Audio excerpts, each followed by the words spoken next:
I I want to hear from Sakura because like he heard it from you, I guess, right, for the first time. We haven't been Well, there yeah, too I long, but mean, yeah, I suppose.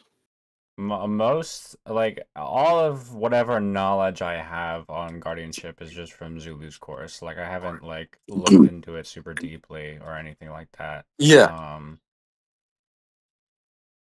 But I guess I didn't know that it was based on Nye's thing. I didn't even know that Nye was Ian Hersom. So Yeah, Ian is Nye Yeah. backwards. Yeah. And yeah, so it's just like we're trying to identify what's like the proper means of eviction. Like you can't just evict arbitrarily, but Nye's position is that the requirement is well, part of it is you have to notify people. Is that nice And position? well, Nice position is not even it like is eviction. one requirement, like one well, possible requirement. Like nice position isn't even evictionism. yeah, one thing I remember is you saying the Steelman. From what I gather from both Yeah. his paper and No, from yeah. Like I don't know. I wouldn't take his paper or his or Zulu's course as a steel man because like when I was trying to talk with Nye, he's just fucking he's like rejecting the basic premise of evictionism, you know? So I don't know what the fuck is going on with Nye. He has totally fucking nonsense like I mean like his view is nonsensical. Like he has a non-position on the matter. well, yeah, yeah, you said he sure. abandoned his he abandoned a lot of the positions he held in his paper or whatever. Yeah, I mean, it seems like he's. Um, I guess his paper wasn't all too, like, specific. You know, he left open a lot of vague things, but like, Mm. it's. I mean, it just makes no sense the things he says. Yeah, like the issue is like yeah, there's a conflict. That's what I read there from the Yeah, Zulu scars. And yeah. The basic, the like, we start from the premise that the baby is a trespasser. We start there. That's where law has anything to say about anything. That's where we start, right there. You know, we don't say anything before that point or besides that point, right? yeah, And it's just when you reject that, I mean, you reject evictionism. That's the basic premise of evictionism. That's the starting point right there. true. So, I don't know if you're It was like like if similar you're to like like you ask know you're just ANCAP. like you're not I don't know what's the term, like you don't like the idea of calling the baby a trespasser for some reason, you know, and it's like when you get there you see this a lot, right? It's not an uncommon thing, right? But it's just like when you see it from these people, right, they're just like they have like zero understanding really what it means, like what aggression is, you know? Like, Yeah. It was similar they just to have zero ask understanding. ANCAP Galasar. He said something similar, like um, regarding easements, like easements being like outside of like you can violate easements and it not being an aggression or Well, something, I which mean, is if there's nonsense. anything I've gathered from Galazar is he's fucking retarded. So I'm not sure he's retarded, but it's not like super good at it, I think. At I least when mean, it comes to Galazar is law. not even like an objectivist, so I don't So think he Yeah, can we weren't talking about come to any objectivism of though. this yeah, We're but talking about whatever. law. Like yeah, I mean, just but yeah. it's very easy to demonstrate that notification is not sufficient, right? It's very easy. You just like ask if the child, right? Can they act on the notification? No, because they're a child in that respect, right? So then it's not sufficient to evict them, right? Notifying, right? Yeah, I It's not. think It's this not. is Well, it's just not. like the It's whole not premise sufficient to is exclude them. It's not sufficient to exclude them. yeah, and it's also like the whole thing about notification is on the premise that uh, you're forestalling a collective Right. that might be interested. Yeah, but I Uh, mean, it's just like it's not even that. It's like they don't say that. They just leave it arbitrary. Like that's the problem. That's why the notification is insufficient, right? Because it's Wait. just arbitrary. Well, how many people do you have to notify? How by what means? Yeah. And that's Wait. all just arbitrary. There's no standard that for that. There's literally no I'm standard. confused.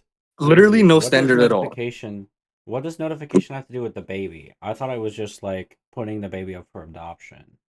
Is that not? No, that's not what it is. No. Bro, that's what Z said. Okay, what is No. What? what is Look at what it notification? is in Zulu's course. Look at what he says it is. Look at what fucking Block says it is. He's getting that from Block. That's Block's Block solution to Let me get the abandonment. block quote. I have the block quote somewhere. Yeah, that's Block's solution. I mean, it's in a paper. I don't think it's in a book, but it's What was it Block's. that you said that I said? It's Block's solution to abandonment. Rothbard's, I mean, position on abandonment is that you can just like leave them in the house, right? You can just leave them there on the floor, right, and just like let them starve, right? And Block's position, like as against Rothbard, is that well, no, you have to at least like notify people, you know, well, not even notify people, just like not basically not let like well no Rothbard's position. This is Rothbard's position that you don't basically you can't exclude any like prospective guardians from coming and getting the baby, right? Is Well, it I guess he newborn doesn't even age agree with the guardianship theory. I mean, he thinks like uh basically children can be owned, right? That's fucking retarded. Yeah. But yeah, besides that, I mean, Block is just saying like oh no, you have to notify, but like that's like vague. You know, that's super vague because he leaves it unspecified the parties that need to be notified and all that, and on like the like at what times, like you know, like and Hop has this quote. I mean Hop says And who like are you even aggressing against if you don't, right? property rights have to be, you know, have to resolve conflicts at definite times, you know, among definite acting individuals, right? It just can't be left like it can't be up to, you know, like you're just left waiting for, you know, something to happen at unspecified times among unspecified numbers of people, you know. It's just that's insane. You don't have a theory of property at that point. Right. We came to like your conclusion. I said this earlier. We came to basically your conclusion at the end of the debate. Why did you join here? Was it because of the discussion I shared, or No, I something told else? Sakura I wanted to VC. Oh, okay. Yeah. What do you want to VC about? I was She just must gonna like notify potential. What's that? yeah, that's what you see in Zulu's course where he says notify or whatever notification. Yeah. Notify potential adopters.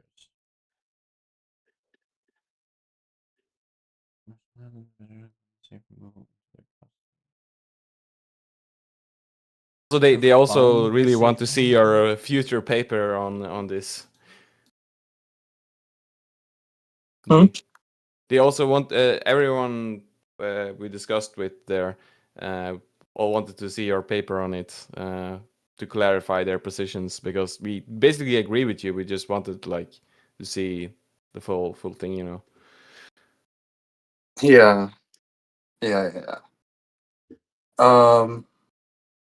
Yeah, I mean I could like don't you have my vault? Or no, I guess I can just like export my note here.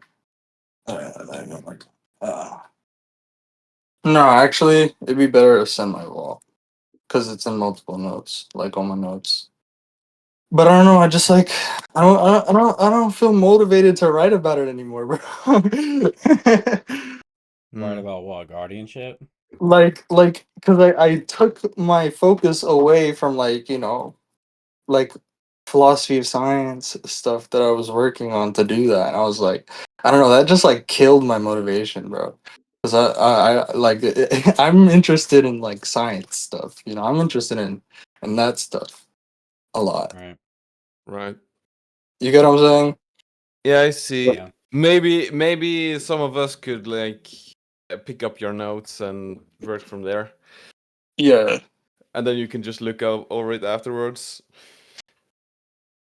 Yeah. Like I mean I already like know the general like I already got in mind like the general outline of like what I would write, you know. It just takes me fucking forever to write anything because I keep like revising and revising and revising, you know.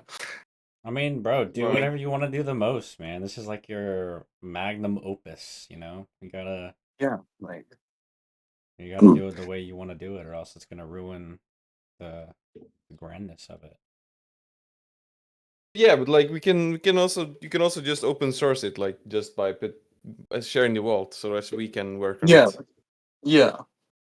Yeah, I mean I'm totally down to do that. So I'll just do that. I'll put my vault and I'll update my vault in my Google Drive and I'll just send it to you guys. Cool. And basically once you open it, like you'll see I'll show you once you open it like where to look for my notes.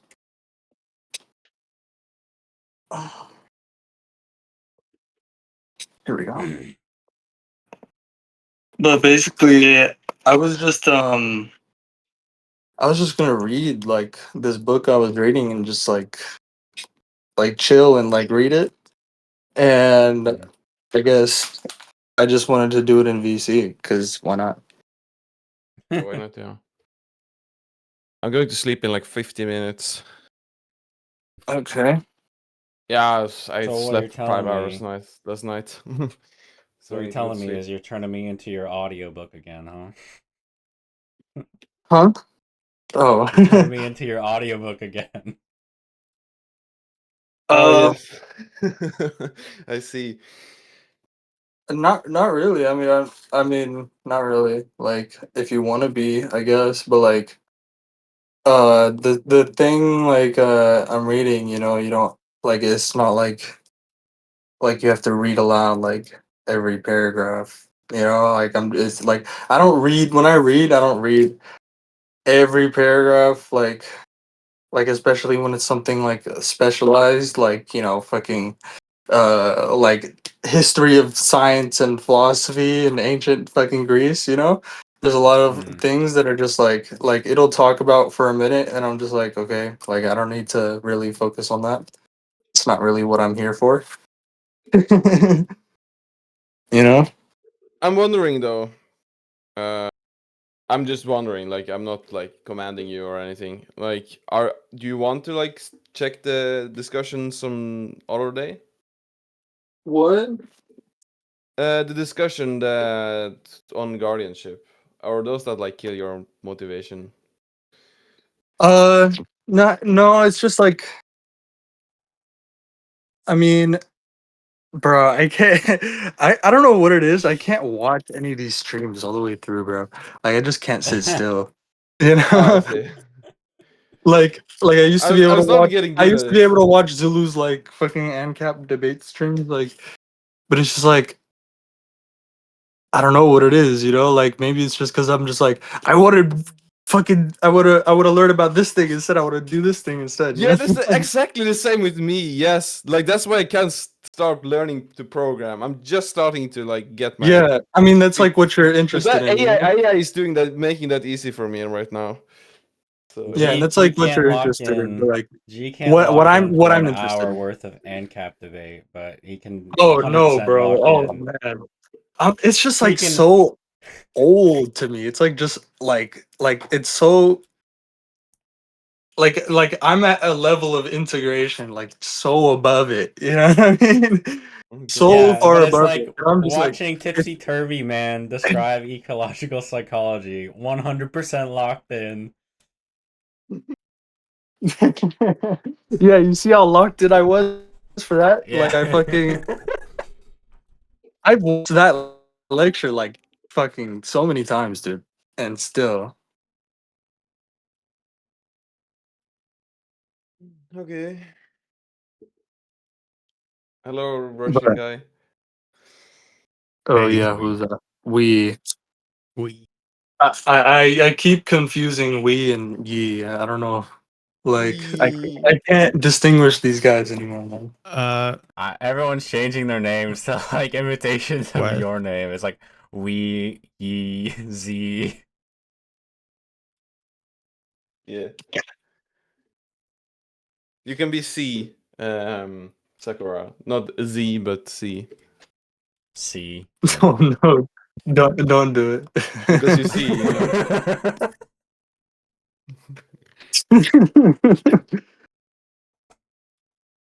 It's the organism environment system. Yeah, what book? Yeah. Where is it? Oh yeah, I'll link it.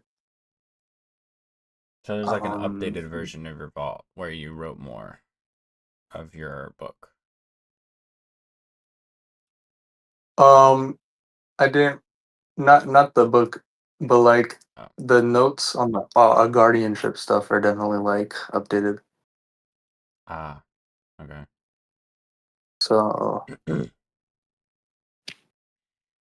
we go. There's there's the vault. Is it header? Oh, thanks. Thank you. That's You know how to get it, right? Just like download the like folder, like the whole folder. Folder. yeah. Just like New Gulch up there. You know, it'd be better if you share your screen. I can like show you. Better if I've shaved. If you share your screen. All right. Let's see. I need to find the place where I put the gold, the old one. There.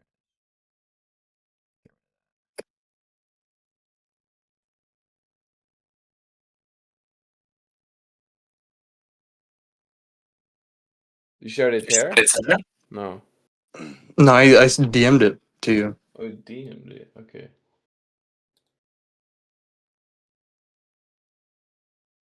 I can send it to we too. Yeah. So where's the download button? Let's see there. Okay. You click on New Wait. Gulch in the top. Yeah, click on New I Gulch did. at the top. Yeah. I did. Z, what are you coding? Fuck. Okay. There he goes. Okay. Takes forever to zip the file for some reason. Z, what are you coding? Oh, I'm just learning to fucking code. I don't know shit, you know.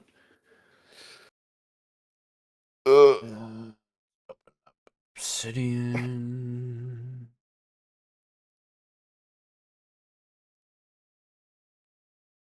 Currently open vault.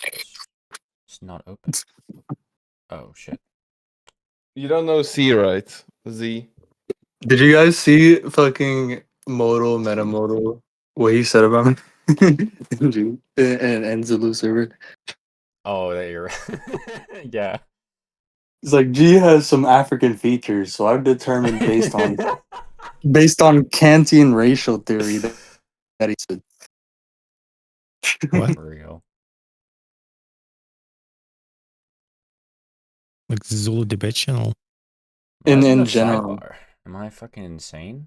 Maybe I'm insane. What the fuck? What is going on? Why you're not sharing your screen anymore, is you? Is it better? I was wanted to hide something. Oh, what are you hiding? Hey yo, what are you hiding, bro? Hey, What are you yo. hiding? What do you got there? His I'm not goon telling you. folder, man. He had his goon folder.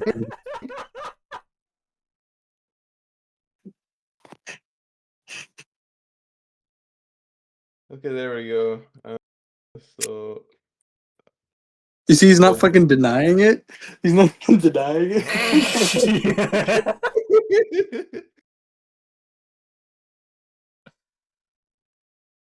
Still not even denying it, just laughing it off. But what should I do?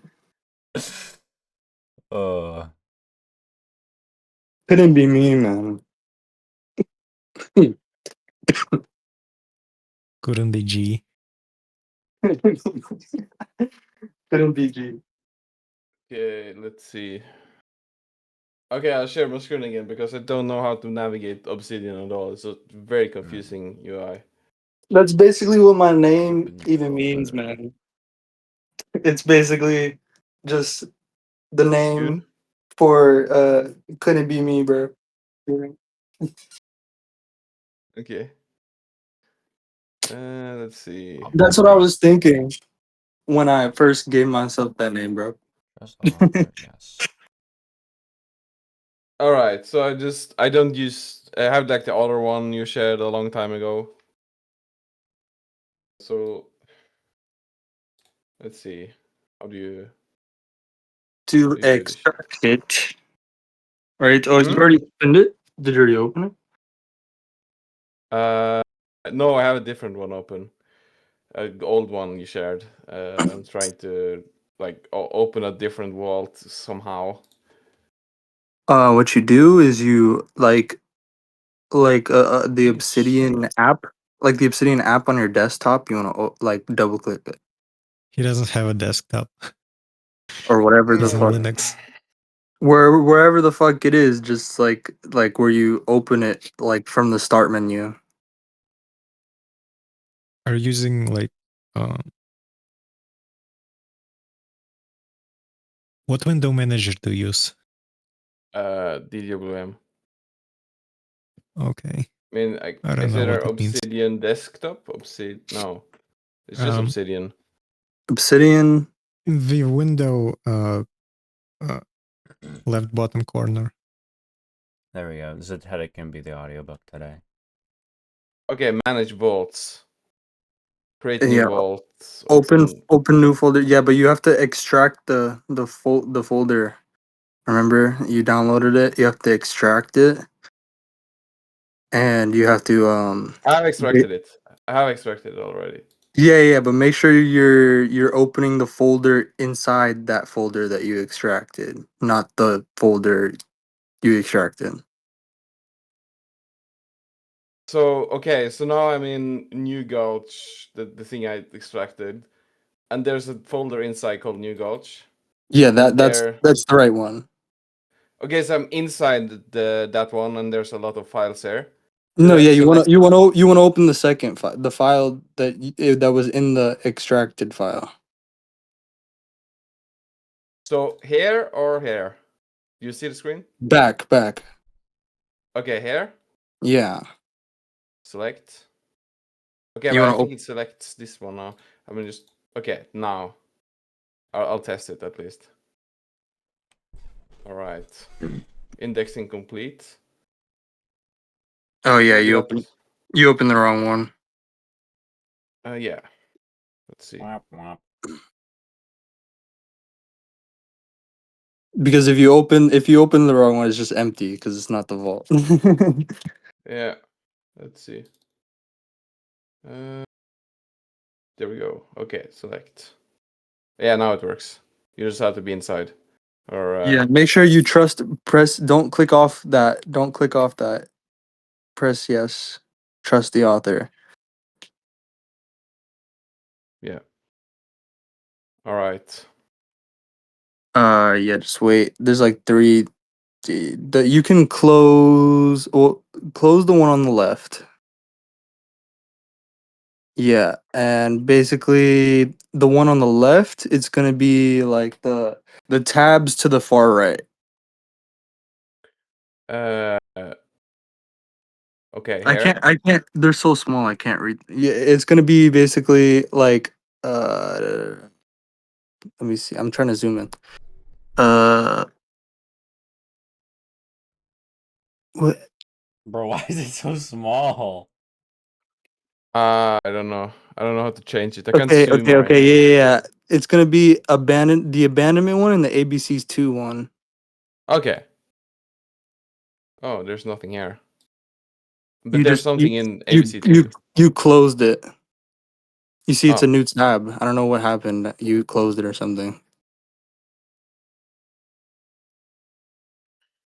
Like you I don't know what you did. That's why I just use. I don't know Windows, either. bro. Just you see right there in the middle of your screen it says go to file, just open it again. This one? Yeah. Okay. And this one is different? Yeah, okay.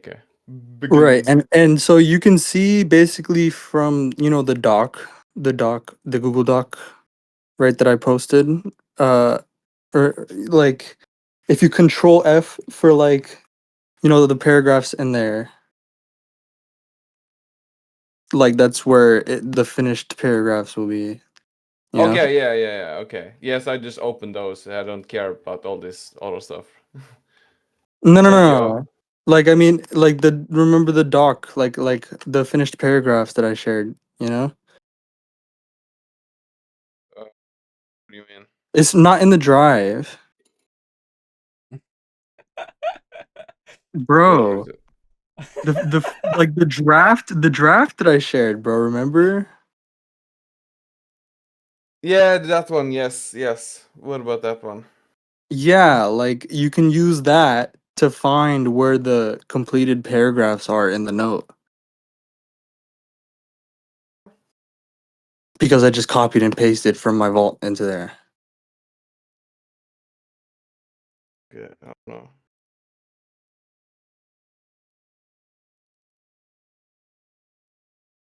Okay. Do you not have it saved? Do I need to find it and link it again? No, I mean I have if you are you talking about the preamble? That's what I Yes, that one, yeah. yes. Yes, like how can I use that one to what? Like just like whatever it says in there, you can control F Oh, for I see what you mean. Yeah, I can control F inside the vault. in the abandonment in the Okay, abandonment yeah, I folder drive. see. I In see that what you note mean. to Yeah, just yeah, in like this. go straight to where those completed paragraphs are. Okay. Yeah. I see. But I can also scroll, or I can just read or through all of it. Yeah, I mean it's just really there they are, I think. Here? Like above that. It's really small text, so I can't really see, but I think that's like the start How do there, you right? fucking zoom on this shit? I'm. Yeah, that's the start there. Just So I mean, like, go into like the settings. Oh, okay. I don't know, What? like, what the fuck this you have going on here. So why can't you minimize the right, like, uh, Bro, that's yeah, why I just use Windows, bro. Like, the fuck? you can zoom, you can increase, yeah, you can zoom, you can increase the text size as well if you want. Yeah, like In there's a zoom appearance, level here. there's in appearance, you can change the text size. Yeah, the font size. There it is. All right. Yeah, just like minimize the right tab, bro, Okay. Minimize. or the window on the right. Yeah, minimize that. There we go. So yeah, let me. This is like go to where the completed paragraphs are. That's like basically the center where you want to center your like whatever you're looking at. You know. How do you even control F? I know embroidering was the thing you spoke of there. There, it's right below. You were right there. Yeah, that's where you should like center around like these completed paragraphs, right? Line And 579. yeah, so basically like I forgot what notes I put above, but I put a bunch of notes above. Like see above that line, I put a bunch of notes above and in various like headers, just like I'm very disorganized. The way I put my notes, I just like I just shove it all there. Like okay, like I'm gonna use this later. Yeah. I see. Yeah, it only really makes sense to you. Information for Yeah, you, but but mess for me. I can definitely basically It's all there. It's all there. So I can But- definitely answer any questions about where it goes. So Yeah, sure, it's sure. I assume you don't want to do that now, or no, I can do that. I can just like in general tell you where. all I- right. Well, also I'm like going to bed in like 30 minutes, so Bro. Okay. I think I think there's also very sleepy. I think there's I think I'm like there's one or two tabs that aren't open. That are important. Are the Yeah, ones that should just So close, many or just the ones that should? tabs. close There's so close many tabs. close all Dude, the other tabs. I'll just show This is you. Okay, this is how many close all the other tabs no. Close I all have in the my other. browser.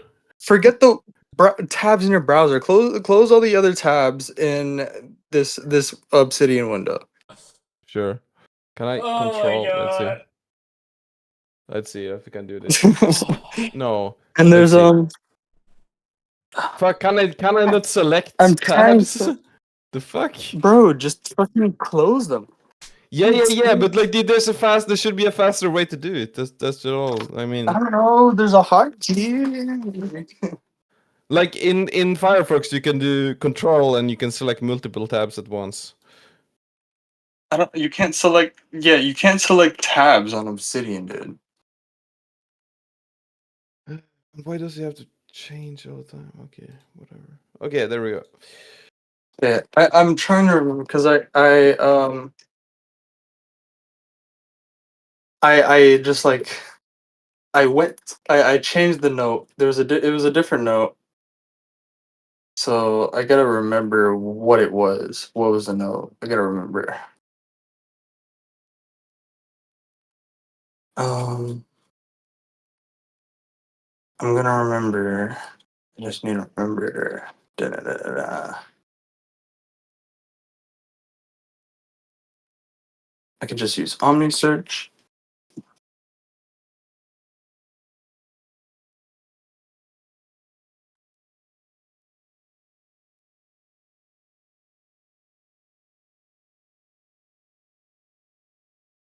Yeah. So standing. So just search, like use the Omni search if you can, This or just one. yeah, go to file. Yeah, go to file. So and put st ST simple st terminal. st standing reach. You see it? Yeah, that's the other tab that was missing. So it's gonna be abandonment and children's rights, ABCs 2 Bro is writing symbolic logic. and I necessary. know it's like markdown or whatever. Yeah. So yeah, it's gonna be that one, abandonment, children's rights, and ABCs 2. It's gonna be those three. I think that's like all the notes that I had on it, and I put it all in those three. Damn, you're doing some mathy shit. That's pretty Yeah, cool. but like I'm not gonna use like most of that. It's just like I was trying to get an idea of where. Conceptualize it. Yeah. But basically, you can sort of. Pretty cool. I don't know if you can see. Like you said, you're gonna go to sleep. You don't want me to explain to you where like I'm going. You know, with this. I mean, I suppose you can.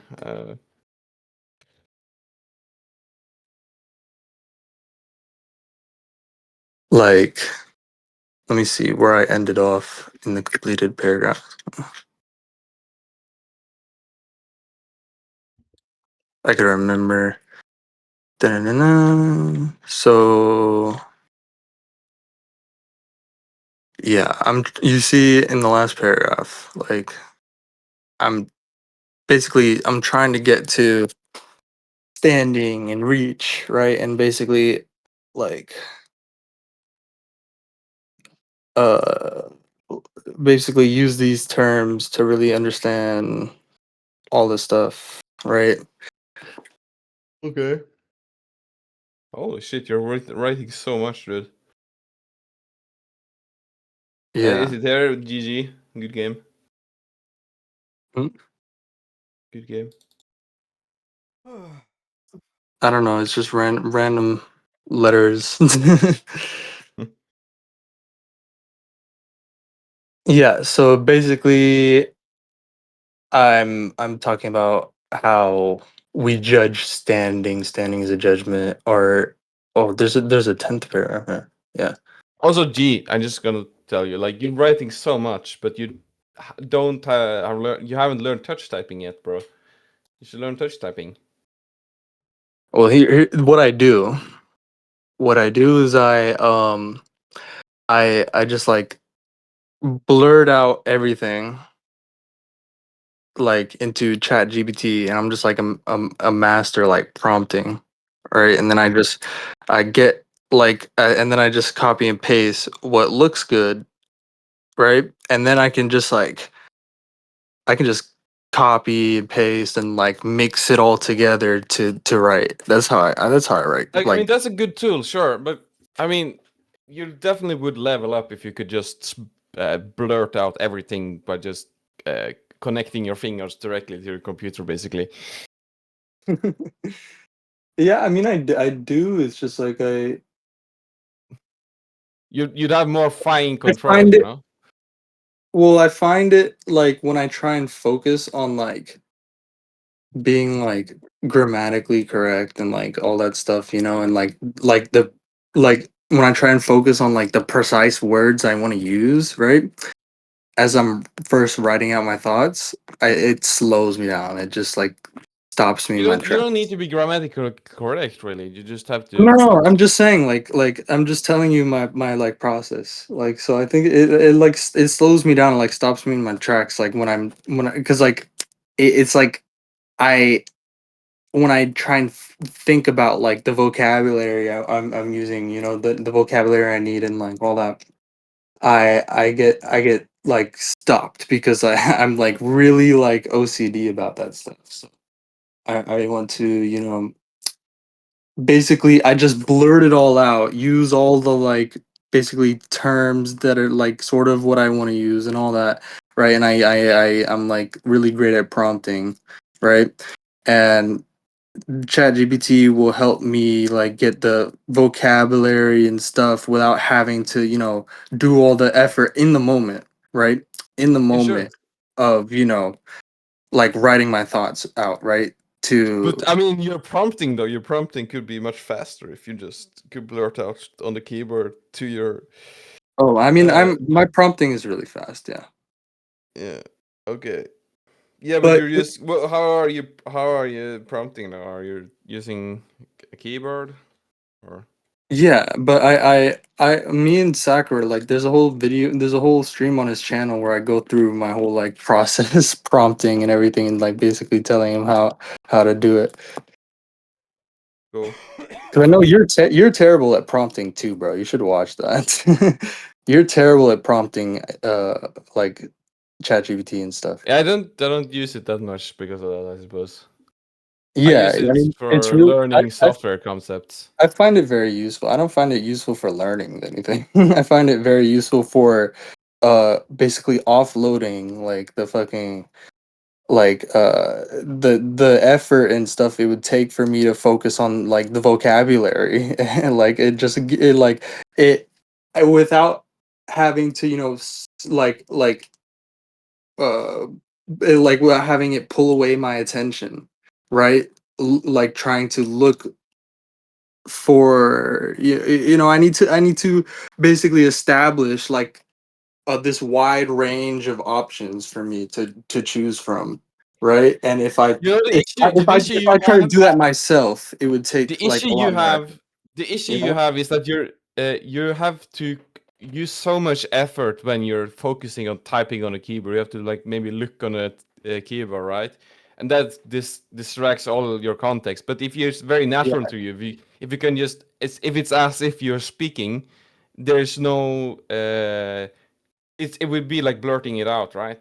That's why touch typing is so nice, that you don't always have to use AI, but AI, you could still use AI too. And what I've been doing too is like I've been recording these discussions in VC, and then I've been just taking the transcript from what I say there, and that's where I start with like some of my but still though, and that's the where I start. basic, But then you iteration after iteration, I improve and I refine the prompt over and over again. You know, and it gets really strong. Like it gets really good. yeah, I mean, Like of course, but I think that's the best it way to would do it. be I don't want better to. if you had like the basic style of typing. I want to start more like vague and loose and And also, smooth. you don't get how easy it is. It is so easy. Like what you're doing is you place it down, fingers down, like on the home row, and then you start trying to type from there. Maybe you can start Yeah, I mean, looking first. touch typing. I know what you like. I know what you're talking about. It's quite easy to learn, actually. I'm sure it is. I'm sure it is. It's just like It is. I've learned different. I've done many different keyboard layers. I've learned 3 different ones that I can't type on without looking. I need to get I would, yeah, like when I get a new keyboard layer and everything, that's probably what I would do. My keyboard's like all busted up and like Right. my setup is nothing. I mean, my setup is terrible, bro. I don't have a setup. Right. I'm getting ready to move, bro, to fucking I think you also would probably like Vim. I don't really use it myself, but yeah, then you like really get good at like editing quickly and doing lots of complicated things with very quick motions. But yeah, so if you look basically in abandonment and children's rights, if you look right below the basically the eighth paragraph there was This like one no or the standing complete rich? abandonment and children's rights, that one. Yeah, this one. Yeah, if you go down to the completed paragraphs. Yeah, Yeah. here. Okay. Yeah. I see. Yeah. So 1, 2, 3, yeah, 4. like yeah, right below them is basically, I mean, like it's basically where I was leading into, you know. I put my notes there where I was trying to put together the next paragraphs. Nice. Right. And That's then pretty good. yeah. I have So your if you have any questions about where to take it, you know, like it's all right there. I mean, it's all right there. Basically, I was just gonna put it all together. I was just And gonna it put it just keeps together. going. Holy shit, man! It's everything here. Like holy shit. Yeah, at a certain point, it's old notes, right? So it's like, Okay. like those are just basically copying that's like the whole discussion with Nye down there. Down there's the whole discussion on Nye with Nye I had on Discord, like copy and pasted. Damn. Okay, I see. Right.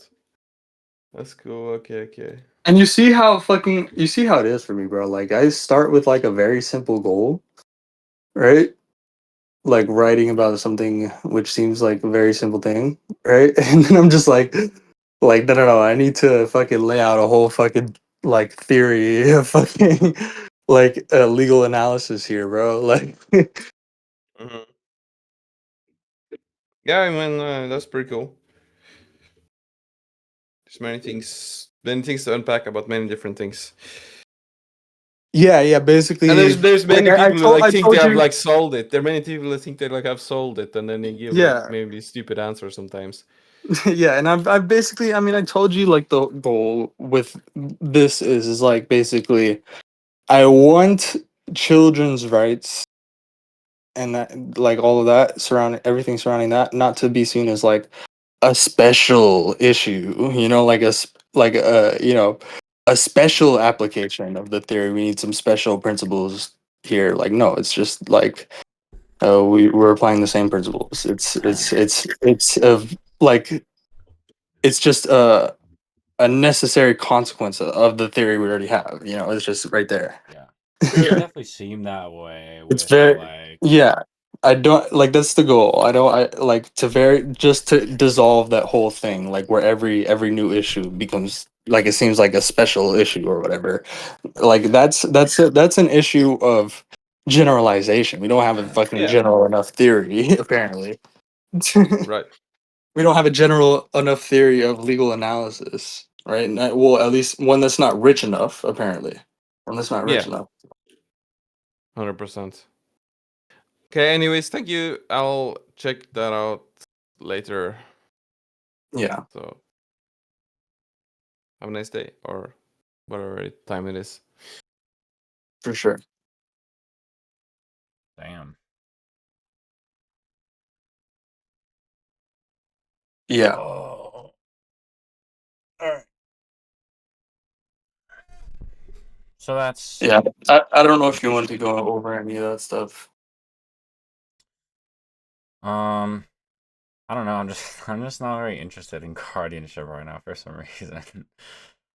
I Yeah. was because I was just more focused because I was reading your notes about life and stuff like that. Mhm. And Yeah, we can talk about that. Are you recording? yeah, Okay, good. Yeah, we can talk about that. because I mean, when you were talking about life as motion, like w- was that also something you were trying to integrate with like the no ought not stuff? Life is motion. That's from Virtue of Selfishness. That's that line there, that whole line there, life is motion, biologically inactivity is death. That's from one of Branden's essays in Virtue of Selfishness. Right, but obviously you wanted to use that. Yeah, I wanted to use it, of course. And I guess I was just kind of thinking of I guess I was kind of thinking of how to integrate that with like the no ought not stuff. Because it's like Mm. because it's like, you know, we don't need to like purposefully not be strong. We just need to Right. stop doing the things that strength requires or whatever.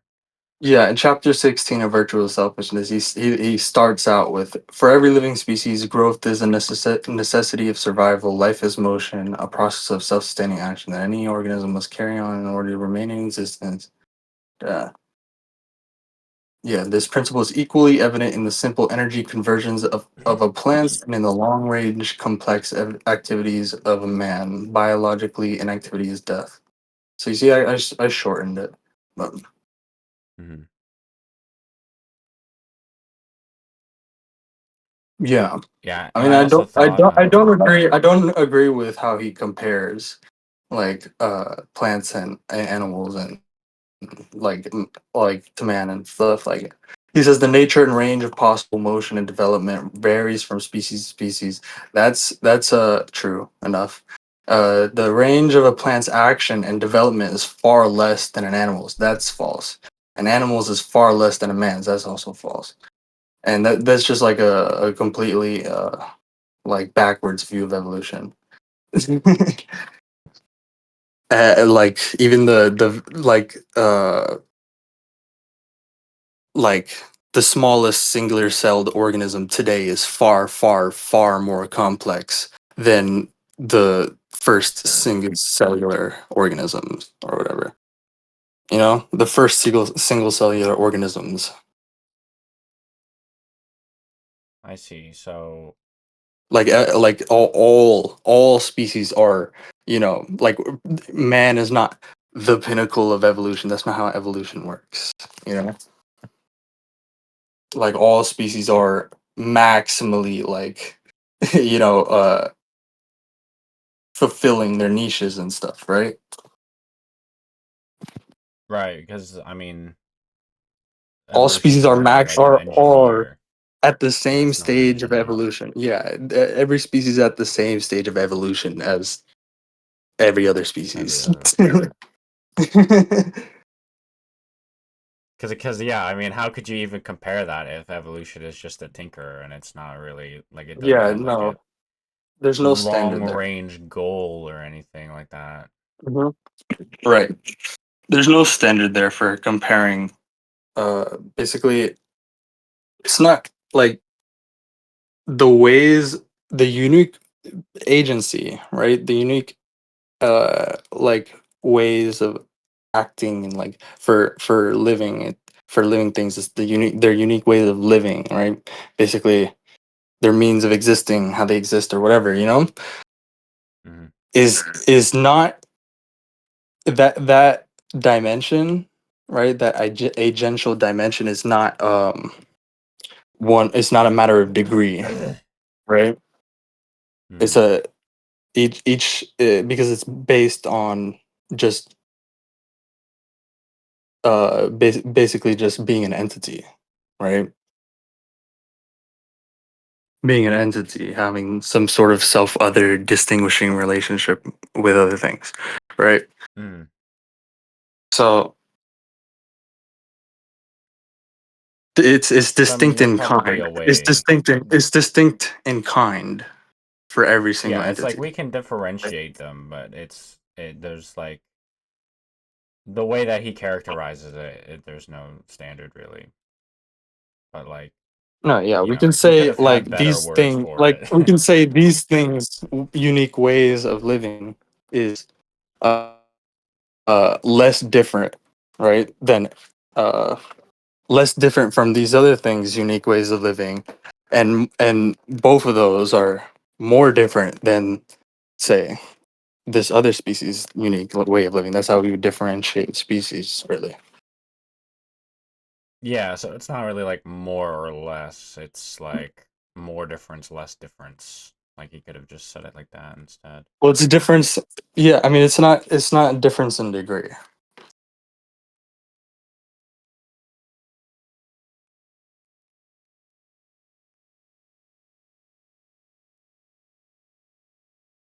It's not Okay. something you can like compare uh the ways of living, right?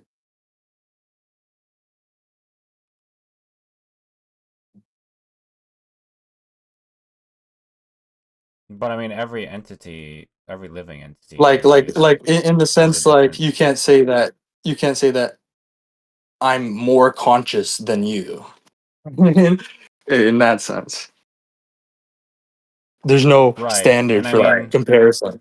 There's no standard for because that I comparison. was, yeah, because I was just reading like the very first pages of Nathaniel Branden's book, uh, yeah, The Art of Living Consciously, and he does say like more or less consciously, but that's more of like a No, that's not what figurative he of means. speech.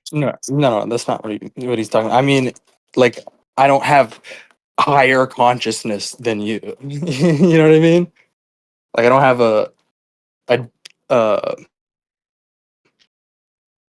I forget the fucking I forget what I'm trying to recall like it's a specific thing here. I know he tries very carefully on how he characterizes it as to not say like literal, like in the literal sense. No, it's because Um, I mean we're talking about units of action here, right? And action is irreducible, right? Every action is I an guess it's just irreducible. like the thinking, like I don't know. I guess like I'm thinking more than you, or something like that. No, yeah. There's no Like I'm more comparison like focused. across. There's no interpersonal comparison or like that, right?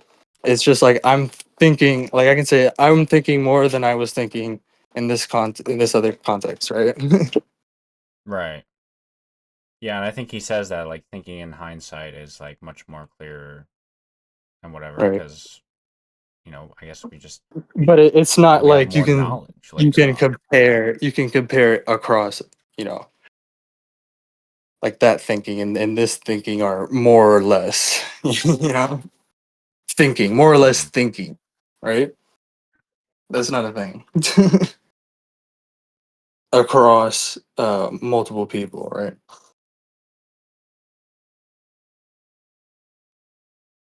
So that's what I mean. It's distinct in kind rather than degree. Like each person has their own distinct, uh, basically capacity, right? I mean, I guess if I had to like examine the instances I've seen, it's and Nathaniel Branden also says it. It's like, people try to live like mechanically, but it's like you can't, right? You have to think.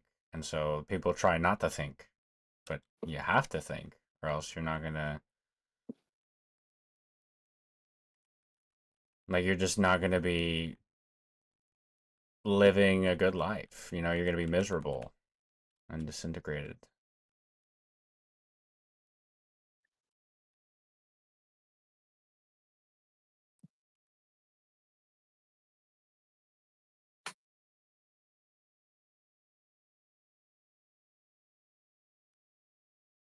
Sorry, I'm thinking about something else.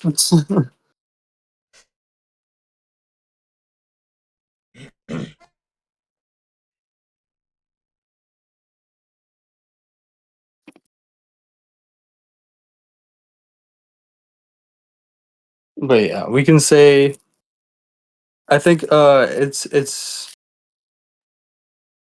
it might be best to talk about it like in terms of dispositions, right? Like Turvey talks about effectivities, right? When we're talking about like the agential dimension, right, of entities and like distinguishing or differentiating among entities like by their unique like how they act, right? Mm. And I was also thinking, I think we should say it's like we're talking about basically how they're disposed to like enter into certain relationships, right? mm, Like with other things, you know what I mean?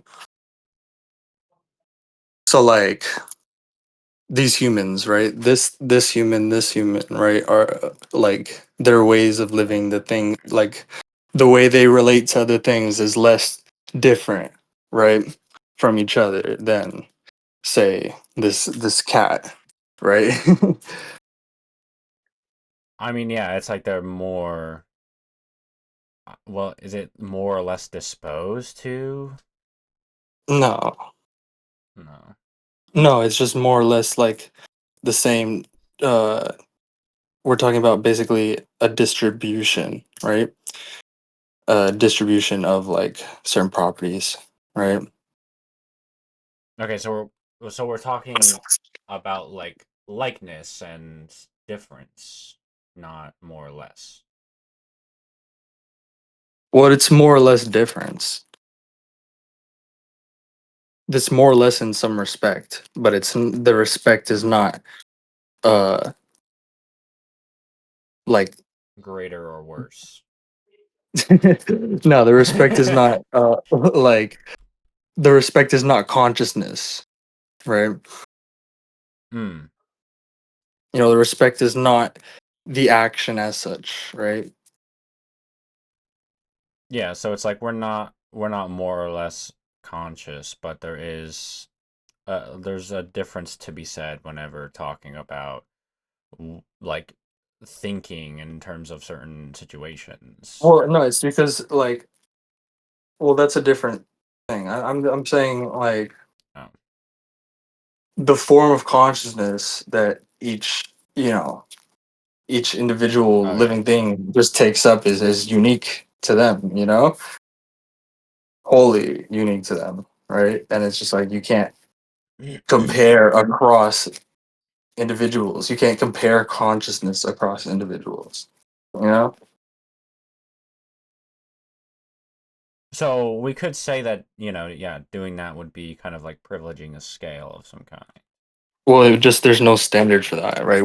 How do you pick out a fucking standard? I mean, a unit of consciousness, you know, to that's commensurable Hmm. with this animal's consciousness and my consciousness and like your consciousness, right? Is there's no unit of consciousness I can pick out that's commensurate, you know? I see. So there And like is no scale of basically, analysis. Not really. I mean, yeah, when we're talking about consciousness, right? I mean, concepts of conscious. I mean, this is a big topic in objectivist epistemology, right? Concepts of consciousness, right? We have to differentiate between basically the activity and the object, right? And so we're emitting the object, and then we can talk about basically the intensity, right? the intensity of activities, and we can talk about them like ordinally, right? As more or Intensity of less intense. activities. Yeah, of like certain conscious activities like happiness, it's more or less intense, right? But Oh, ordinally okay. speaking, not cardinally. So it's just like a difference in like I might be happier on this day than I was the other day, kind of thing. Mm. Right. Okay. Yeah, and that's like what we would talk about, right? What's commensurate there is intensity, not not happiness, right? It's intensity. It's intensity because consciousness is not like you can't divide it right into happiness and sadness. You can't divide it like that, right? Mm-hmm. It's all integrated, all one, you know. And this is all really talked about like extensively in How We Know.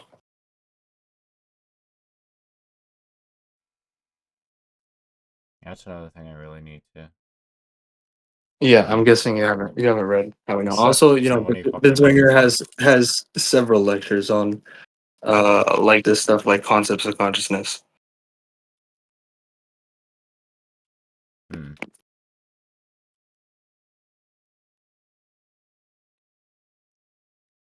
But yeah, like we can basically, we can do differentiation there. We can do measurement in that sense, right? But there's still no unit of consciousness that we can pick out, you know? We can talk about the Mm-hmm. intensity of the activity, right? We can talk about the activity's characteristics, right?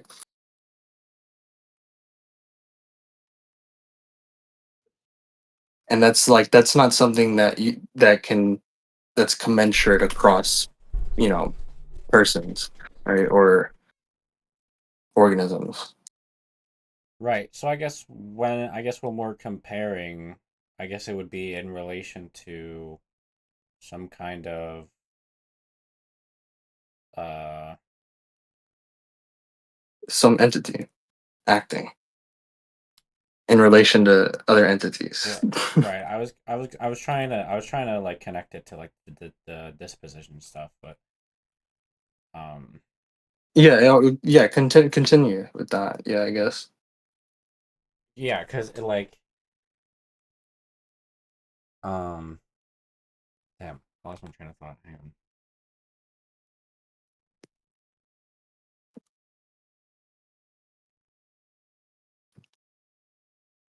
Yeah, it's like we can compare between organisms based off of like In the what disposition. respect? I mean, I guess it would be like the niche more so, Yeah. because that would be more broader than just the particular dispositions. Because the dispositions would be because of that Well, niche. again, remember, um, effectivities, right? Uh, they're what the organism is in terms of the environment, and affordances are what the environment is in terms of the organism. And I mean, niche in Gibsonian terminology is just the set of affordances, right?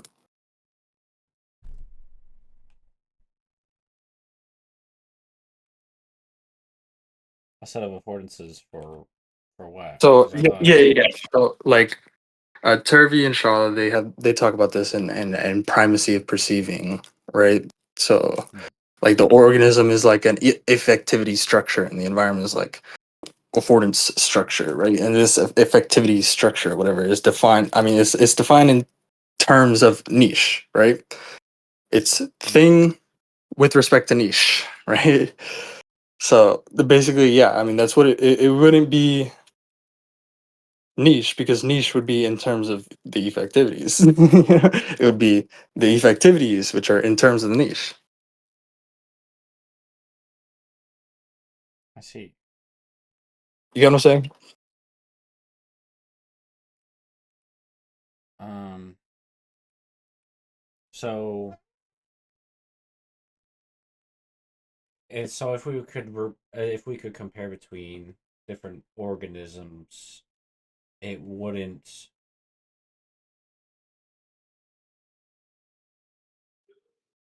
Like, could we analyze it as a niche? Or are you saying we can't? Because, or are you saying we have to look at both? I'm guessing you're saying we have to look at both Yeah, the effectivity and the um, whatever the other one was. Um, affordances. for- so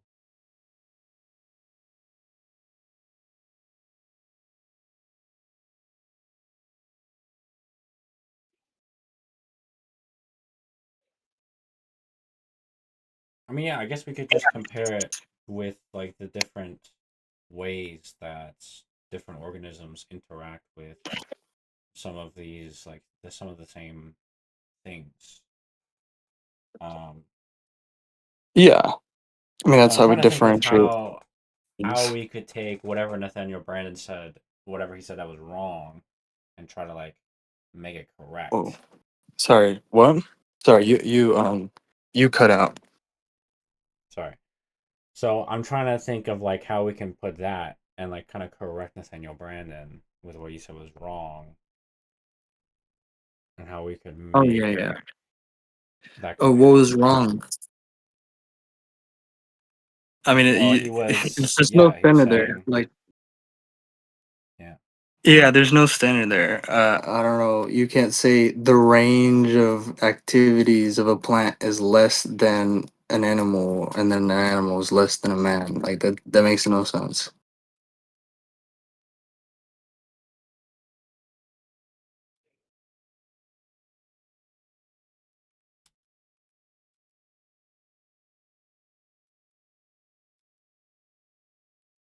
I mean, yeah, I guess it would just be easier just to compare between different humans in certain situations. I feel like maybe comparing different organisms is probably not a good idea. Well, I'm just asking by what standard, are you saying the fucking plants range of activities are less than the animals' range of activities, and the animals' range of activities are less than the man? That doesn't make sense. Mm. Like, don't try and rationalize it. It's nonsense. I might as well just have just said glue glue glue blue glue blah blue blue blah blah blah blah. So yeah, don't try and rationalize it. It doesn't make any sense. You have to have already like instead of trying to basically rationalize like, oh, what is the standard here? Like the standard already has to be like, oh no, this was the standard I was using. I already like I had to use it to say this thing.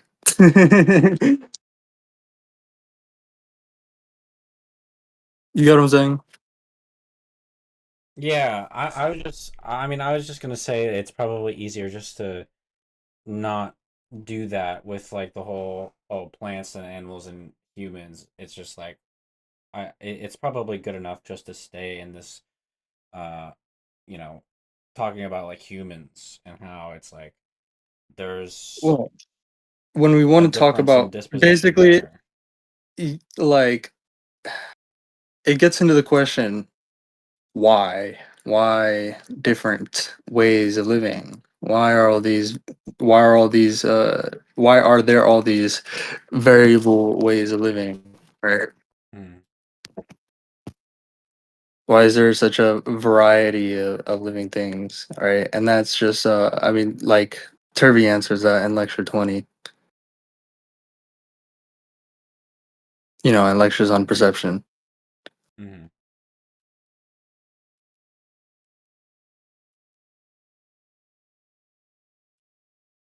Well, I mean, is it just about like the thermodynamic job?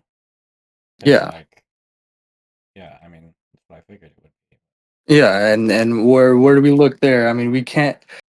Again, this also goes to Swenson's point where we can't really understand evolution at all unless we're not unless we're looking at the appropriate system, right?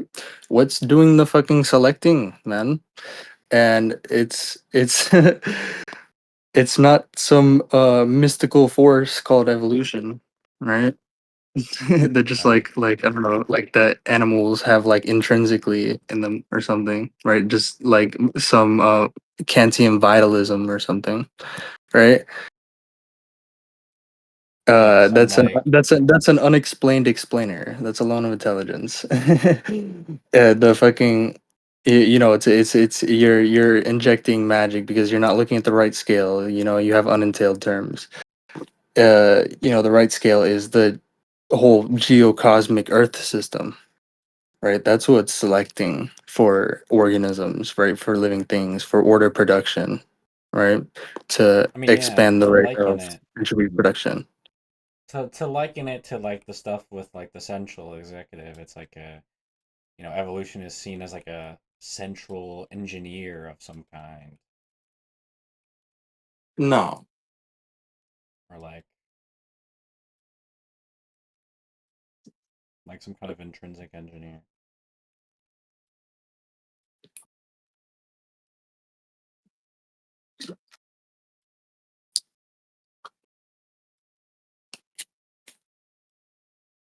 No, yeah, global evolution. I mean, the thermodynamics of life, you know, global evolution. That stuff is now mainstream in evolutionary biology. So I don't even have to like apologize for it. Really. I mean, yeah, I guess I should have, because I don't know, because every single time I've ever heard of genes, it's always from like Darwinians. So No, I mean like not even, bro. They're just like they just don't have a clue. They don't have a single clue about what's going on in evolutionary biology today.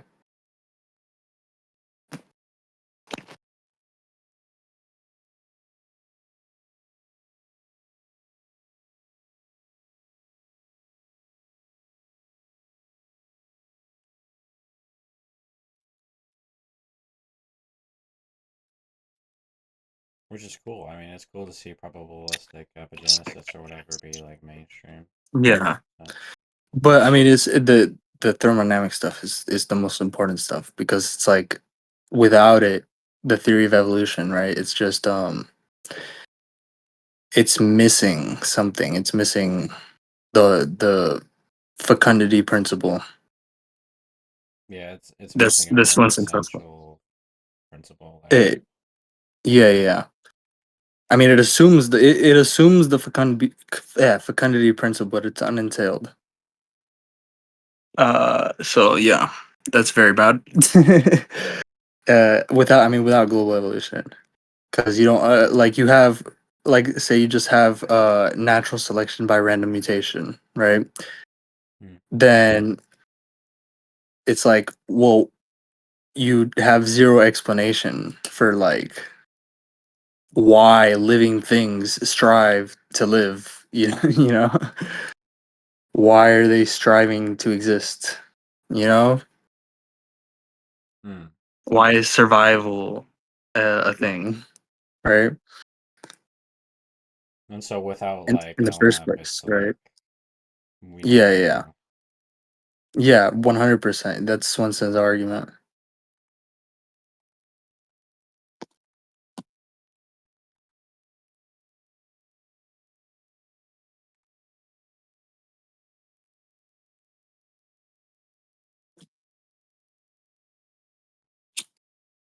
That's in like Swenson's like some more of his like older papers. Like he talks more about that.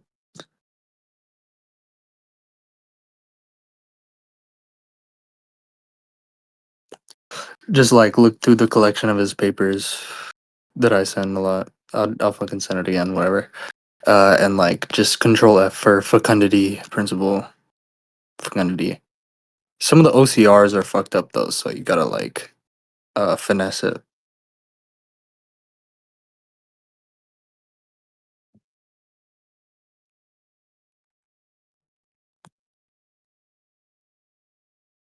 Linked it in VC text.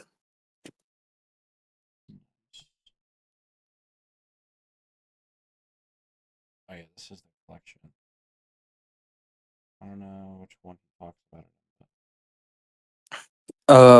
There's the main one. I guess you can look at is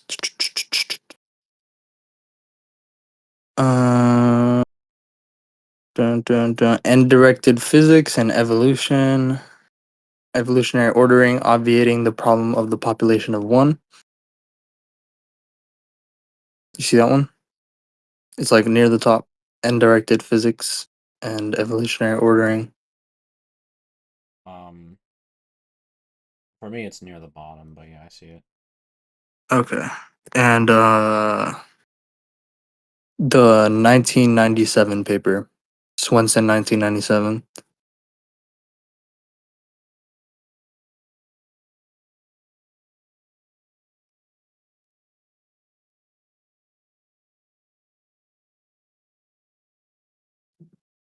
Swenson 1997.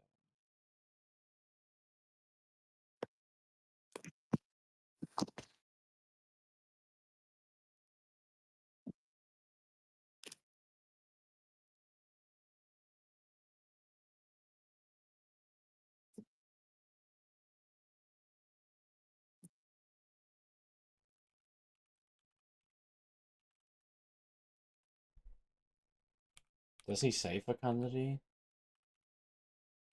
Oh yeah, Yeah. energy principle. Huh? They...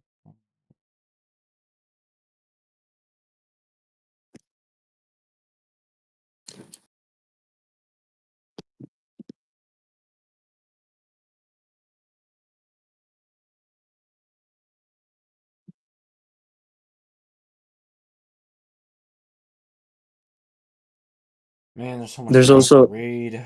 the another paper, human ecology, evolution, and the law of maximum entropy production. Yeah.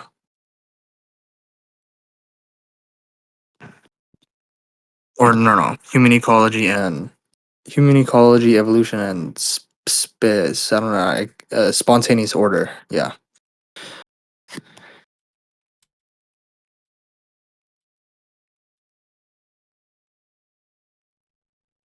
Also from 1997.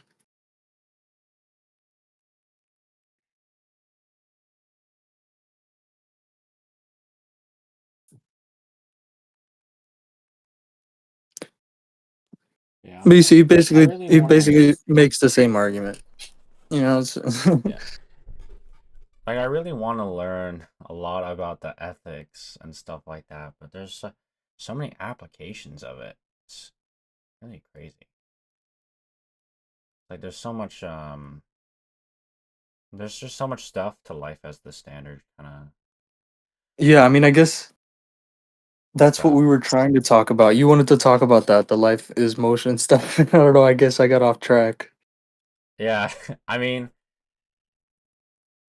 cause yeah, I So mean, if you want to bring it I was back to trying to that, integrate it with the ought not stuff, but cause I mean, I do kind of want to understand, cause I've always understood the ought not stuff as like, we don't spend our lives constantly analyzing the stuff we shouldn't do, and or oh yeah, I think I was trying to integrate that with LMAP, right? yeah, but it's Because more than that. Should like telling yourself like don't do this is not a fucking guide to action.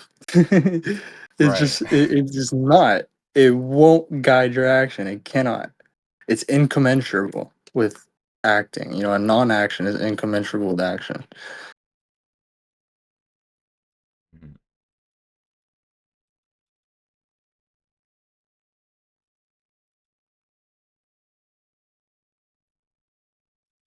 But yeah, I did like the I guess the notes that you took from Nathaniel Branden. There was also another one of like people always thinking that today is gonna be like yesterday, you know, where it's like everybody, I like mean, they think they're living the same day every day, yeah. and like, but Okay, that's I don't like know if you it's want to such a if you want to common screen thing. share, like screen share my notes there. Like if you want to go over this stuff, like Yeah. because we talked about like this, and it's like I don't know. It's like it seems like a much more inductive like introduction to ethics, right? It Than is very objectivists inductive, yes. usually That's give. what I liked most about it. Oh wait, this is the wrong screen. Objectivists usually have a problem here with approaching ethics inductively.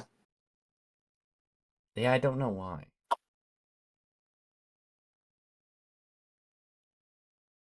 Life is motion. There we go. It starts up I mean, well, it's here. because Ayn Rand didn't, and Peikoff didn't in Opar, at least. Like he does, like in the lectures where he talks about in induction and like doing things inductively. He does it inductively, like he does it pretty inductively, and it's pretty good. Yeah, you know. But you can see there's a clear difference, you know, between basically the formulations given by Ayn Rand, right?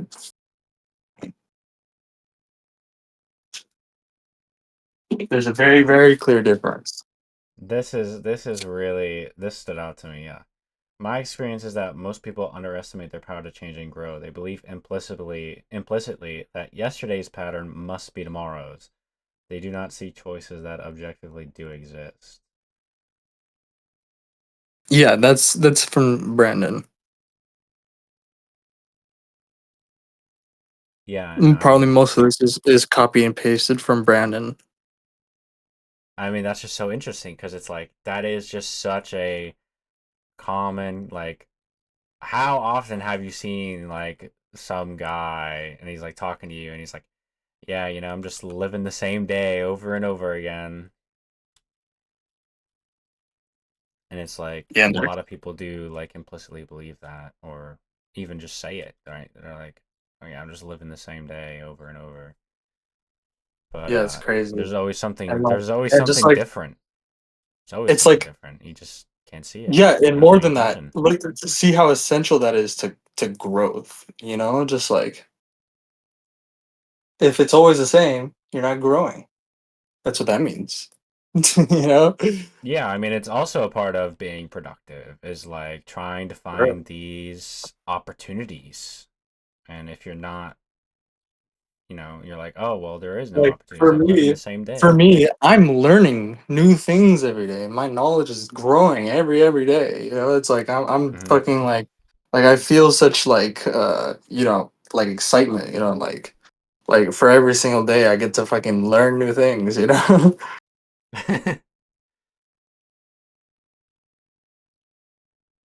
I think learning like really appreciating like learning new things is like really key there to just like it's the fear of learning new things, right? That I think people makes people default to this like every day's the same, you know? Yeah, Well, in yeah, like contrast, like so many people. the striving to learn new things, right? The excitement of learning new things every single day, you know? It's like that's that like that immediately like I can't ever have this fucking feeling where every day is the same, you know? Yeah. And yeah, I mean, it reminds me of a conversation that I had with my mother Like I feel like I because, have too little time, you know, to do yeah, the things it I want to reminds me of a do. Like conversation that I'm I just had like, with my damn, the mother. fucking day is so fucking like short, bro. You know, the Yeah. day is so short. I wish it was longer so I can learn more. Yeah, and it reminds me of a conversation I had with my mother because, you know, since I quit work and I'm going to college, she's, you know, always afraid. She's like, oh, you know, I'm scared of change and stuff like that. And it's like, well, it's, you know, we don't live in a Always, changeless world. We have to, bro. Guess there's what, always going to be change.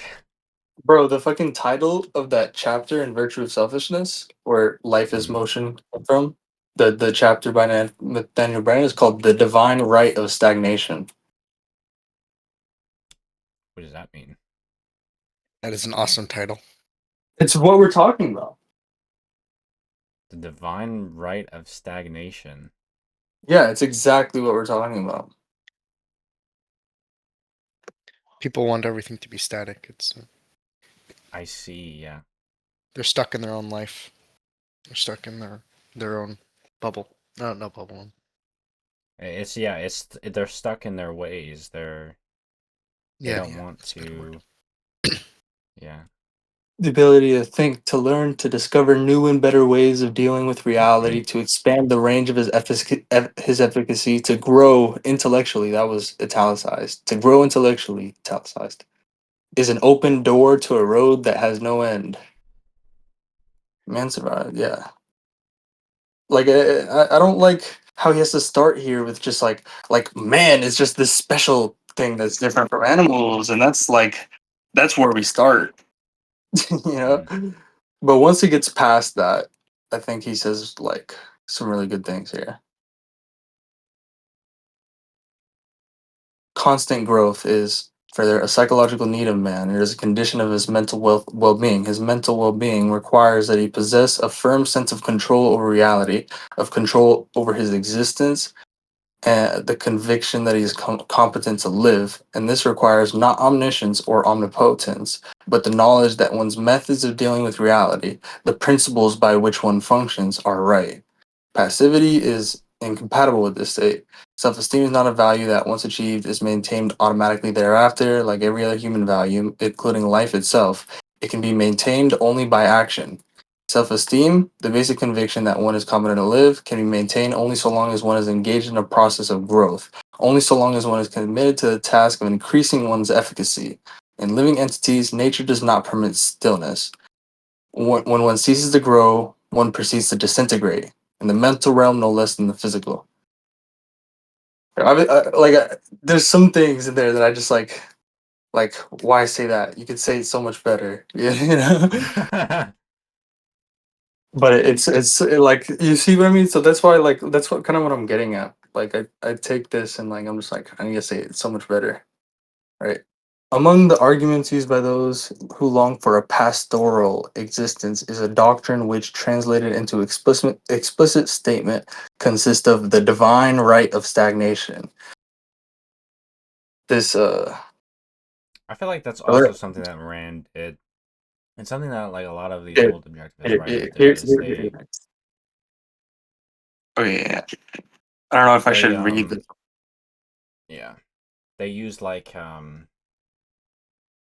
hyperbole, I guess is the right word to like explain things. But it's like The great merit of capitalism is its unique appropriateness to the requirements of human survival and and man's needs to and to man's need to grow, leaving mhm. men free to act, free to think, to act, to produce, and to attempt the untried and the new. Its principles operate in a way that rewards effort and achievement and penalizes passivity. This is one of the chief reasons for which it is denounced.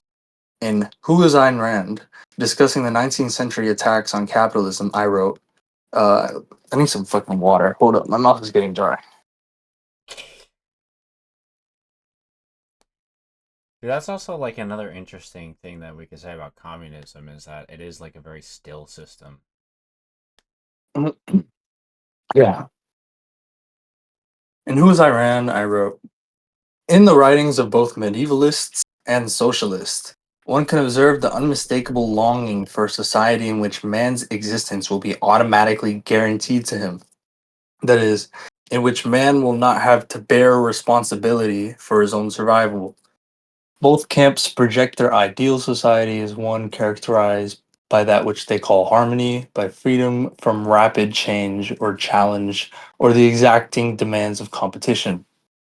Mhm. A society in which each must do his prescribed part to contribute to the well being of the whole, but in which no one will face the necessity of making choices and decisions that will crucially affect his life and future, in which the question of what one has or has not earned and does not deserve will not come up, in which rewards will not be tied to achievement, and in which someone's benevolence will guarantee that one need never bear the consequences of or that will guarantee that one need never bear the consequence of one's errors.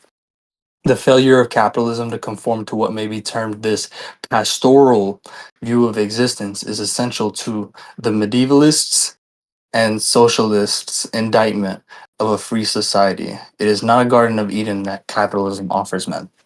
Yeah. Among the arguments used by those who long for a pastoral existence is a doctrine which translated to explicit statement consists of the divine right of stagnation. This doctrine is illustrated in the following incident. Once on a plane trip, I became engaged in a conversation with an executive of a labor union. He began to decry the disaster of automation, asserting that increasing thousands of workers would be permanently unemployed as a result of new machines, and that someone ought to be something ought to be done about it. I answered that this was a myth and that had been exploded many times. That the introduction of new machines invariably resulted in increasing the demand for labor as well as in raising the general standard of living. That this was demonstrable theoretically and observable historically. I remarked that automation increases the demand for skilled labor relative to unskilled labor, and that doubtless many workers would need to learn new skills. But, he asked indignantly, what about the workers who don't want to learn new skills? Why should they have troubles? This means that the ambition This means that the ambition, the farsightedness, the drive to do better and still better, the living energy of creative men who are to be throttled and suppressed for the sake of men who have thought enough or learned enough and do not wish to be concerned with the future nor with the bothersome question of what their jobs depend on. And then he goes into like a Crusoe thing. Alone on a desert island, bearing sole responsibility for his own survival, no man could permit himself the delusion that tomorrow is not his concern. I like that. No man could permit himself the delusion that tomorrow is not his concern. That he can safely rest on yesterday's knowledge and skills, and that nature owes him security. It is only in society where the burden of a man's default can be passed to the shoulders of a man who did not default that such a delusion can be indulged in. And it is here that the morality of altruism becomes indispensable to provide a sanction for such parasitism. The claim that men doing the same type of job should all be paid the same wages, regardless of differences in their performance or output, thus penalizes the superior worker in favor of the inferior. This is the doctrine of the divine right of stagnation. The claim that men should keep their jobs or be promoted on grounds not of merit but of seniority, so that the mediocrity who is in is favored above the talented newcomer, thus blocking the newcomer's future and that of his potential employer. This is the doctrine of the divine right of stagnation. That just goes over a bunch of examples, like basically in business and stuff. Yeah. And I mean, yeah, it's like the changing world, like it's so fundamental that you know this because and when you look at people who actually do believe in this, like the socialists, for example, it's like it causes you to literally like deny like obvious facts, like fucking like scarcity and stuff like that. It's like, oh yeah, we're just utopians now because we don't want anything to change. And so we have to like deny these things.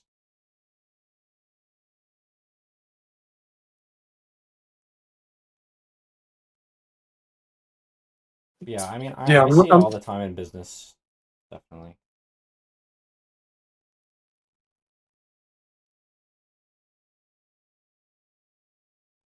Anyway, sorry, what were you gonna say? yeah, I'm just looking for something here in my notes.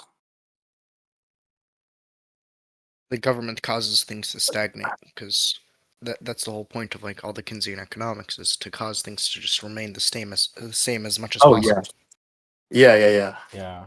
And also, from what I learned when I was working for like a fucking corporation, is like the government causes like a lot of these arbitrary Yeah, laws like to like pop up increase of Of in cost. business. Increase of cost is seen as like a bad thing.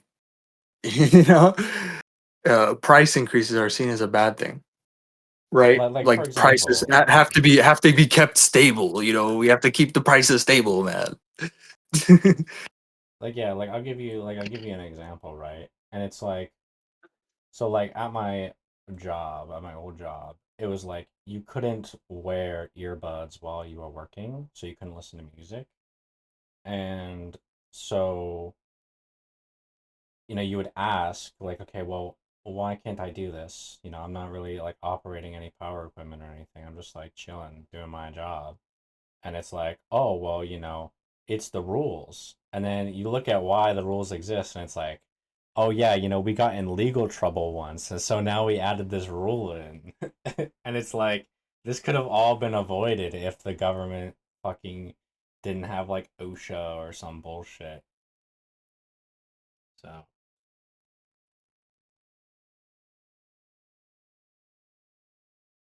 because it's like based off of one context, off of one situation. Now, no matter what, we have this like completely stagnant rule that just doesn't account for any like context of any situation. It's like, no matter what you're doing, you can't do this because we got in trouble once with the government.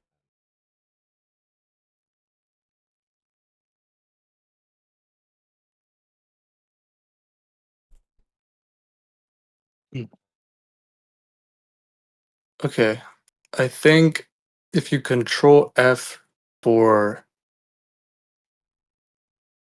succeed, Um, in which where we what book are we in in, looking at? I was in the new, you know, oh, okay. Control F for succeed. yeah, and go to uh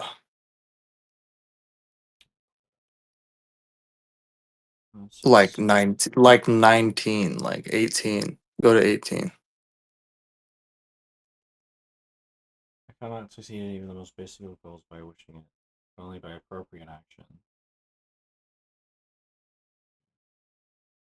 Or 17, actually, like, the stuff Looks like this below is part of a prompt.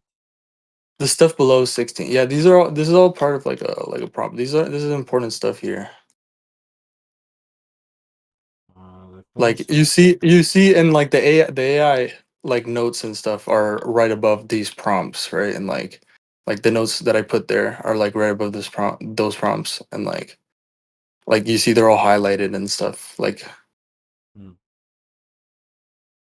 I went through and like did highlights of stuff that I wanted to highlight. I know what to do now. Values, like, this is the stuff on values. I was like, okay, like now I'm really understanding values here. I'm really understanding. Uh, You see under the heading, under the heading, heading of what? y- under the heading. I know what to do now. Values, Oh, let me find the heading. right there. You see, Yeah. and that this we were just looking at that. So, I mean, you probably don't want to read it from the top down, like read it from the bottom up, because the finished notes are below this. So I put it in like it's like in importance, and also in like, you know like the newer stuff is at the bottom. All right. Let me see if I can find.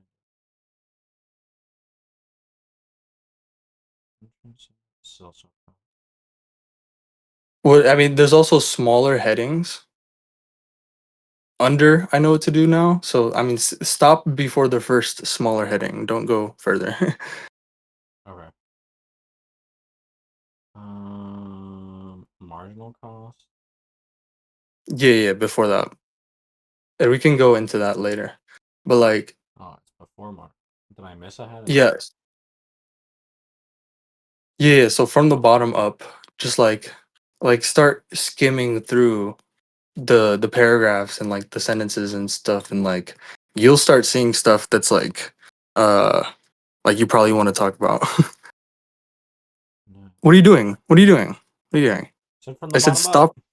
I said stop at marginal cost, dude. What are you talking about? No. It's all on the recording. I told you so clearly, bro. You said we could talk about it later. Okay, marginal. No, I said this is like, stop, like close all these, yeah, close all these Oh, smaller headings. Okay, good, good. Now just like read up from marginal cost, and then we'll go into the lower headings after. Because this is how I ordered it, basically. so read from the bottom up. Yeah, but like it'll be like read the like take this section here, right? That's like you see it's like I indented it like many more times, right? That means it's like a section of its own, right? Like I put a couple of related notes next to each other, so you can read those in a top to bottom order, right? You get what I'm saying? Okay. like Let me like look at those this. specific sections you would read in a top to bottom order instead of like from the last sentence up, right? What are you doing? What are you doing? What are you doing? What are Okay. you doing, bro? Go I'm going down, to go the down. top here. Fuck, bro, go down. There, bro. You see this whole section here, bro. This section. Scroll up a little bit. Oh. Okay. You see this whole section here before the paragraphs up there, before that prompt up there, I guess. Okay. There's all these sentences and paragraphs right here, right? There's, I don't know, like skim through Living in that. a psychological age. You don't gotta read it out loud. Just like skim through that.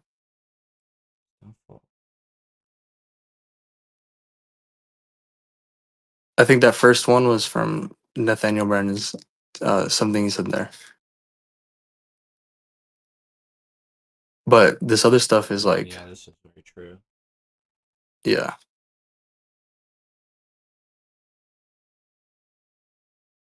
Right. I mean, this kind of just seems like another integration of, not, you know, not trying to appeal to unexplained explainers. And it's like, something without this cannot explain this. And it's like, yeah, something without action can't be action. So it's like non-action is definitely not action.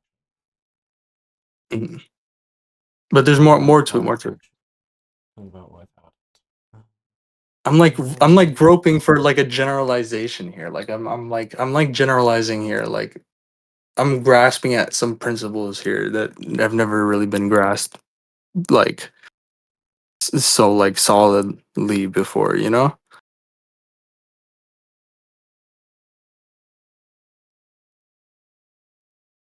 Mm. You don't have to feel your economy, rising your sense of confidence.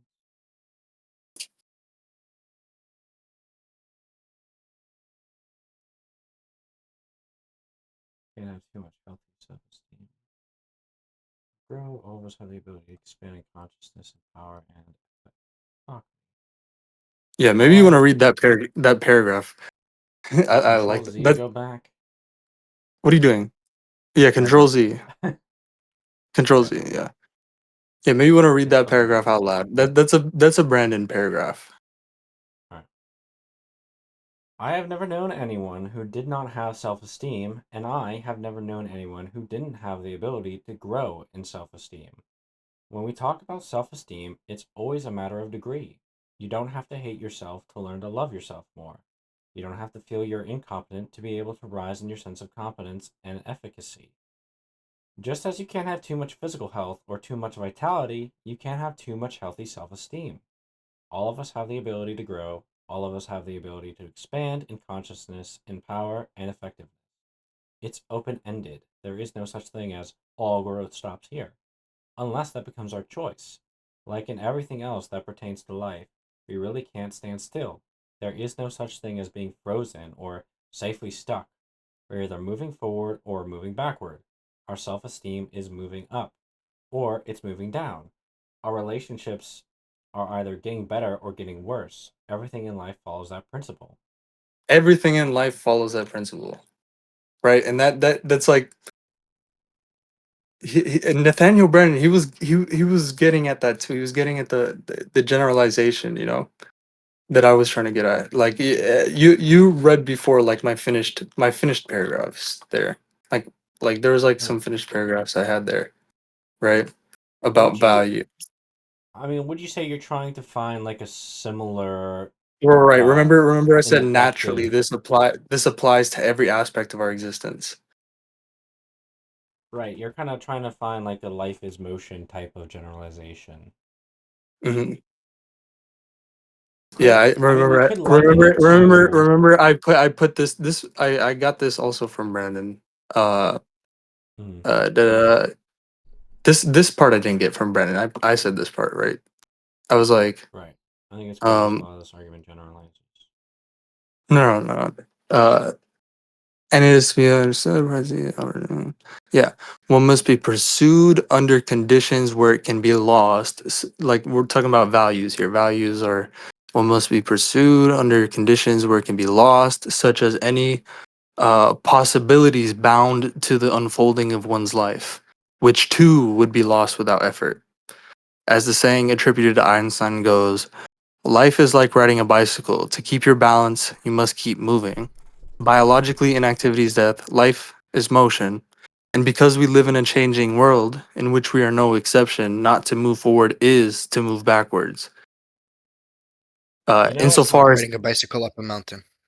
we could liken it to an wait, escalator. just wait. Insofar as any existence is finite, it is costly in the thermodynamic sense. When one ceases to grow, one proceeds to disintegrate. The result is not stasis but decline. Life is the paradigmatic value, but even the simplest lived facts are like this. You don't have to, this is from Brandon. You don't have to choose to lose strength. You only have to stop the actions by which strength is maintained. You don't have to choose illness. You only have to let the conditions of health lapse. You don't have to choose ignorance. You only have to stop doing what learning requires. And you don't have to choose distance in a relationship. You only have to stop doing what closeness requires. Naturally, this applies to every aspect of our existence. Right, okay. Before I say anything about that, I really have to use the bathroom, so I'll be right Yeah. back. It's like entropy, no? What do you mean? Like you have It's to like, constantly be maintaining it. uh, sort of. Oh,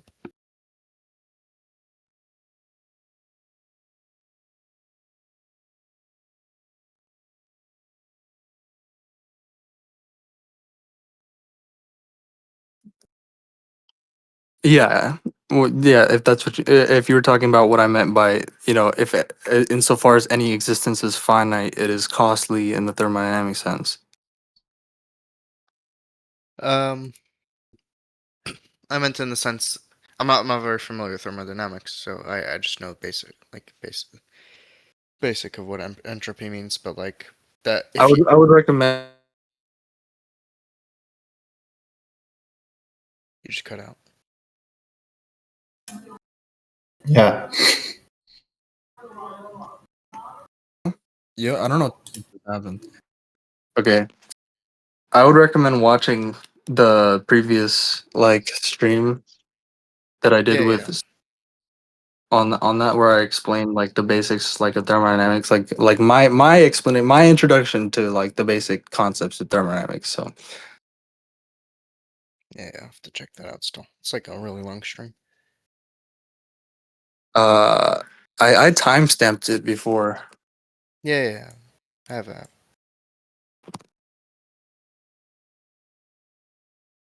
So yeah, I wanted to the reason I put this Brandon quote right there is again because like I'm like, oh yes, he's saying exactly what I'm saying. Everything in life follows that principle. That's a fucking great way of saying it. I wanna quote him on that. I definitely want to fucking quote him on that.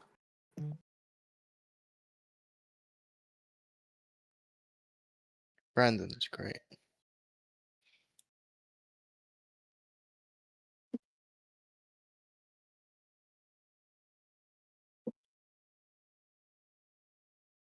Oh yeah, I'll send you my vault books. Oh yeah, send it to me. Do you have the old one? Like because I've seen like in the stuff from the Gulch. I've been looking up a lot of the stuff. Gulch or New Gulch? The old one. You just send both to me, I suppose. Well, what do you mean? If you have, are they both the same? Are they both in the same one? I don't know what you mean. Like the stuff about Uh, law and About law. there you posted like a whole bunch of in the Gulch channel over here, right? So in the beginning there was a whole bunch of stuff, a whole bunch of topics that I found interesting, but they're all deleted. Oh, like what? Oh shoot! I'm gonna let me find. Let's see. Yeah, I mean I just DM'd you the new Gulch, which is just my I mean like my vault, my notes and stuff. Obsidian, yeah. But I still have Like the Google Drive of the old vault here. I can send yeah, that. I mean the objectivist case for the validation of praxeology. I wanted to read that. Yeah, Um, I think this is my old vault. I think that's it. yeah, like all the addressing the fablisms and the studying men, right? All that. They Mhm. sent to me. Okay, thank you. Yeah, definitely. Yeah, those were just like some early stuff, like some early integrations I was trying to work on, when I was like just looking into like the Aristotelian guys, you know, that we were talking about. Yeah, yeah. That's what I'm doing right now. That's what I'm looking into. That's why. That's why I found it interesting. I'm reading Barry Smith right now, actually. Like he's Nice, he's making more sense to me than some other people. nice. Because he's coming from more like from more in the perspective than I'm coming from. I'm like he has less like he's sort of bridging the gap for me. Nice.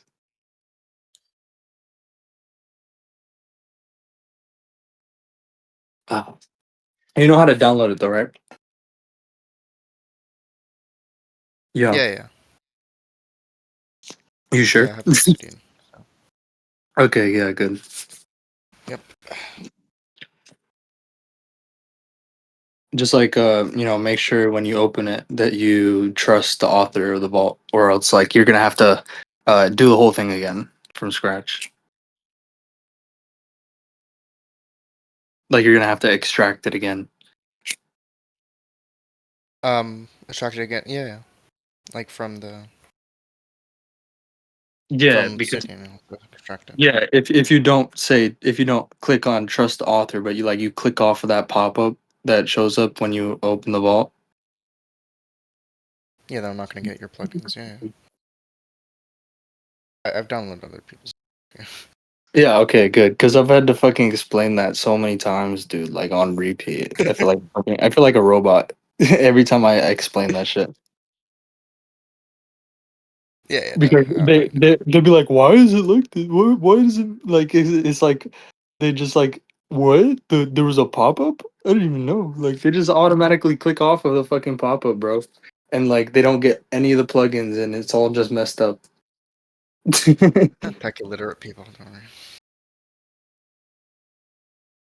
So I always have to tell, like, I always have to tell them, or else they will do it every single time. Fucking do it.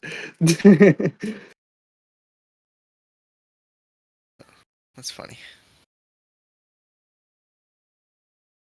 Oh, also, like Barry Smith gave lectures in Connecticut.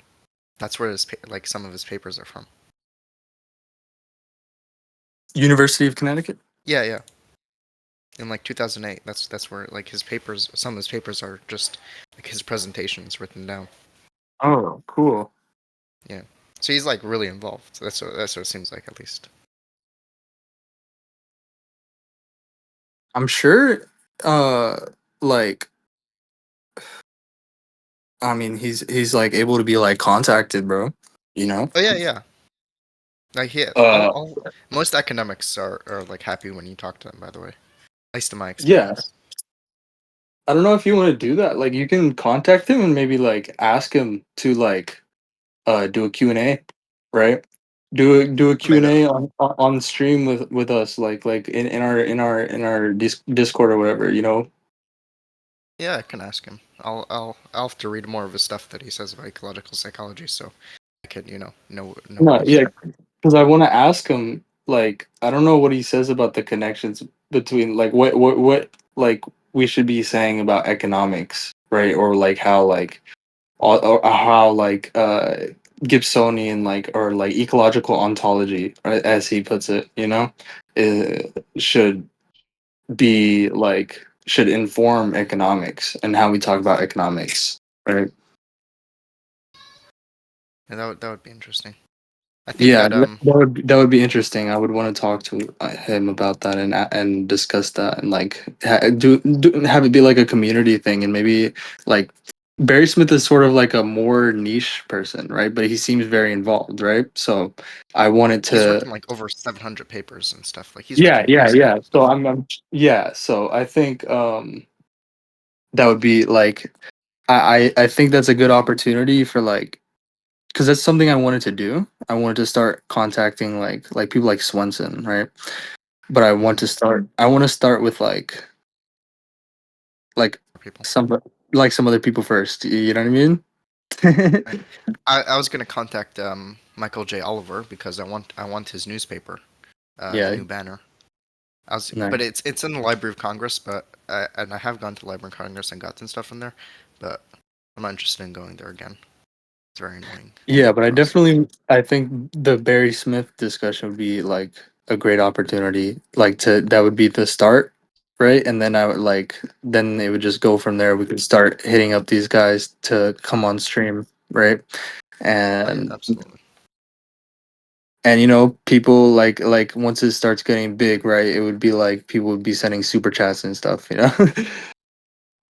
Mm, You get what I'm saying? yeah, yeah. Once I read his stuff, then I'll definitely contact him. I don't have Alright. problems contacting people. I'm back. Yeah, I mean, like, you're already reading his stuff. I mean, don't procrastinate is what I'm saying.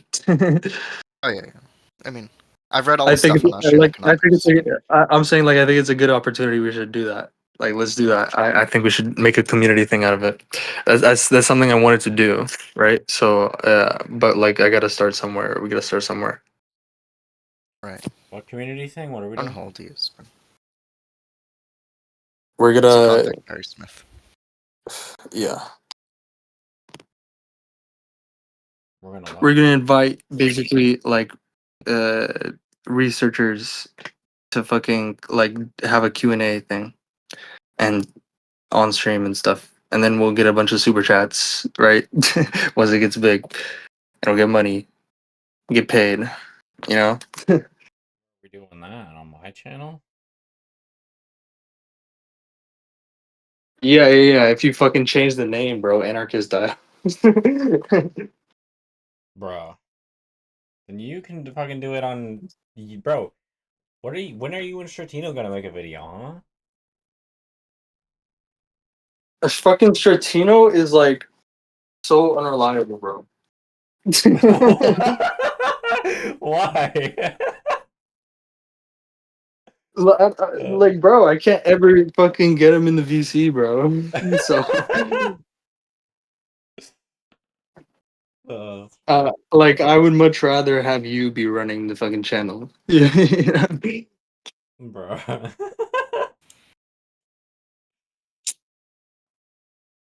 In all seriousness, like, but we gotta change the channel name, bro. We gotta do something about that. I mean, I like anarchist dialogues. That's what I wanted to do. If you want to make like a separate project, I can like if you and Shortino want to make a project, I will manage the back end for you if you want. Hell yeah, let's do that. It's gonna be titled a new objective, man. A new object. How many of those have there been? That's good. I don't know, but like that was like we're Absence we're of the taking book. that I don't we're know. taking that title because it never came, that book or whatever never came to anything. It was a bunch of uh like we won't go into it. You know, like there's you can you can look up There's a stuff. sad history in that book. Yeah, I mean Stratino's talked about the history or whatever multiple times, like several times in the chat. Or he's gone over that. So if you want to know about that, just look about that, like search about that in the chat. Search like ANO by from Stratino. Yeah, he also told me a lot about it in the secret server, the secret libertarian server. He he talked a lot about it. Yeah. So He talked a lot about the ethics too, and how fucking Arshad basically said life is the absence of pain or whatever the fuck.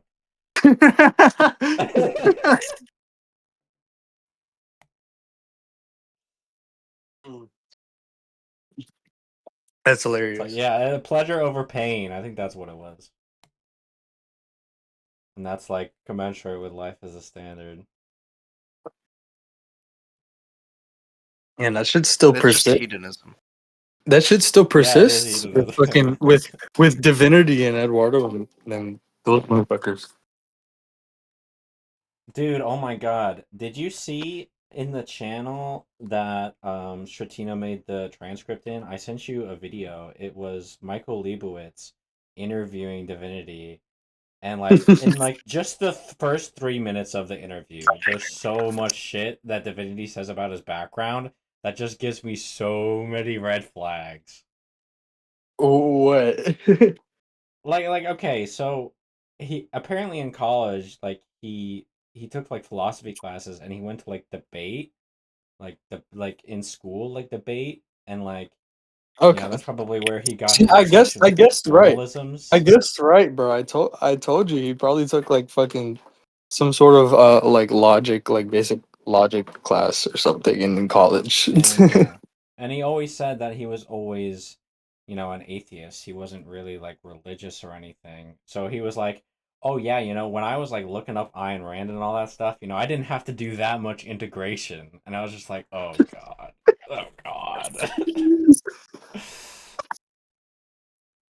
She's like, "Yeah, totally, right?" But where's take for this thread? instance that guy, right? That other Where's this atheist guy that thread? you were talking about, right? It's like even if you could say like yeah like he says a lot of like Oh objectivist no, stuff. that guy wouldn't say anything like that. If he came across objectivism, like if he came across like anything that we're talking about, Oh right? And he yeah, would like and I'm saying he'd he be would like, need to do a okay, that's ton of interesting. Yeah, he would integration. need to do a ton of integration. He would be like, he would admit that. He'd be like, yeah, like I got shit to do, man. You know.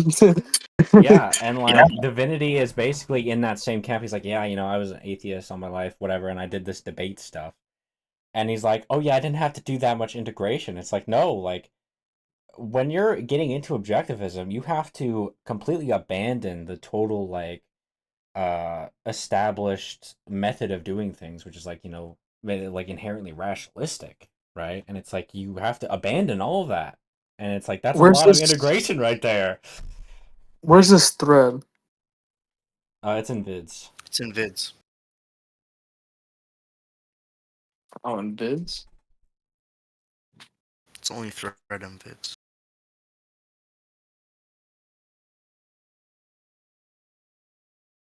Post Zulu What are we doing conversation. here, boys? What? We learning anything today? What's the plan? Oh, we were just talking Isn't the about Uh, post ethics for a the while. thread in vids is just like he's going over my debate. No, scroll down to the bottom. What about that? The video? There's a video at the bottom. Do you not see You it? said there was a transcript. No, there was not a transcript. Oh, I thought you I said he thought was we going said over video. transcript. You What was said that? transcript. Nah, You yeah, did say transcript. yeah, you did, but I didn't watch that. How old is that? It's not too old. I think it's. It is a month. It's like a month old. Okay. But yeah, basically in like the first 3 minutes, there's already like a lot of red flags in what he says, and it's just like, yeah, I can definitely tell. I can definitely tell that this is your backstory based off your character. I definitely was not surprised at all.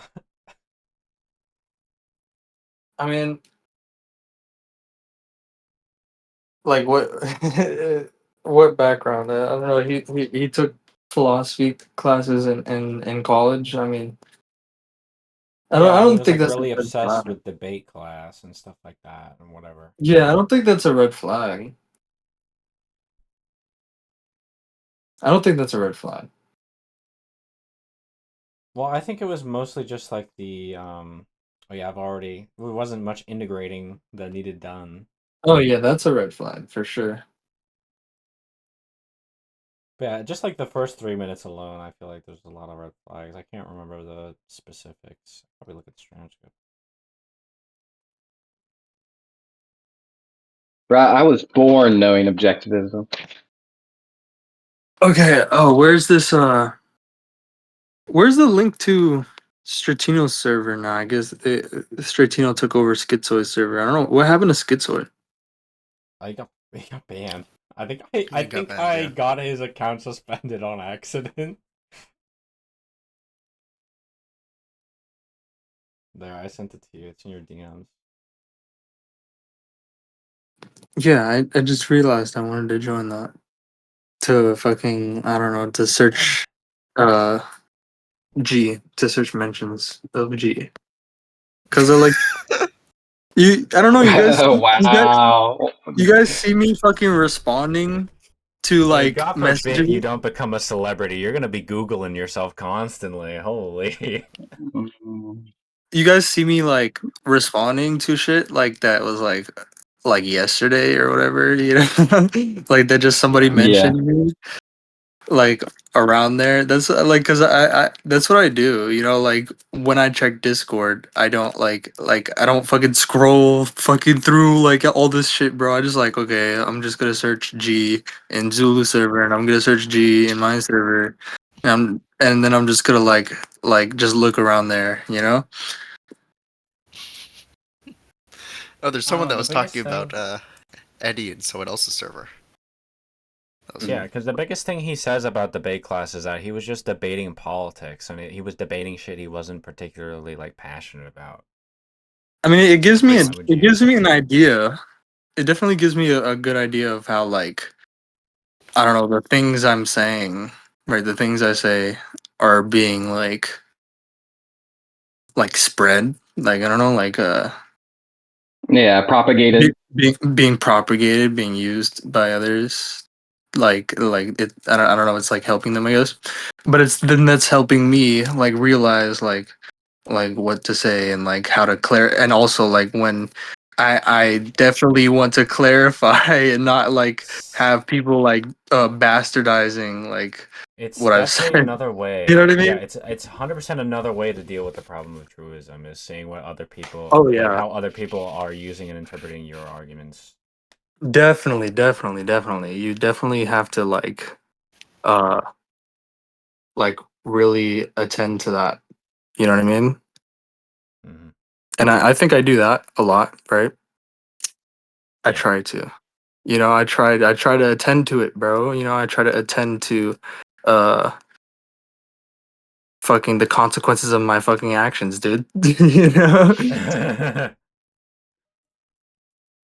Sakura. Remember the conversation with between Eddie and Gummy Bear? I forgot her name. His name. Yes. Yes, I do remember that. Yeah, so he was posting that on someone else's server. Yeah, like who somebody who's mod, bro. Let me in. It's What do boring, you mean? naive, I just realistic. invited you, G. Something. I literally just Let invited me you. in. No, but there's mods there. You have to get a mod to. Just Verify Oh. me. ping the mods. Just ping the mods. Oh. Who are the mods, man? Who are the Tabby's a mods? mod. I think Tabby's a mod. But I don't think she's awake. No, Tabby can't do it. Tabby can't do it. I can't ping them because I'm fucking locked. I'm time locked. Let me Ping them, bro. change. Ping Stratino. Ping everybody, bro. Ping all these. Don't fucking ping me. Can you see the verified channel? No, I can't. Yeah, you Yeah, can, I bro. It's just on the ping. left, right there. What? No, I can't. See? What?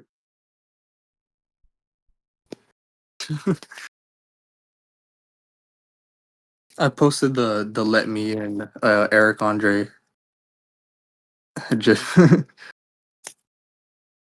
where he's like at the gate of the fucking White House.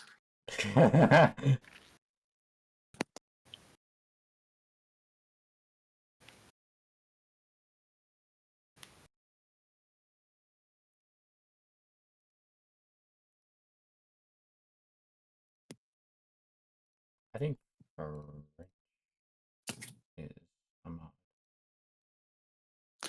Yo, somebody, bro, ping the fucking mods, bro. Come on, get me in this bitch now.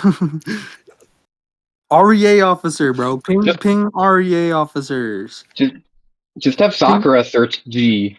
That's ping all the you care about is what people are ping the talking about fucking you. role, bro. REA officer. Ping the role. I can't. I don't think I can. Yes, you can, bro.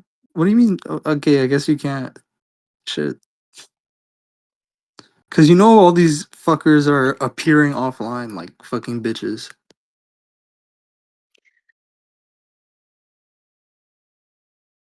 Yeah, they're really scared of letting you in. So true. Yeah, bro. They're all appearing offline, bro, because they don't want G to be like, uh, telling them shit. Yeah. Telling them to go read some fucking turvy. Clemson. Oh, Prince said done. Hey.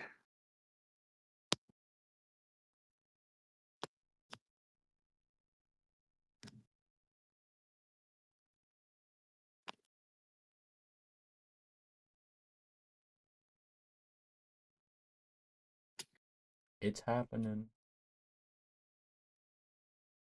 Yeah, I don't know what this roles thing is. It doesn't fucking work. I tried it and it's broken. I just put him banned. Bro. Bro.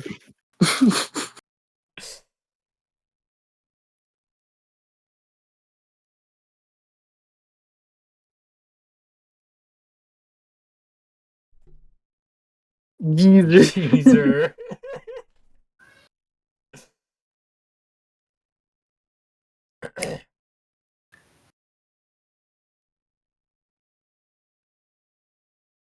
Fucking tell Stratino to get NPC. He's not gonna Or get he's an banned. NPC. Get NPC or he's banned.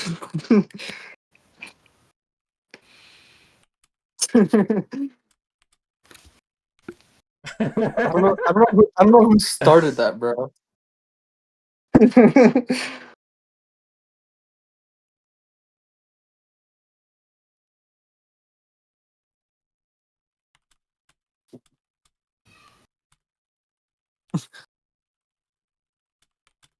I don't know who started it.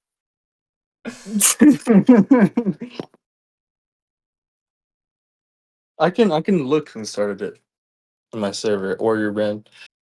I never told somebody to do that first.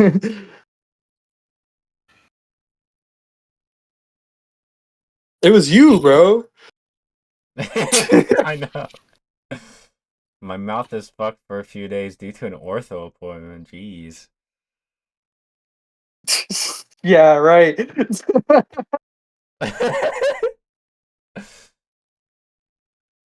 Sure. Ortho question.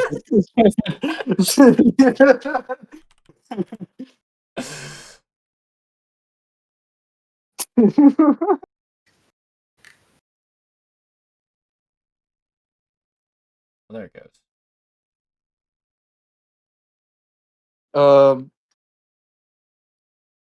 yeah, bro. I don't know. Like we were going over it. But if you wanted to continue going over it, I'm down to continue.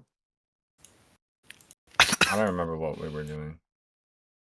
We were on my notes. Oh. Yeah, Oh yeah, you were reading something. I remember you were reading something. What were you reading? I was reading, like I was saying the same thing as Branden was saying there. Everything in life follows that principle. Hmm. But yeah, Oh so yeah, I think I was trying to liken it to an escalator. I don't know. Yeah, I think it's quite useful how this argument generalizes. For example, if someone insists on being unconcerned with ethics, they simply would not be able to succeed in anything that requires they be concerned with ethics. Or to the extent I distrust my mind and judgment, I simply would not be able to succeed in anything that requires a mind committed to awareness. Thanks for you. Or, So you're trying to figure out how to generalize that. yeah.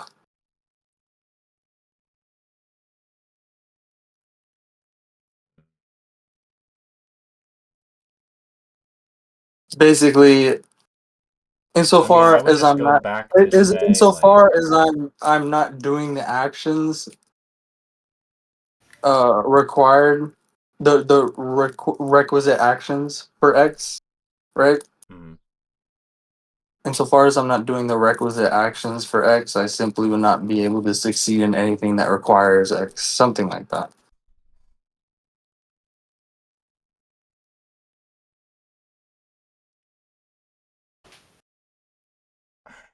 I mean,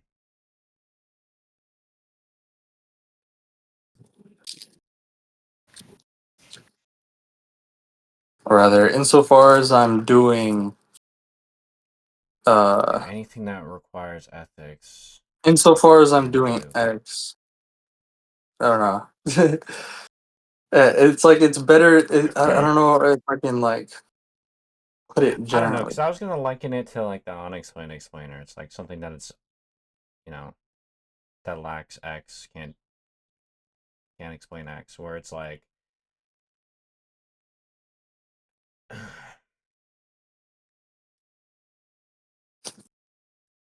I mean, I don't know. It's just because I feel like when you distrust your mind, or you're not concerned with ethics, it's like, how can you ever understand the importance of productivity? Because it's like, if you understood the importance of productivity, you would simply But just no, yeah, I ignore. like the generalization of just like if I distrust my mind, then I simply would not be able to succeed in anything that requires that I trust my mind, right?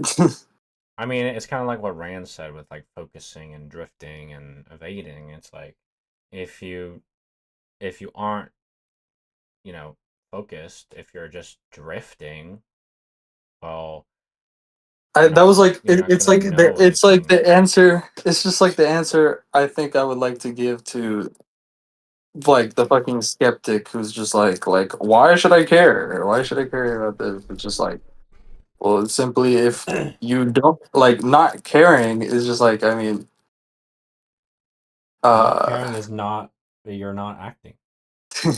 but no. That's not what I'm saying. I'm just trying to. I'm like reading this and I'm like not at the right spot. So I'm like, I need to find it. Yeah. Uh, yeah. It's just like you would not be able to succeed in anything that requires that you care, right? If you don't care, that's simply it. And basically, oh yeah. That's how I generalized it. I used fruits. Search fruits. Yes, that's how I generalized it. Fruits. I was trying to remember. Oh yeah, this thing's man. This brings me back to like a conversation Yes, I had with I my don't want to have roommate. to care. I don't want to have to care does not abolish caring or where it is required. Only the fruits of caring. They are committing to a life in which the fruits of caring cannot exist. Oh man, it reminds me of this time, dude. There was like some Descartes skeptic You in like cannot the Zulu escape the server. costs of caring. You pay a higher cost, the loss of what caring would have made possible. And then you see the generalization in what I was saying, right? Mhm. The basic issue is not whether values exist, but what they can do for you, what they make possible for you, right? Mhm. There's no metaphysically neutral stance one can take towards values, any values, both known and not yet known. You can pursue them or not. A value not pursued is not unreal, not any less real. So, like I'm not looking at the right prompt here. Here we go. Well, yeah, because It's everybody not. has values, right? They can deny that they have values or whatever as much as they want, but I mean, you literally Yeah, yeah, can't live. Like values right. is something so simple as like oh, I like my car, right? That's a value, right? Like it Yeah. could be something extremely simple. He feels So, increasingly haunted by a sense of inner emptiness and futility, the sense of attaining nothing, enjoying nothing, being nothing. That's also from Branden. mm, But okay, yeah, yeah. So like where are you at? Yeah, yeah, right there at the so scroll up. We're done here.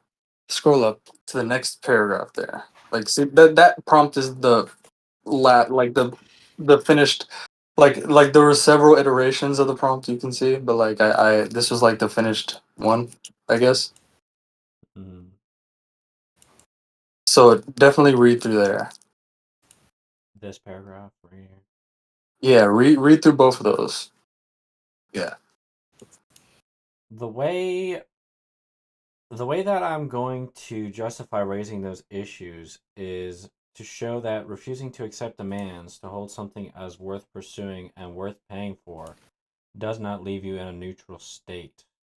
The result is not a neutral life with fewer concerns, quote unquote. What The result, hold up. Somebody who's making that noise, bro? Like their mic is like I don't know, like getting dragged across something. It's really fucking. as Oh yeah, books. it's books. Yeah, Sorry, it mute may your have phone. been me. Yeah. Son of a bitch. Yeah. Okay, we're good. Yeah, I like this, like really, bro. Like every single like thing I say here, like you really have to like I don't know, like don't pause on when you're reading, but pause. Everybody hearing this, like pause on every single like fucking thing I'm saying here because it's very like significant stuff, you know. So Right. The result is not a neutral life with fewer concerns. The result is a life in which the fruits that may only be born of such concern do not and cannot exist. The end this is all me here, by the way.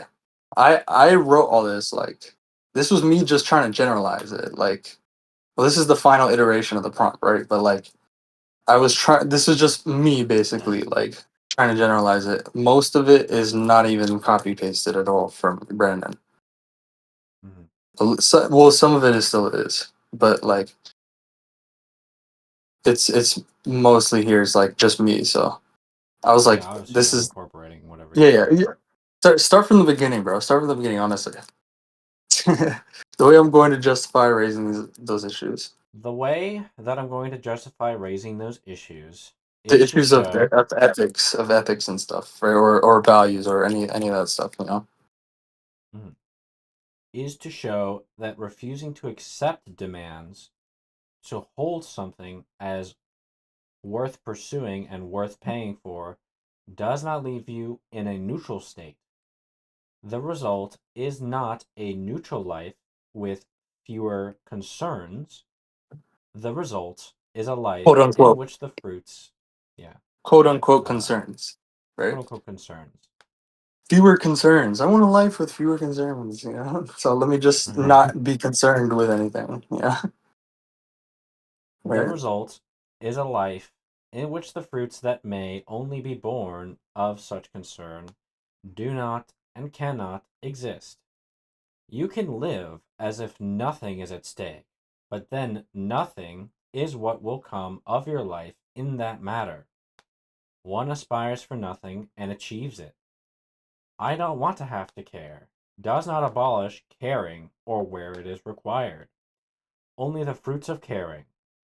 They are committed to a life in which the fruits of caring cannot exist. In the course of our existence, which unfolds through our actions, we find ourselves thus continually confronted with situations that quote unquote invite action. Events or outcomes that may occur only through your active participation, things that are only possible through what you do, which requires some appropriate action on your part.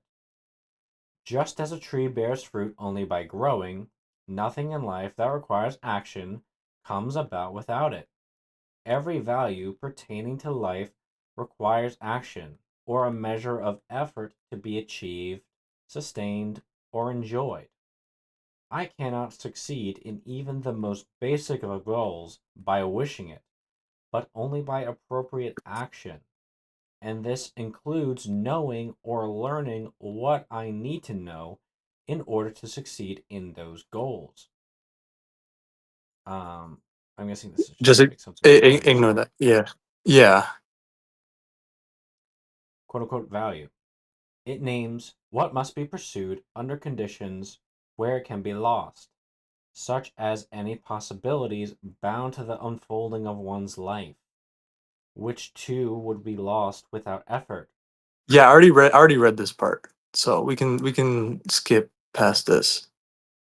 Okay. Uh the part that I already read. So life is You want naturally to this redo applies to that? every aspect. Yeah, naturally this applies to every aspect of our existence. And then that the last part there is just is another quote which I read from The Divine Right of Stagnation. This paragraph, or is it? Well, then that next sentence, constant growth is further a psychological need of man and a condition of his mental well-being. And then this next sentence is something from a different book entirely, from one of Branden's other books, where he says, when you know you're not making anything of yourself, not doing anything with your life, stagnating, and letting too many opportunities pass you by, everything inside you turns sour, like you're rotting away or dying as you feel yourself sinking into some nameless abyss.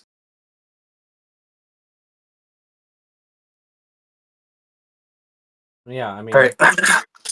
it And just then sounds. the next paragraph you can read. Yeah, I mean, it very simply sounds like they're just saying that people are just ignoring facts of reality.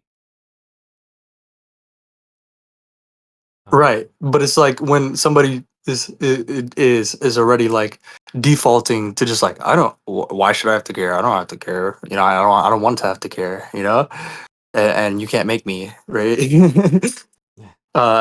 Like even just pointing out that oh you're ignoring facts of reality, they're just gonna say well I don't have to care. Why? So I'm just trying to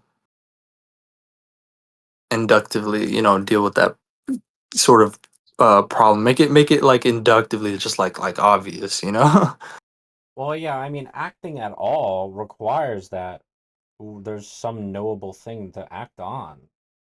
So, Right. So keep going. Unless you wanted to say something like yeah, because I was about going to talk about how I I was speaking to like a Descartes kind of skeptic who's just like, well, what if there's like a demon influencing everything you're doing or whatever? And it's like, well, we can spend all of our life just like constantly in doubt and just like, oh, I can't well trust if my you mind or whatever. you see But and well it's more like I don't know when I have some notes here from Branden. I think it's in there. It's in more than that Branden notes. It might be in that one, but he talks about like how like where he talks about how like uh how we need to emphasize like the importance of ethics. Like he's like well now we're gonna talk about ethics. We're gonna talk about values. We need to emphasize the importance here because people are like they just like totally treat values as unreal. As just totally like totally unreal. You know? Yeah, it's an illusion. Yeah. So like I have somewhere the quotes from him on that like somewhere, but like that's basically the idea here, you know, like to eschew that. And I guess it's also a problem of dualism, you know, Mhm. because how are you even valuing these things? How do you even have any belief? Because I mean, what I mean, would the statement that values are unreal be itself of value? No. uh no, I don't know what you're getting at there. Like the idea is like basically what he says elsewhere is like yeah. His life and self-esteem require that the object and concern of man's consciousness be reality in this earth, but morality, men are taught, consists of scorning this earth and the world available to perception, and of contemplating instead a different and higher reality, a realm inaccessible to reason and incommunicable in language, but attainable by revelation, by special dialectical processes, by that superior state of intellectual lucidity known to Zen Buddhists as no mind or by death. There is only one reality, the reality knowable to reason. And if man does not choose to perceive it, there is nothing else for him to perceive. If it is not of this world, then he is conscious, then he is not conscious at all. The sole result of the mystic projection of another reality is that it incapacitates man psychologically for this one. Right? The sole result of a mystic projection of another reality is that it incapacitates man psychologically for this one. It was not by contemplating the transcendental, the ineffable, the undeniable. It was not by contemplating the non existent that man lifted himself from the cave and transformed the material world to make human existence possible on earth. If it is a virtue to renounce one's mind, but a sin to use it. If it is a virtue to approximate the mental state of a schizophrenic, but a sin to be to be an intellectual focus. If it is a virtue to denounce this earth, but a sin to make it livable. If it is a virtue to mortify the flesh, but a sin to work and act. If it is a virtue to despise life, but a sin to sustain and enjoy it, then no self-esteem or control of efficacy are possible to man. Nothing is possible to him but the guilt and terror of a wretch caught in a nightmare universe, a universe created by some metaphysical sadist who has cast man into a maze where the door marked virtue leads to self-destruction and the door marked efficacy leads to self-damnation. I don't know. I don't even know if there's like I don't even know if you could really like explain that kind of thing to a skeptic inductively. I mean, I'm kind of reminded of what we read about Parmenides, I where like think no. every action What do you mean, is bro? in I think I'm doing it. contemplation. Yeah, I think that quote is very good. Well, what do you mean? I Where are mean, you reading skeptics this still from? have free will. They can choose to, you can, you know. Like the fucking the other quote. Remember the other quote that I fuck yeah, the other quote. I've never known anyone who did not have self-esteem, and I have never known anyone who didn't have the ability to grow in self-esteem. When we talk about self-esteem, it is always a matter of degree. You don't have remember when we talk about evasion, it's always a matter of degree. You Yeah. cannot live by evasion. This fucking living person here, he's not a fucking evader 24/7 because he's fucking alive, right? It's just Oh. that fucking simple, right? It's always a matter of degree. So you don't have to hate yourself to learn to love yourself. And then you tell them you don't have to hate yourself to learn to love yourself more, because this is what they've learned. They've learned that you have to hate yourself to love yourself more, right?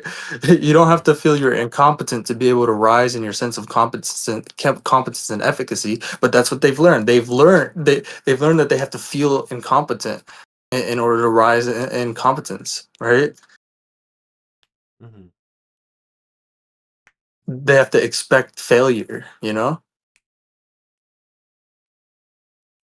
just I mean, as you yeah. can't have So too much physical health or too much vitality, you can't have too much healthy self-esteem. All of us have the ability to grow. All of us have the ability to expand in consciousness and power and effectiveness. It's open-ended. There's no such thing as all growth stops here unless that becomes our choice, right? Yep. It's a choice. right. So yeah, like in everything else that pertains to life, we really can't stand still. There are no such thing as being frozen or safely stuck. We're either moving forward or we're moving backwards. Our self-esteem is moving up or it's moving down. Our relationships are either getting better or getting worse. Everything in life follows that principle. Mm.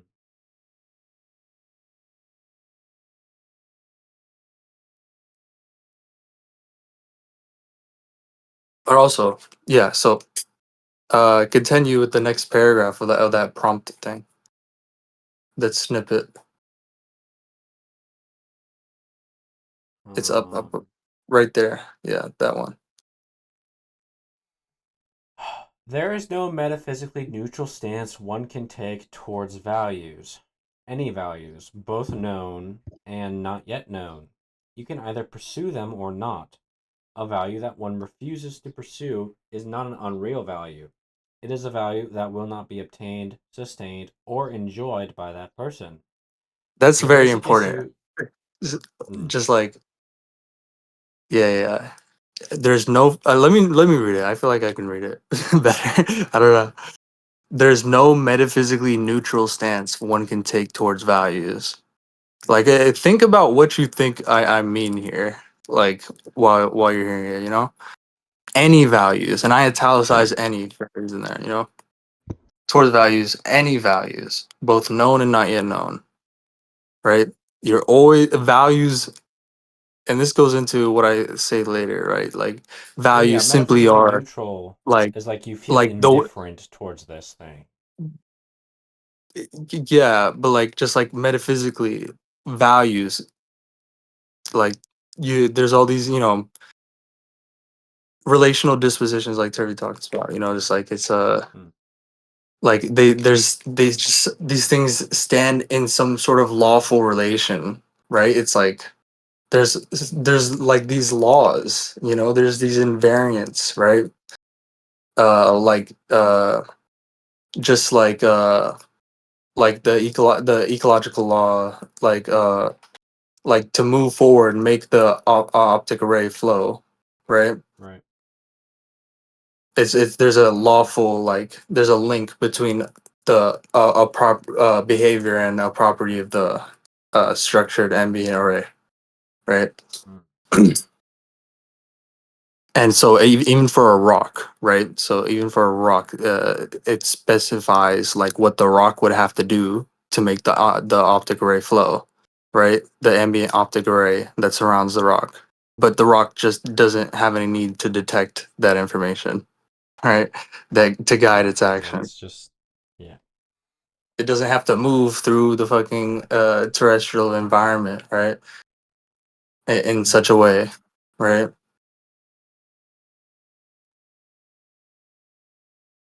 But anyways, uh, yeah, like yeah. you said, you can read it better than me, so Yes. your So, prerogative. any values, both known and Ugh. not yet known, you can either pursue them or not. A value that one refuses to pursue is not an unreal value. It is a value that will not be obtained, sustained, or enjoyed by that person. A value that one refuses to pursue is not an unreal value. It is a value that will not be obtained, sustained, or enjoyed by that person. That's all me, bro. That that was just a complete like boom. I knew exactly what to say there. The basic issue is not whether values exist, but what they can do for you, what they make possible for you. And what I'm doing there is like there's this Gibson quote about, you know, uh like basic issue or whatever. Like in the theory of affordances, like question of like whether affordances exist is not important. It's about whether there's like information specifying them, right? Mm-hmm.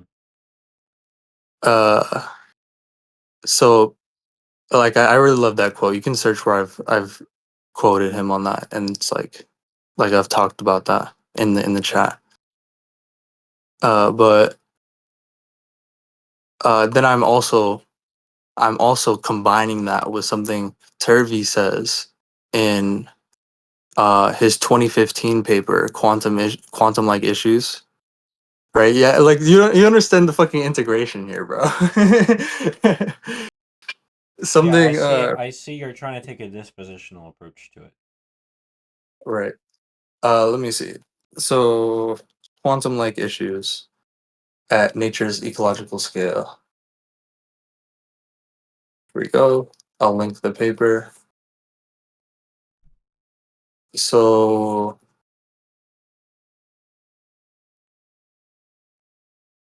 let me see if I can find the quote because it was really like eye opening also, and I just connected those two things.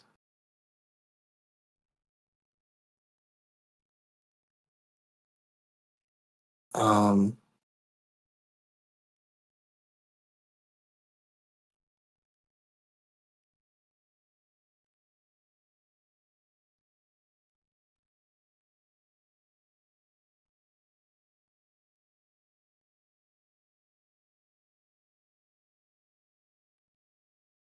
somewhere near the end.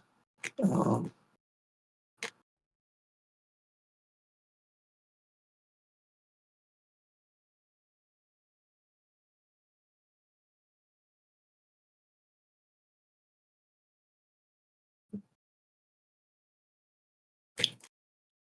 Man, I don't know why I can't control F in here. There we go.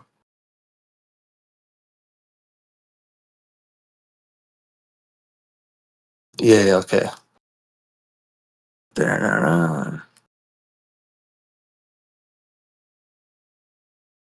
One parallel stems from Lindsay's 1996 admonition to physicists.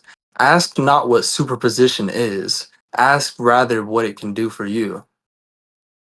The present author would suggest synonymously to physicists and those who aim to build a theory of perception and action for all organisms. Ask not what an affordance is, ask rather what it can do for you. Here's why. An affordance, da-da-da. Yeah, it just quotes Gibson there. But I really, really like that. Ask not what an affordance is, ask rather what it can do for you. Because what it is what it can do for you.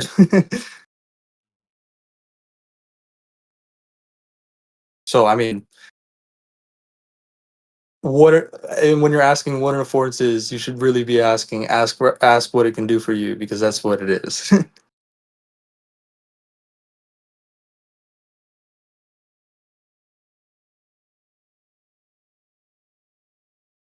See, I don't know. You guys see the connection there? Yeah. Let's go back. Right. So, let me see.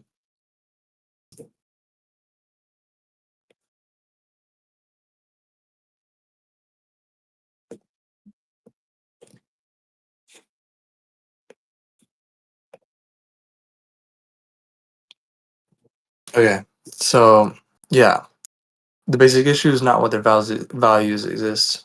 Or I should have said, basic issue is not whether values exist, but what they can do for. Yeah, I mean, it's like because then in another quote, Gibson says that about affordances. It's not whether affordances exist, right? It's about whether there's information specifying them. Then I said, but what they can do for you. That's from the Turvey quote. what they make possible for you. And you know, I equate values with affordances. Values are affordances.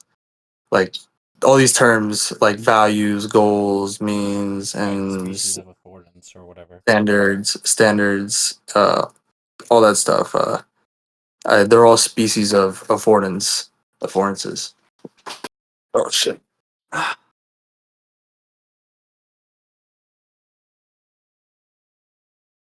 Right. So the basic issue is not whether something is at stake, but whether one will acknowledge what is at stake. Because the stakes are not created by your willingness to acknowledge them, although it certainly may be something they require of you.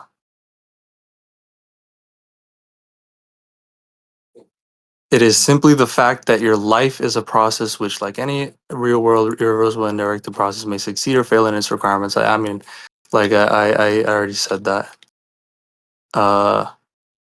The way a fact bears on the success or failure of a living process is its evaluative content for the organism. What any and every fact of reality is, taken with respect to a living organism, that is, those dimensions on which these facts are commensurable with the living process. Regardless of what one does and doesn't admit, living things are things for which reality matters, and they cannot simply pause the terms of reality while they decide whether to take reality seriously. I love that. Regardless of what one does and doesn't admit, living things are things for which reality matters, and they cannot simply pause the terms of reality while they decide whether to take reality seriously.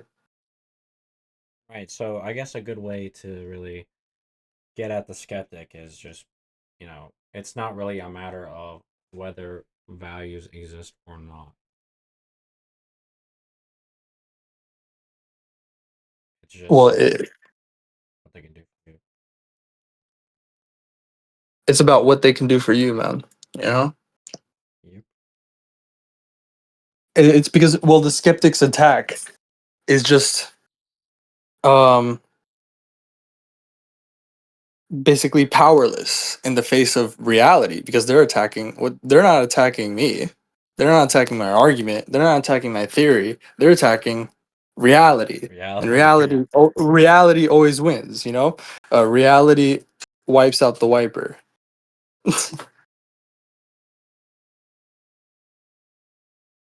The one who tries to wipe out reality only gets wiped out by reality, you know? Mhm. Reality wipes out the wiper once again. That's it, man. That's like, you can just say like, oh, when it happens, I'm just gonna be there. I mean, all I'm gonna have to say is, you know, reality wipes out the wiper once again. Mhm. I think that's the best way to attack it, right? Because Yeah, just saying that their attack is like is just against reality. yeah, that's how you could really attack any kind of like Like weird, like just wacky, like transcendental, crazy argument like that. It's like just like, who gives a fuck? they're yelling at you, right? It's like you just pick them up and turn them around, and they have to face reality. You know, just like I don't know why you're looking at me. You know, Yeah, look I at don't know all why of you're this looking at me. reality. Like take it up with reality. You know.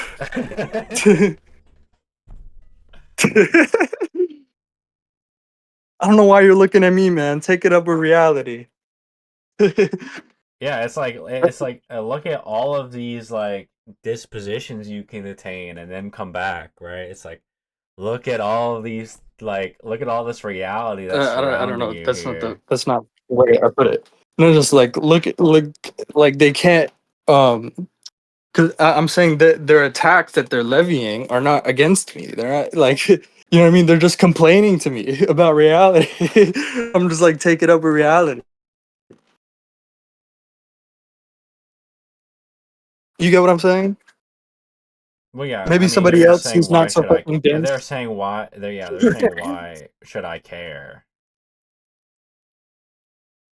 Yeah, I mean, like, but they're And like, then it's just like, why are it you doesn't- why are you looking at me, bro? You Yeah. know, take it over reality because the attacks they're levying are against reality, and they can't beat reality. You know, they can't cheat reality. You can try, you know, you can as hard as you might, you know, as hard You as you can might, you will try. never Yeah. as hard as you might, you just won't cheat reality. You can't. You can try Because to build a perpetual motion yeah. machine, but you can't do it. Yeah, waste your whole fucking life on it, man. Go ahead. Yep. Waste your whole life trying to cheat it, trying to fucking argue with reality.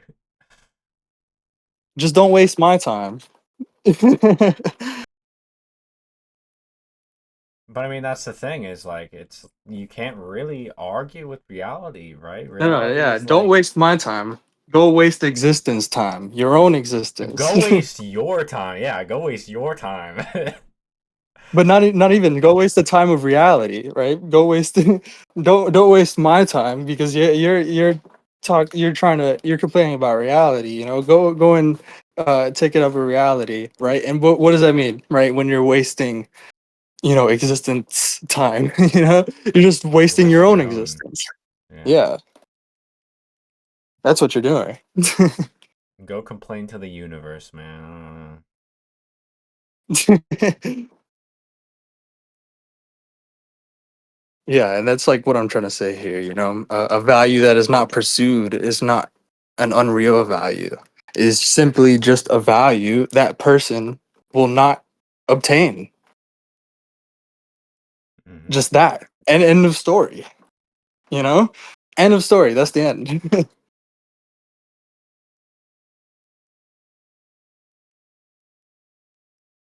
I don't know. Anybody want to Yeah, say because anything else other than Sakura? yeah, because it's just the very fact that you're considering this value, but you refuse to pursue it. Like that's it, right? We don't need to question whether it's real once we stop or refuse to pursue it. It's like, who cares? Yeah, I So mean, yeah.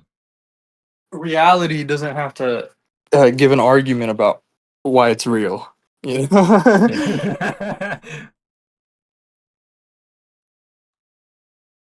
You can try and argue with reality, like reality, you're not real. Here's why. Da, da, da, da, da, da, da.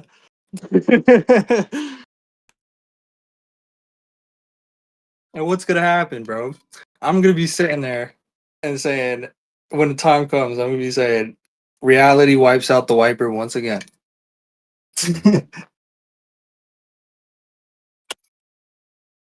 I think there's a more kind of colloquial saying that people like to say, which is that like natural selection strikes again, right? It's just like you're so incompetent or whatever that you just like die from like sheer incompetence. Yeah. Ah. No, but they're like oh yeah, a good way. Like I mean there's like why is the world like this? Why am I so fucking, you know, why am I so sad all the time? And I'm just gonna be sitting there. Reality wipes out the wiper once again. You know? They're just a person who hasn't obtained the value, you know? The value is not unreal value, they just haven't obtained it, you know?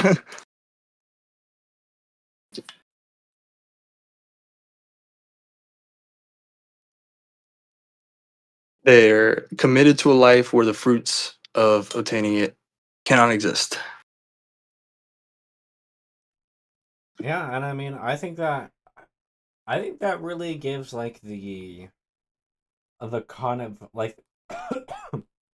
the kind of cause for the effect of rationalism, because Trutino says a Right. lot like rationalism is like a disease, right? It like Oh, search infects you and search you get why me. worse and worse. Yeah, yeah. Search why me. Why me? Is another quote. But search for In the the full notes or in paragraph Discord? in the notes. Oh. It's gonna be the first one.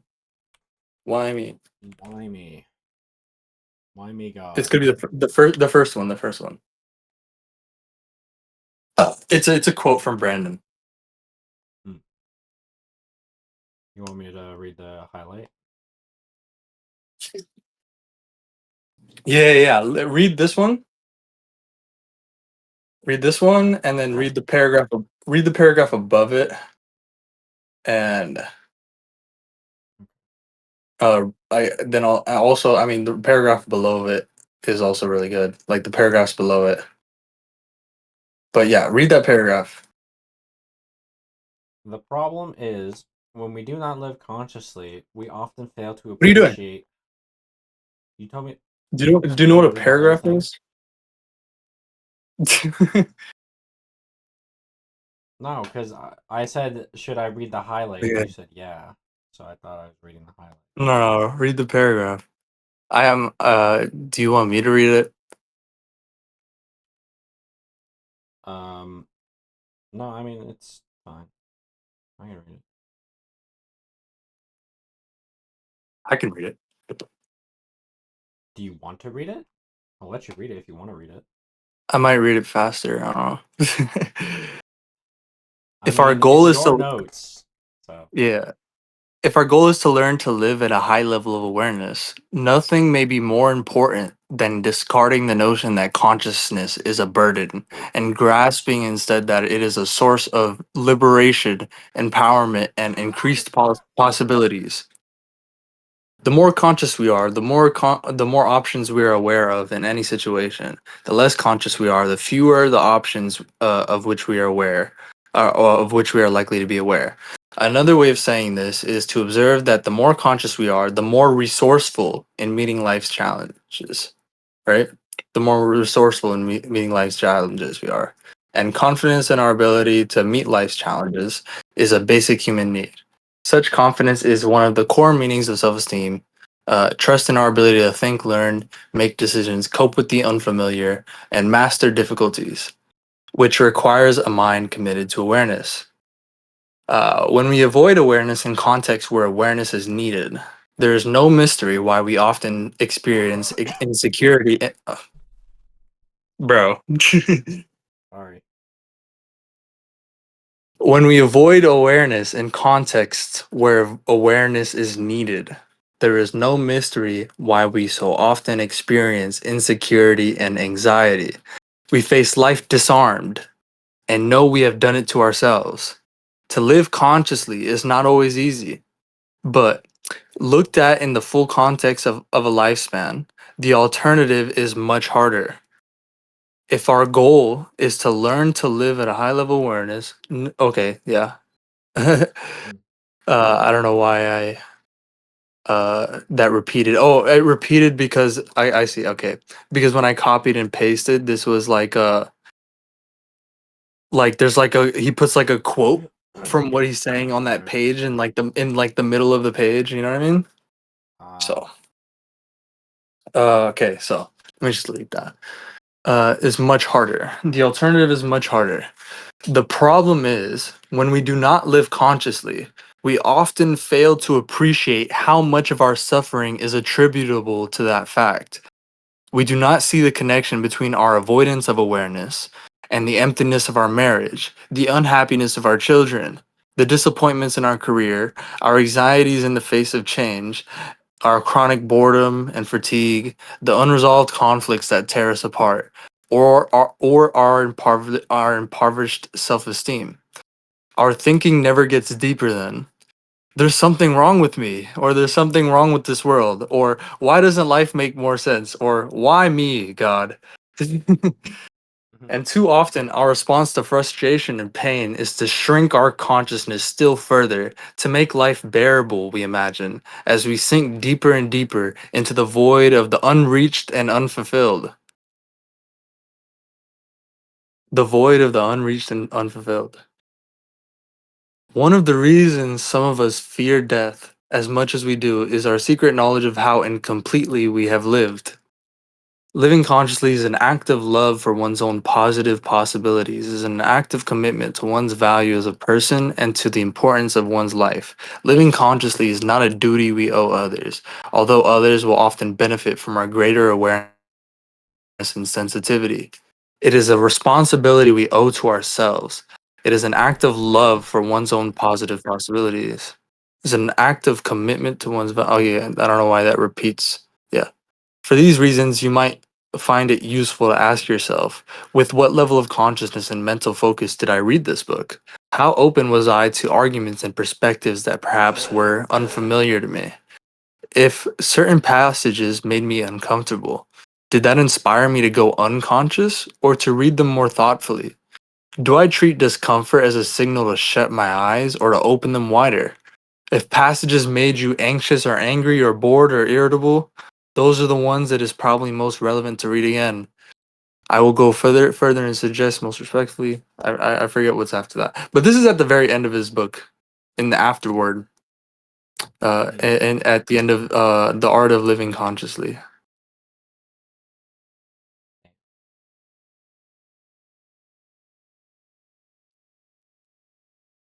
Dude, yeah, I mean, I've definitely felt that kind of feeling when I was younger, of like shrinking your consciousness whenever things get tough.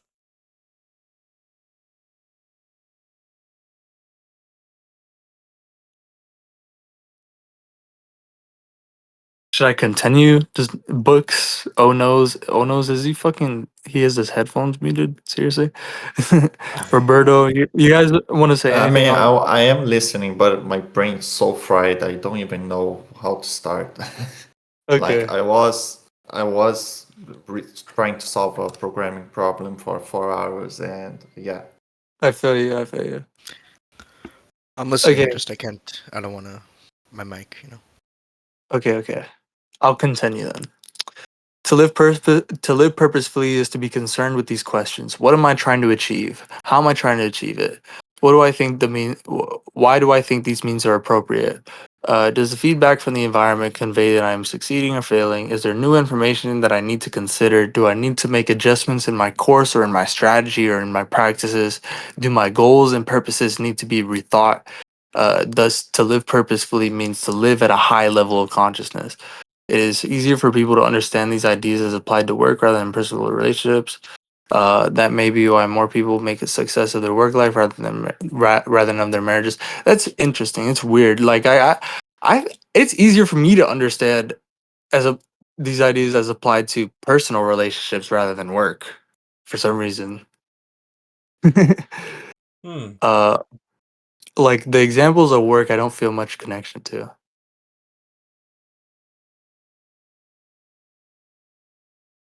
Everyone knows is not enough to say, I love my work. One must show up at the office and do something. Otherwise, the business moves toward non existence.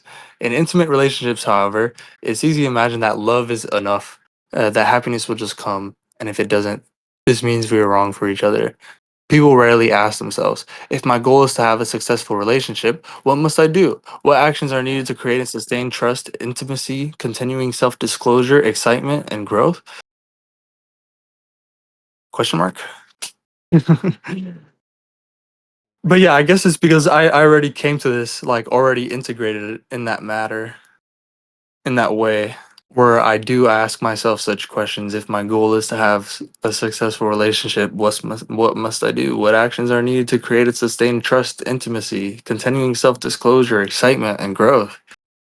And I don't take love or happiness or any of that to be like a how like altruist they treat like love is like an unconditional thing, you know? Hmm. I don't think that happiness will just come, and if it doesn't, that means we're wrong for each other, or that love is enough. Just saying it. Yeah, it's something we have to like choose and build. Right, exactly. To the extent we live consciously, we ask questions If such is my goal, what do I need to do in order to achieve it? What information do I require? By what criteria will I judge whether I am on course or off course? If, for example, I want to raise a happy, well functioning child, how do I propose to do it? Is knowledge on this subject available that I should be studying? Are there relevant books I ought to be reading? What other useful resources exist? What do I need to know to do a good job? And what are the limits of what is realistic to expect of myself? What is my power and what isn't? What is in my power and what isn't? To the extent I operate consciously, I continually reach out for information relevant to my purposes. To the extent I don't, I assume knowledge is unnecessary, that I know all I need to know, or that what I don't know won't hurt me. So here the questions are: do I stay alert to any information that might cause me to modify my course or correct my assumptions? Or do I proceed on the premise that there is nothing new for me to learn? Do I continually seek out new information that might be helpful, or do I close my eyes, even if it is presented? Mindfulness leads to increased effectiveness. Its abandonment leads to failure and defeat. If there is if there is one certain indication of unconscious living, it is indifference to the question, what do I need to know or learn in order to achieve my goals? I really like that. That's why I highlighted that one. If there is one certain indication of unconscious living, it is indifference to the question, what do I need to know or learn in order to achieve my goals? During the last 2 decades, many companies lost market share and went out of existence entirely because leaders chose to ignore evidence that old ways of doing business were no longer appropriate, just as employees remain stuck and are passed over by colleagues because they choose to ignore evidence that they need to acquire new skills to remain adaptive in a rapidly changing economy. Just as marriages break down because one or both partners choose to ignore evidence that their behavior is destroying the relationship. Just as children grow up without learning self responsibility or self discipline because parents believe all they have to do is feel love and that no knowledge or skill is needed to raise a human being properly. If there's, yeah, if there's one certain indication, uh, okay, yeah. There's one certain indication of unconscious living is indifference to the question, what do I need to know or learn in order to achieve my goals? Such indifference is intimately related to the absence of a sense of reality. When that sense is lacking, when there is little or no grasp of facts or objectivity, goals, it is imagined, are achieved by wishing, not by appropriate action. A relationship of reciprocal causation exists between the practice of living consciously and self esteem, just as living consciously strengthens self esteem and self esteem inspires living consciously. If we have confidence in our mind, we are not deterred by the challenges of new learning. Preserving, we tend to succeed in our efforts, which reinforces our initial confidence. Lacking such confidence, the challenges of new learning may feel intimidating and overwhelming. Change and novelty tend to be perceived as frightening, and so one tends to cling to the known and the familiar. But if the known and the familiar are inadequate to the requirements of the new situation, the result is failure and the deterioration of an already wounded self-esteem. I also really like this part. Like I wanted to use this definitely. This is a good generalization. This is a good way of generalizing what we're talking about here, right? Lacking such confidence, the challenges of new learning may feel intimidating and overwhelming. Change and novelty tend to be perceived as frightening, and so one tends to cling to the known and familiar, right? But if the known and familiar are inadequate to the requirements of the new situation, the result is failure. Yeah, it's like not caring is only gonna later lead you down the line to failure. You would not be able to succeed in anything that would require you to care. And caring requires a lot. Or a lot of things require caring. Yeah, definitely.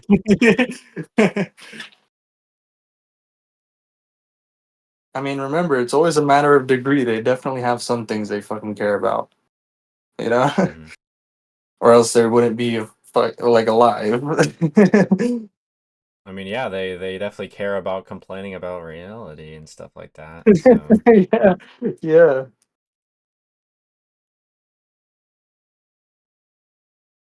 yeah, it's like why do you care about the conversation we're having then? Right? You're over here fucking telling me, complaining to me all about reality and saying all this stuff, and it's like, well, why do you care so much about this then? Right?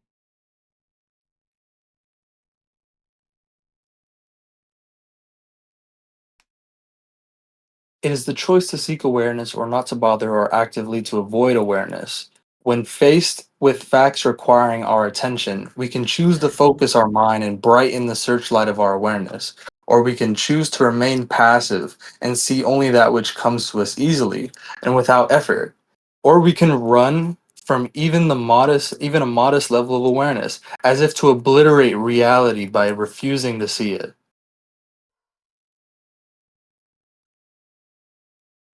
Damn.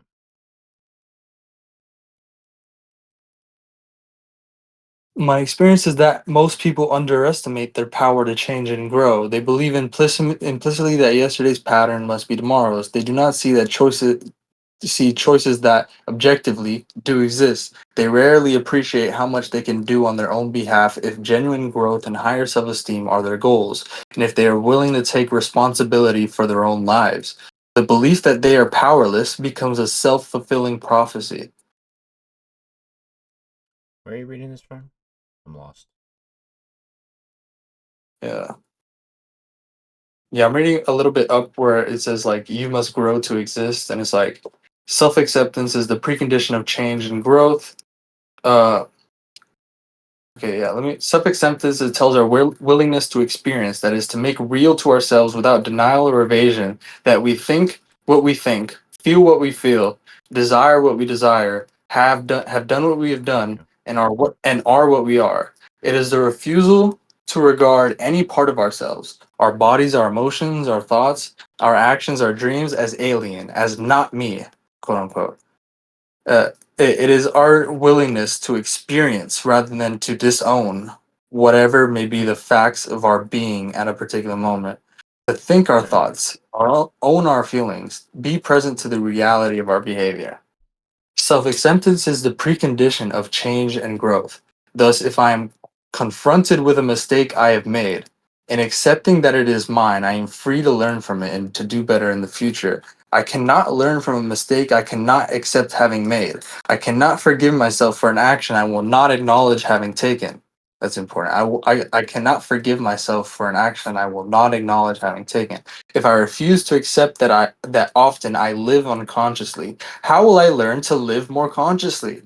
If I refuse to accept that I often live irresponsibly, how will I learn to live more responsibly? If I refuse to accept that I often live passively, how will I learn to live more actively? I cannot overcome a fear whose reality I deny. I cannot correct the problem in the way I deal with my associates if I will not admit it exists. I cannot change traits I insist I do not have. I cannot forgive myself for an action I will not acknowledge. Yeah. A client once became angry with me when I attempted to explain these ideas to her. How do you expect me to accept my abysmally low level of self-esteem? She demanded indignantly. If you do not accept the reality of where you are now, I answered, how do you imagine you can begin to change? To understand this point, we must remind ourselves that accepting does not necessarily mean liking, enjoying, or condoning. I can accept what is and be determined to evolve from there. It is not acceptance but denial that leaves me stuck. I mean, yeah, he's simply describing self-awareness. Yeah. Uh, yeah. So The long whole as the notion of individual. What? Books. the whole notion of you have to accept yourself before you can work on yourself is very much a humanistic thing also, by the way. I think he took a lot of stuff from humanism. I'm just saying. Human? No, humanism, like human. Carl Rogers, Abraham Maslow, all the, like, the hierarchy of needs guys. That's Abraham Maslow. I have no Like, idea what you're talking about. I'm just saying, whatever. He took a lot of things from humanistic psychology, basically. That's what it seems like to me. I'm just gonna point that out. That's it. Okay. Okay, I'll continue. So long as an individual cannot accept, huh? He's a real humanitarian. Yo, say, yo, I'm doing something. My dad and my brother just came to my house. Damn. So long as an individual cannot accept the fact of what he is, cannot permit himself fully to be aware of it, cannot fully admit the truth into his consciousness. He's gonna go play. Okay. Okay. You wanna go play pool? No. He cannot move beyond that point. Right. It is not acceptance but denial that leaves me stuck. Remember? Mhm. So long as an individual cannot accept the fact of what he is, cannot permit himself fully to be aware of it, cannot fully admit the truth into his consciousness, he cannot move beyond that point. If he denies the reality of his condition, he cannot proceed to alter it, cannot achieve healthy changes in his personality. This thought is expressed in Gestalt therapy as the paradoxical law of change, which states that a person begins to change only when he accepts what he is.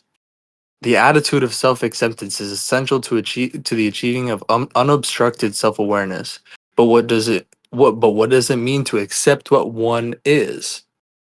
Stated negatively, to accept oneself, to accept what one is to refuse to disown any part of one's experience, one's thoughts, feelings, emotions, desires, aversions, actions.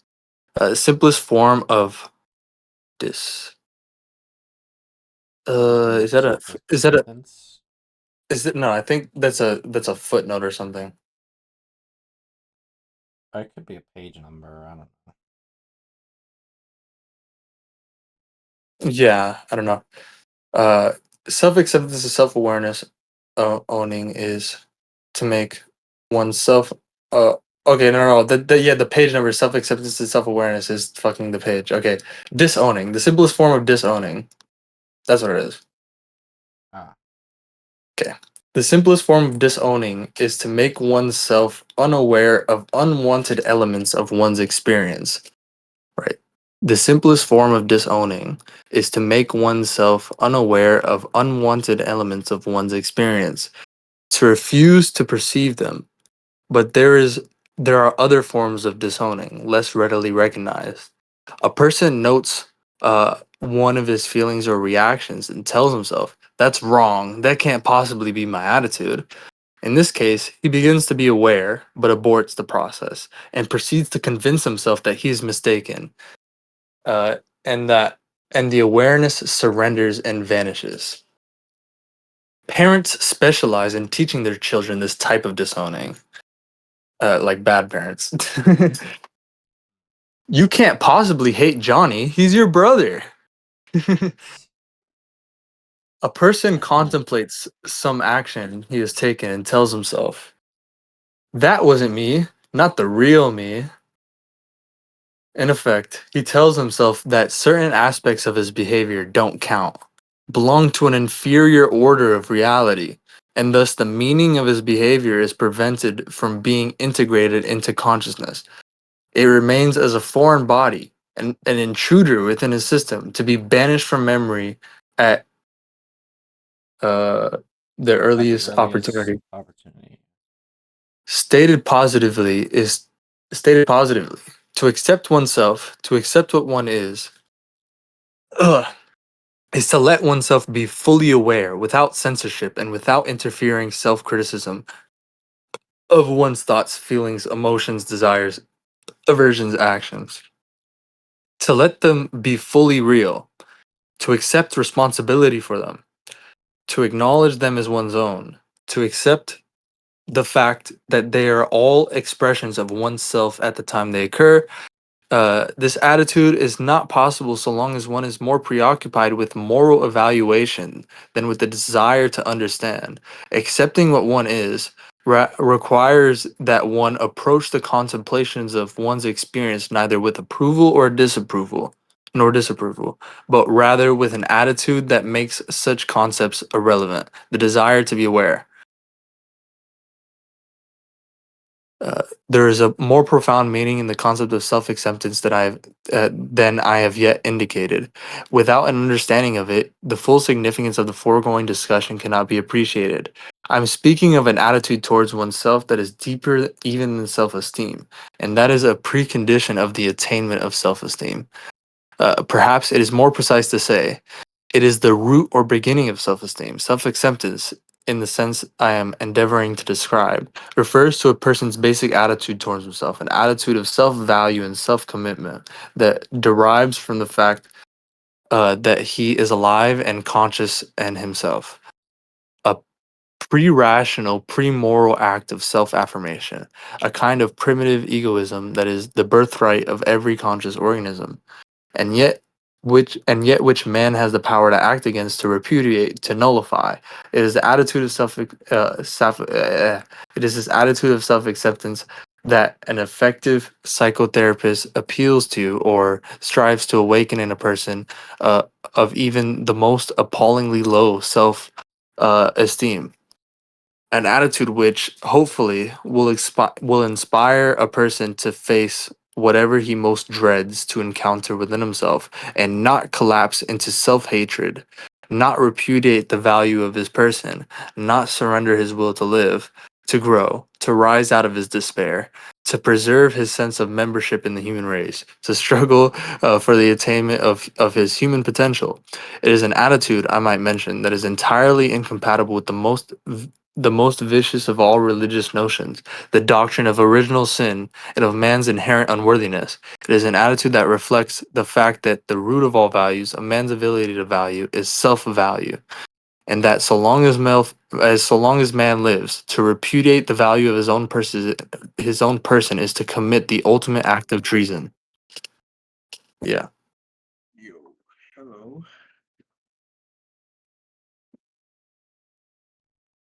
Hello. Yo, hello. Hello. What's up? What's up? I'm just here for a few minutes before I have to go out again. Yeah. Right. So, I mean, the problem is when we do not live consciously, we often fail to appreciate how much of our suffering is attributable to that fact. We already read that, but I just wanted to read that part again, just like to remind us. So yeah, I mean, Uh, it's not obviously it's not like a treason in the abstract sense. It's just if you repudiate your self value, how can you? you're unworthy of any values. Really, you're I mean, yeah, declaring it's kind of yourself like unworthy life of is the attaining value. standard. Yeah, it's just kind of like a restatement of life is the standard of value, right? No, If you yeah, don't he says take value in your own self-value is life. the basis of all other values of Yep. the basis of any valuing, like any like you how can you even like pursue something, right? Because pursuing something is being willing to, you're holding it as something worth pursuing, right? You have to do what is required at least to hold it as something worth pursuing, and that is paying the price for that, right? Mhm. The cost, right? And and he talks about that as well, but yeah.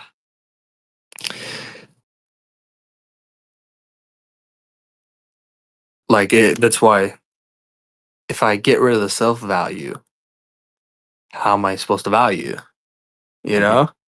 Yeah. Right? I just like I immediately declare myself unworthy of value whenever I'm confronted with values, or like, the need to value, right? I'm just like, Yeah, I'm it's unworthy, just you know? it's quite literally just I'm unworthy of existence. Like, how Yeah, could yeah, you yeah. even say that? Huh? No, yeah, and then I'm just over here saying reality wipes out the wiper once again.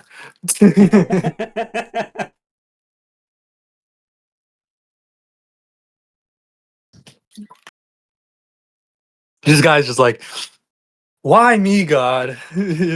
It's like reality wipes out the wiper once again. God damn it, Descartes' demon, why me? Reality wipes out the wiper once again. they're just like like the idea you get when you're talking about the ECP, right, in the state is like just groping in the dark. You know what I mean? I'm just looking at that like this Oh person groping in yeah. the dark. Yeah, Yeah, and it's like the like conversation with Eduardo. He wants to have this like moral argument. It's like, well, you're trying to wipe out reality, right? We got to talk about reality first. yeah.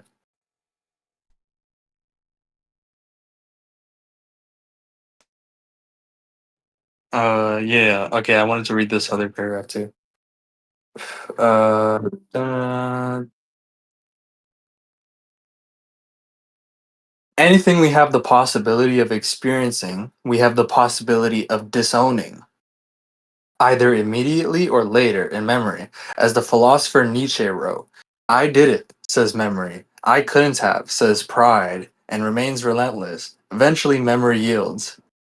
I can rebel against my memories, thoughts. This is this end quote. End quote. And now it's Nathaniel Branden again. I can rebel against my memories, thoughts, emotions, actions. I can reject rather than accept virtually any aspect of my experience and any act of self-expression. I can declare, not me, not mine. We can be as frightened of our assets as of our shortcomings. I can refuse to accept my sensuality. I can refuse to accept my spirituality. I can disown my sorry. And just to be clear, spirituality. I don't like to use it, but whatever. The fucking like the objectivist, ran and like uh Branden. I don't know why I couldn't say his name. Branden. Rand and Branden. They they talk about like an objective like conception of spirituality and soul. They talk about that. I don't. You know what I mean? But anyways, An objective conception of soul? What? like they don't talk about it in a mystical sense. They just use the word spirit and like soul in a totally different sense. Like in a totally unique sense. It's just like I mean, yeah, I mean, there's a video. There's a video of Rand saying, like, it's okay to say, like, bless you when somebody sneezes, or, like, it's okay to say, oh, my, fuck, I forget. hey, well, forget Because you about said that. God bless America. I was just Oh, yeah, that. clarifying when he's I was just clarifying that when he's saying spirituality, he doesn't mean in a religious sense or a mystical sense.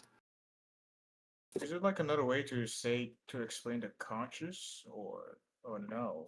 What do they mean by that? No, it's more about like joy, like pride, Wait, they use those to explain. Wait, they use that to explain their emotion?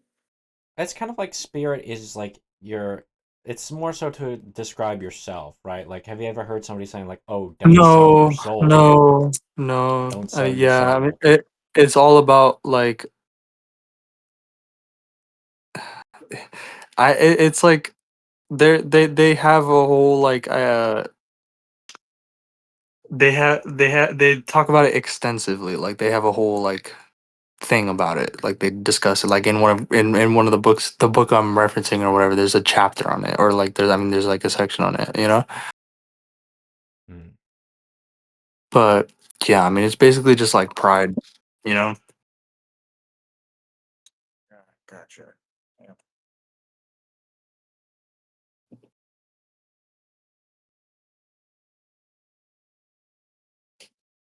But yeah. I can disown my sorrow, I can disown my joy, I can repress the memory of my actions of which I am ashamed, I can repress the memory of actions of which I am proud, I can deny my ignorance, I can deny my intelligence, I can refuse to accept my limitations, I can refuse to accept my potentials, I can conceal my weakness, I can conceal my strengths. Weaknesses, I can conceal my strengths. I can deny my feelings of self-hatred. I can deny my feelings of self-love. I can pretend that I am more than I am. I can pretend that I am less than I am. I can disown my body. I can disown my mind. We can be we can be frightened of our assets.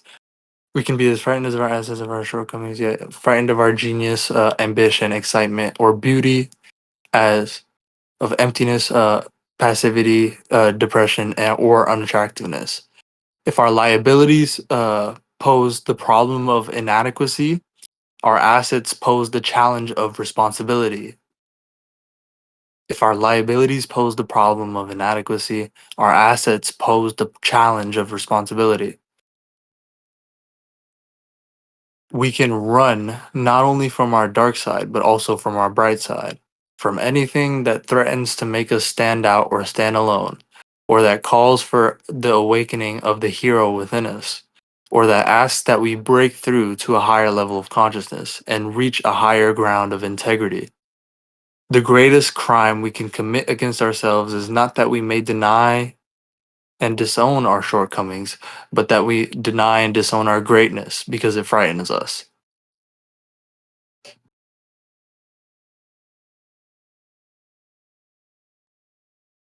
But yeah, I mean, it's just another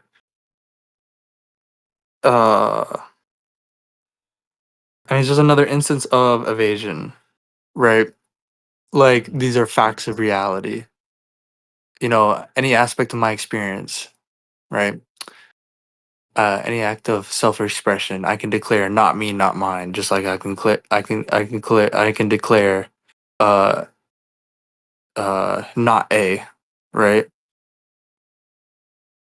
I can Yeah, declare I A is mean, not A. That's not A. our yeah, because our experience also exists, and to This can't be deny, happening. You yeah, know, this can't be happening. There's no way. I can't believe it. I don't want to believe it. That's what they're really saying. What if I just thought it out with my mind? Yeah, the example from Peakoff is just like you know, like you're standing at the foot of a volcano and there's fucking lava rushing at you. And you just like instead of running, you're just like, well, let's just like for the sake of argument, right? You can outrun the lava. I mean, in reality, you can't outrun lava. It's really fucking fast. But like actually, but uh yeah, so instead of trying to outrun it, you're just like starting to pray. You know what I mean? Starting to pray. Pain is a construct. It was made up by humanity. Therefore, it can't exist. Like you can just like wish it away, wish reality away. You know, like as if refusing to see it, right? As if refusing to see reality makes it disappear, right? It's already off. It's already working off of the assumption that reality is, you know, it's already working off of primacy of consciousness, right? You get what I'm saying? It's already working off of it. That It's like a fucking that grizzly bear if charging at you, that if about I to kill refuse you. to see it, it then it just doesn't exist. If I refuse to see it, it doesn't exist. That's primacy of consciousness already, right? Yeah, it's like Sure, I have to some go. predator is trying to run towards you, trying to kill you, and then it's like, please God, make it go away. Yeah, and like you only get to that point where you're like, okay, if I just sit like go, please God, maybe that can help me out here. You know, you're already at the point where it's like reality is up to fucking whim. You know. Yeah. Good. I'll see you guys later. I have to go back out again, but hope you guys enjoy your study sesh. Mm-hmm. Not man.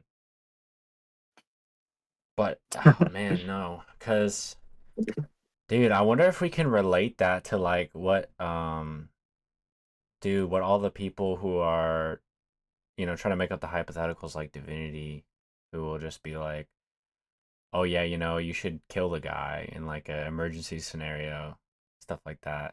Like I feel like we could relate that Well, yeah, to the whole sure, but please like God stuff. I've already talked about all of that. Like I don't know, you should probably read my notes on that. Like the not in here, but like I don't know where there's like the thread. I think it's in general chat. The thread in general chat. I think it's like, or maybe it's in VC text.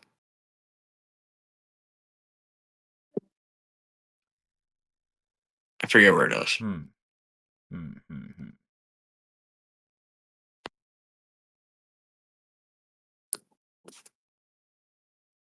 H. I swear. Yeah, H. H. Yeah.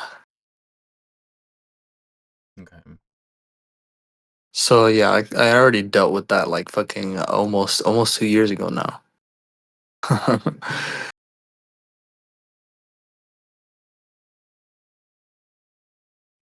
There's no issue, like the issue to be solved there, right? With these fucking like what their appeal to these sort of hypotheticals or whatever. It's just yeah, and I mean like they were fucking that's basically how they all got ostracized, really. It's like I like when I put out these notes and just like said that stuff, you know? Hmm. Like, oh, this shit is fucking nonsense, bro. You know, these guys are fucking retarded. These guys are posers, bro. These guys are ethical posers.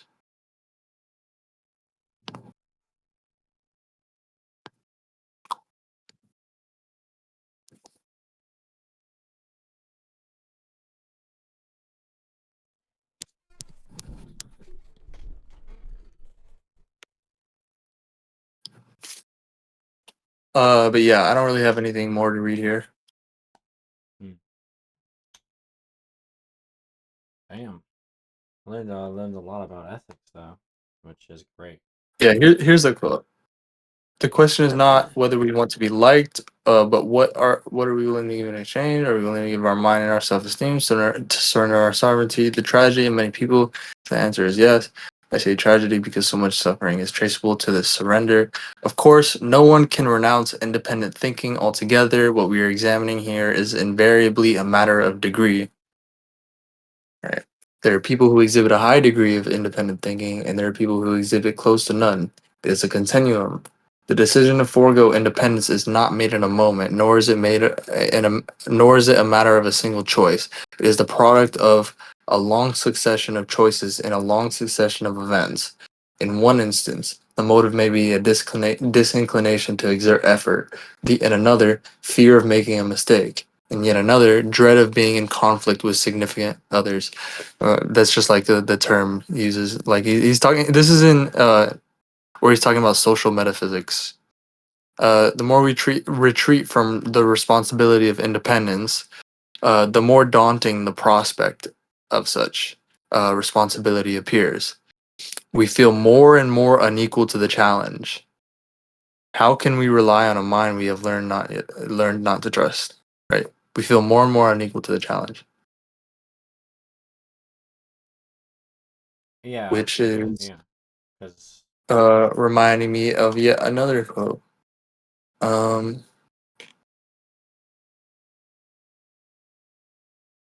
da da da.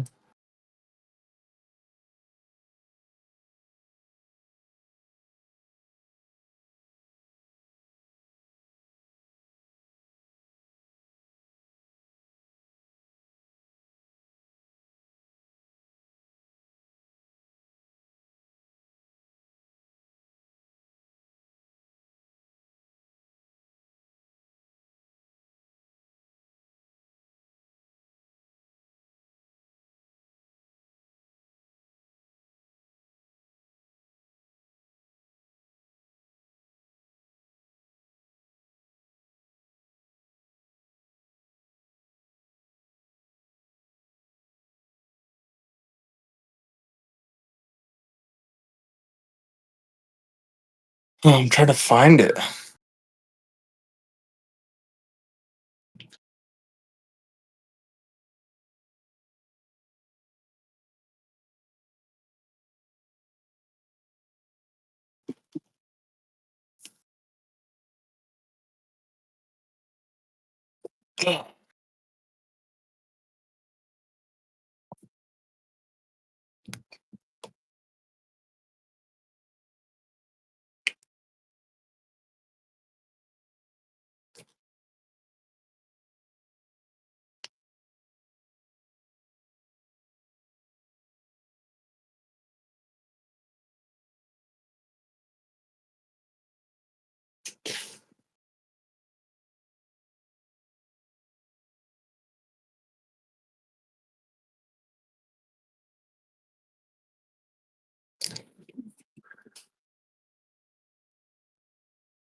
What's going on?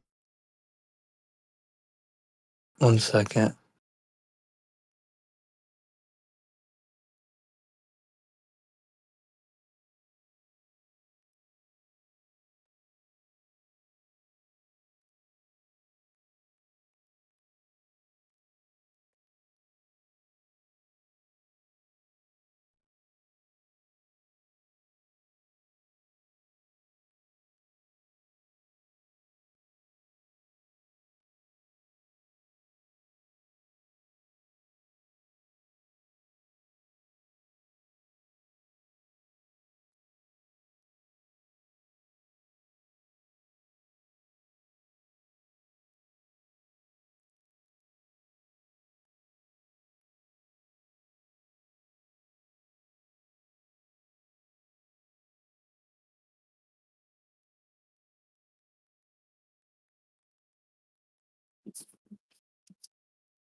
Oh, I saw it earlier, but I just can't find it.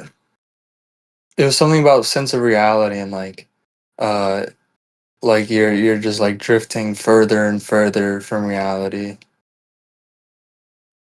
Like you're trying to separate yourself from reality. Something like that.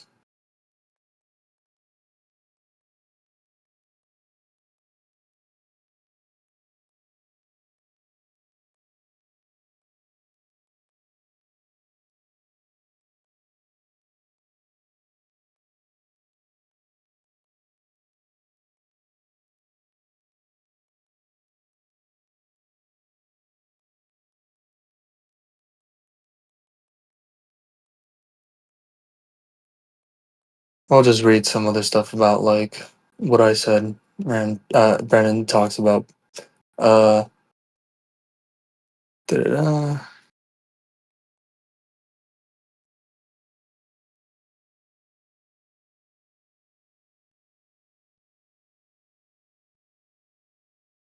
Yeah, the matter is more complex than that. We have more than one need, and there is no single solution to all the problems of our existence. A well-developed sense of self is a necessary condition for our well-being, but not a sufficient condition. Its presence does not guarantee fulfillment, but its lack guarantees some measure of anxiety, frustration, and despair. Self-esteem proclaims itself as a need by virtue of the fact that its relative absence impairs our ability to function. This is why we say it has survival value. There is no value judgment more important to a man than the estimate he passes on himself. This estimate is ordinarily experienced by him, not in the form of a conscious verbalized judgment, but in the form of a feeling that can be hard to isolate and identify because he experiences it constantly. It is part of every other feeling. It is involved in his every emotional response. An emotion is a part of evaluation. It reflects an appraisal of the beneficial or harmful relationship of some aspect of reality to oneself. Thus, a man's view of himself is necessarily implicit in all his value responses. Uh, any judgment entailing the issue, is this for me or against me, entails a view of the me involved. His self evaluation is an omnipresent factor in man's psychology. The nature, I like that statement better than the emotion stuff. Like that generalization is much better. His self-evaluation is an omnipresent factor in man's psychology.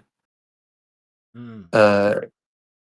The nature of his self-evaluation has profound effects on a man's thinking process, emotions, desires, values, and goals. So see, I mean, it's not just emotions. He says the nature of his self-evaluation has profound effects on a man's thinking processes, emotions, desires, values, and goals. It is the single most eloquent key to his behavior. Self-esteem is formed by the experiences we have from the beginning of our lives, and our interpretation of them is reflected in all of our behavior. A person who aspires to nothing, neither in work nor in character, and achieves it. A person who aspires for nothing, that is precisely what is required to achieve it. Where nothing is the standard, nothing is the achievement. I'm like generalizing there. Man cannot escape the responsibility of choice. If he chooses to do nothing, that is his choice, and it will have consequences for his life. If he chooses to surrender his mind to the authority of others and to follow them blindly, that is his decision and he will pay the price of it. A retreat from life is fully as much a decision as commitment to life, and fully as much the responsibility of the person who decides. Man cannot escape the responsibility of choice. If he chooses to do nothing, that is his choice, and it will have consequences for his life. Yeah, self-esteem is an experience. It is a particular way of experiencing the self. It is a good deal more than a mere feeling, and this must be stressed. That's funny. He says, there's confusion. He says the estimate that self-esteem is ordinarily experienced by him not in the form of conscious verbalized judgment, but in the form of a feeling that can be hard to isolate. So, but he was sort of just trying to grope at it. It's not really a mere feeling because it's rather best described as the omnipresent factor in man's psychology. Or Well, an yeah, but we omnipresent don't. factor in man's psychology. Yeah, the emotions are not the primary, right? We have a Yeah, feeling. so he says self-esteem is an experience. It is a particular way of experiencing the self. It is a good deal more than a mere feeling. This must be stressed. It involves emotional, evaluative, and cognitive components. It also entails certain action dispositions to move towards life rather than away from it. To move toward consciousness rather than away from it. To treat facts with respect rather than denial, to operate self-responsibly rather than the opposite. To begin with the definition, self-esteem is a disposition to experience oneself as being competent to cope with the basic challenges of life and as being worthy of happiness, which is achievement, basically. Being worthy of achievement. It is confidence in the efficacy of our mind, in our ability to think. By extension, it is the confidence in our ability to learn, make appropriate choices and decisions, and respond effectively to change.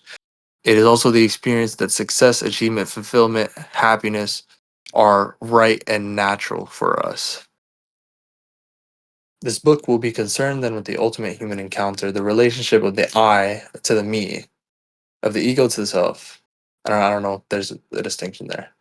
I don't know. I don't like that one. But the issues entailed by this encounter reach into and affect virtually every significant human experience, from the level of our self-esteem to the kind of person we are likely to fall in love with, to the ambitions of and life goals we are likely to set ourselves, to our most intimately personal sense of what it means to be a human being. At each step of the way, we shall confront some form of the question: shall I honor or shall I betray the self? Not that we necessarily identify the issue in these terms. In fact, we rarely do, often preferring not to know the nature of the choice we are making. That's an important one. Not that we necessarily identify the issue in those terms. In fact, we rarely do, often preferring not to know the nature of the choice we are making. Connecting back to what was said right before, man cannot escape the responsibility of choice. If he chooses to do nothing, that is his choice. It will have consequences for his life. How we experience ourselves affects how we experience the world around us, just as how we experience the world affects how we experience ourselves. That's great. Really, you can see how he really like understood reciprocity, or like impredicativity there, right? Yeah. Yeah. How we experience ourselves affects how we experience the world around us, just as how we experience the world affects how we experience ourselves. That's like something straight from Gibson. Gibson would fucking say exactly that.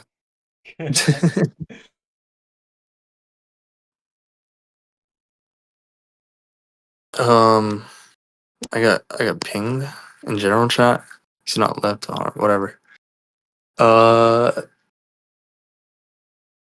Yeah, low self-esteem tends to generate depression and anxiety. To feel that I'm significantly devoid of efficacy and worth is almost inevitably to experience existence as frightening and futile. It is particularly important to understand that a blindness concerning important aspects of self leads to a blindness concerning important aspects of the environment. That's important. It is particularly important to understand that a blindness concerning important aspects of self, and I'll add necessarily, leads to a blindness concerning important aspects of the environment. A person who denies a need for companionship and nurturing, for instance, may be oblivious to opportunities to satisfy that need, such as signs of interest and friendship from people who care. A person who denies the reality of his or her pain will be blind to the source of the pain, such as the wrong kind of friends, and be hurt again and again by these friends. A person who disowns feelings of anger may falsely attribute them to others, the process of projection, and see anger where it does not exist. We deal here with a profoundly important law of psychological functioning. Awareness moves freely in both directions, or it moves freely in neither. Hmm. That's crazy, bro. Like that's straight. That's Gibsonian right there, bro. Very, That very, whole very passage right there. repetitive. That whole passage right there is fully Gibsonian.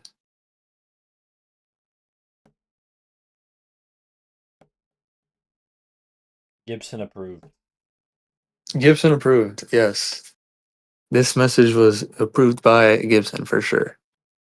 Real Gibson Patriots approved. This post was made by real Gibson Patriots. To disown means to cease to recognize as our own. To cease to recognize our body, our emotions, our thoughts, our attitudes, our aspirations, our abilities as ours. We thus radically restrict and impoverish our sense of self. We have less access to our inner signals, and consequently we're more dependent on signals from others. We need others to tell us what to think, how to live, when to express which emotion, what is appropriate and what is inappropriate, and so forth. By ourselves we barely exist. Our sense of self is often reduced to little more than a sense of anxiety. In such a state of self alienation, we are prone to becoming approval addicts, love addicts, group membership addicts, system and structure addicts, belief system addicts, guru and leader addicts, escape from pain, inner emptiness, anxiety addicts. Escape from pain slash inner emptiness slash anxiety addicts. Self alienation precludes autonomy. Although, granted, we are dealing with matters of degree, and most people exist on a continuum, this principle is an underlying theme of the discussion that follows. Yeah.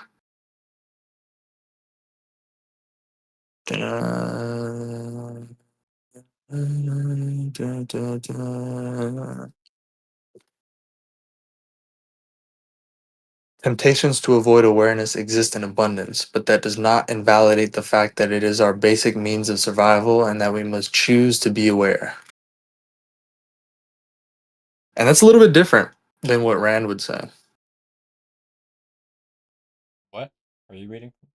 That's a little bit different than what Rand would say about free will. I mean, and Branden acknowledges this. Branden acknowledges that it's a bit different. Because Rand would arbitrarily, she would restrict it to, conceptual level, but just Yeah. like she would restrict focus to the conceptual level, right? But Yeah. it's just a fact, just like we have to choose to be aware,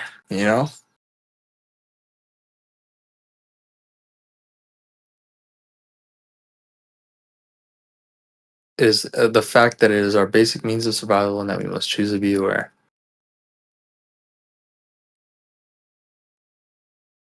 I saw a comparison between Randian free will and Rothbard's free will, and Rothbard was more extensive. Like it included more things that you have a choice for, something like that. Yeah. I think Rothbard got a little bit more from Branden in that respect, and also like if you see like Lee Pearson, he has a paper. Lee Pearson, the guy on ARC UK. There was a couple of videos, especially like with him and Binswanger talking about like Gibson and affordances and all that, right? On ARC UK. The fat guy? Yeah. So he has a disagreement with He is Binswanger fat. there. He has a disagreement with Binswanger there. Like Binswanger arbitrarily, again, following Rand. I mean, like he's inconsistent on this point as well. So he'll be like very against the idea of saying we choose to be aware or whatever. But I mean, but Lee Pearson's all like saying He's he's like a getting student of Gibson. saying from what he's getting from Gibson that perception is volitional. And that it's we shouldn't be saying that perception is automatic or passive, you know? Right, unconscious inference. Right. Shouldn't be saying that, yeah. Because remember what objective means in objectivism, right? It's the inclusion of the observer rather the exclusion, right? It's the inclusion of the observer in the same world as the observed and is no more real than, right? In the same world and thus is no more real and no less real than the observed or what is to be observed, right? Yep. And so I mean it shouldn't like with that understanding of objectivity it shouldn't fucking like be a problem, right? To say that perception is active, it's volitional, you know, it has to meet reality on reality's terms, right? But in terms that require awareness, right? Require it, right? Like in terms that like require you to raise your level of awareness in some respect, right? Like those are the requirements. Remember we were talking about the requirements and stuff. I mean, yeah, because that kind of stuff sounds very, like, compatible with what Rand would say about focus. Yeah. And, I like, mean it's definitely restraint. it's definitely the fact that focus is a fact of awareness as such and not fucking conceptual awareness. Mm. It's just like I mean it's self-evident that focus is a fact of awareness as such and not conceptual awareness. Not just restricted as conceptual awareness. Mm-hmm. I mean, focus is literally the means by which we perceive things. I mean, like the structure of the ambient array is the means by which we focus on things. And you know, unstructured like the way to see this is just I mean, unstructured light cannot be focused. That's just fact. It's a fact of optics.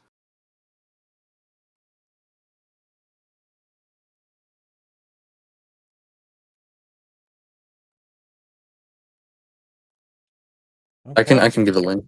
I can give a link for that. Information attention. Yeah.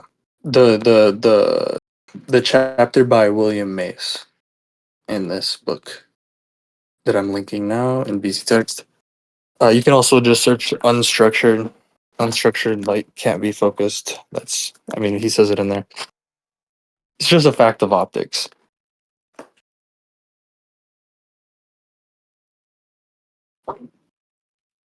So yeah, I mean it's not even like and like so without that, like people tend to think, oh, it's just like some fucking internal thing, like we're just like our brain is like fucking somehow like focusing thing. Like it makes no sense, you know? Mm. But again, you know, we talk about ecological information, right? The information is the order. It's there. It's in the environment. There's no need for you know some platonic order imposing mind, right? We just have to exploit what's there in the environment.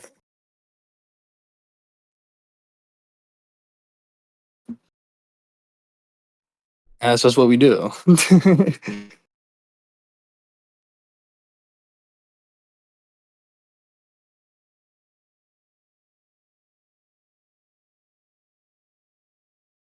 Yeah, I've talked about that a few times. How the means of focusing on things, right, perceiving is like it's literally the structure of like the ambient structure of pattern energy arrays.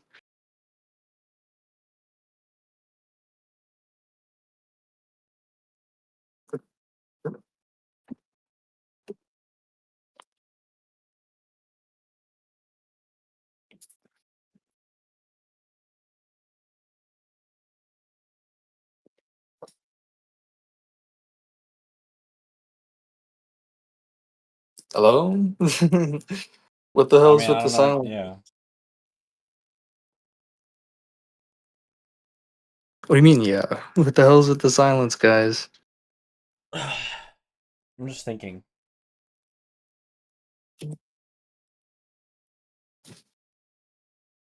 You can also search in the organism environment system, like where I've talked about, like, cause I like say that unstructured light cannot be phobias, like where I want to talk about that a bunch.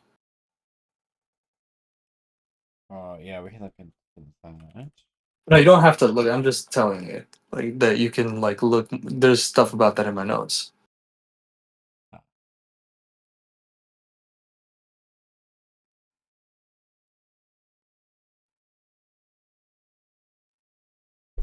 Yeah, I definitely learned a lot about ethics today. That's good.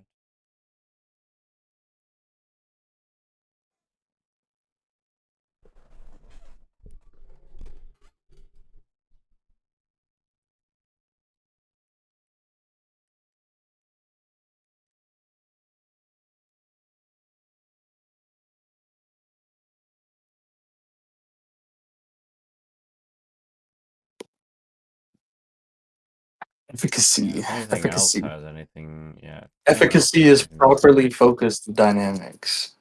I like that. Or ecological work.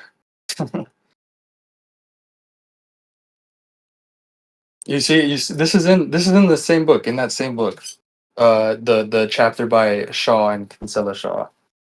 They talk about this work to be done.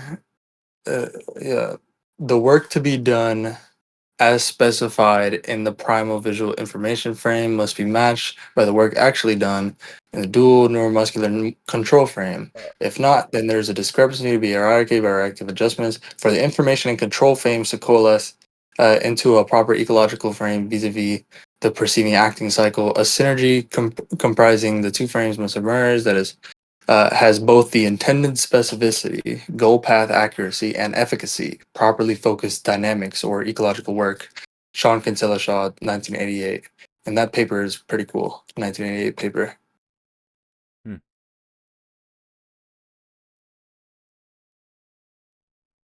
But I'm trying to look for.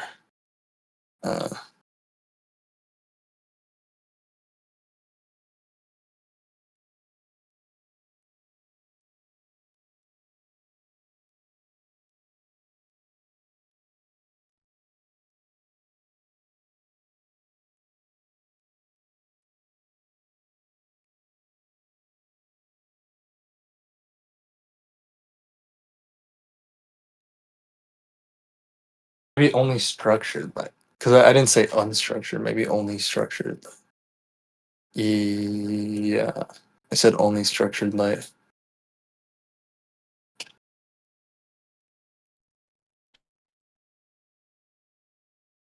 Where is it, man?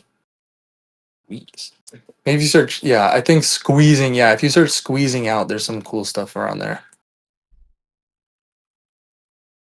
Squeezing, search squeezing in organism environments note, and you'll see some cool stuff.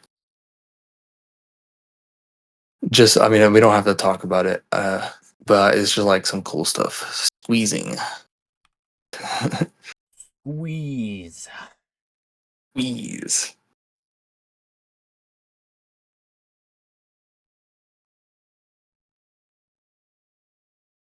A squeezing out of the possibilities.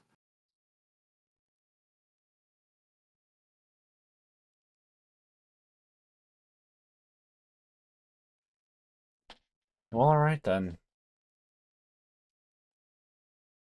Squeeze, Yeah, man. I do Squeeze. like I do definitely want to learn more about ethics since I mean it's pretty important.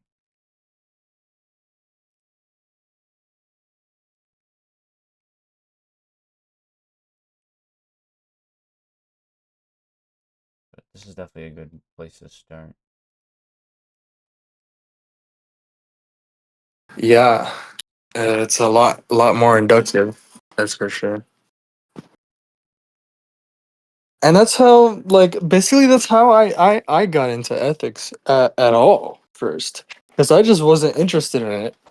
right? Like I was totally interested just like in epistemology, like totally. Like I was super interested Yeah. just in epistemology or everything about epistemology. And then like these people like Divinity, Eduardo, I mean they started coming in like this one Divinity like came in convinced Eduardo or whatever. Like they were just like Okay. making these arguments and I was like, bro, what the fuck is going on here, bro?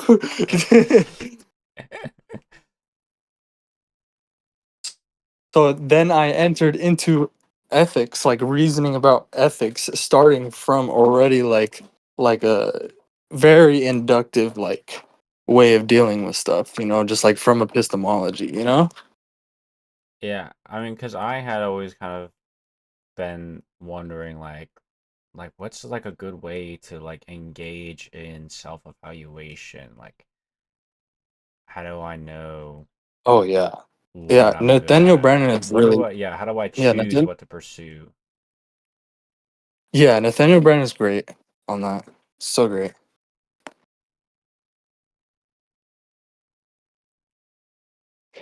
But also, I mean, just like I mean, it's super important to understand affordance perception. Because I've always kind of like, because like every When time I you're think of trying it, I'm to like, reason about ethics, when you're reasoning about ethics, right? You know, you're an ethicist, you know? yeah, because for a while it was just like, man, like I have all these conceptions of what I don't want to do, but it's like I don't know why. Like, how do I, like, I can't compare it to anything I want to do.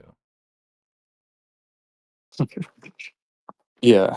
I don't know. I guess, I don't know. Does affordances make it understanding affordance perception and stuff like that? But I think you probably need to understand more about, you know, how that ties in or like, Well, yeah, like because I mean, I kind of figured it The out. Gibsonian, like the Gibsonian, like theory of action, like then like how, like, you know, the control of action and all that, that Turvey talks about, right? And I mean, Uh, because reading The Fountainhead definitely helped me with that a little bit more, because I just really couldn't figure out what I wanted to do. And then it was kind of like, well, yeah, it kind of feels like everything is just so hollow. Like, it feels like society has just extracted all the meaning out of everything for some reason. And it just feels like nothing is really meaningful. And then it's just like, well, yeah, why don't I just try to find some sort of career that's just completely disconnected from that, where I can just do my own thing? yeah, I mean, the meaning is there. You just gotta look for it. You know, it's like again. I mean, it's reality, right? I mean, like happiness just isn't gonna come to you. You know, just like automatically, right? Values aren't gonna come to you automatically. Anything, life doesn't come to you automatically, right? Mm.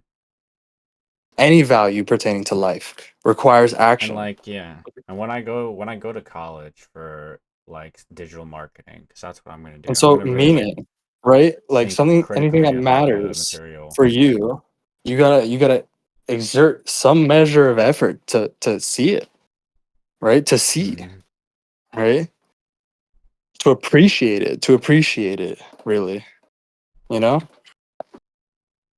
Because yeah, it's like, because when I was reading The Fountainhead and it was like Rourke was trying to find the principle, it's like he's being very like critical of like the material he's being shown and like what Yeah, the I sum of it love all that, bro. is. I need to bro, I need to incorporate that, yeah.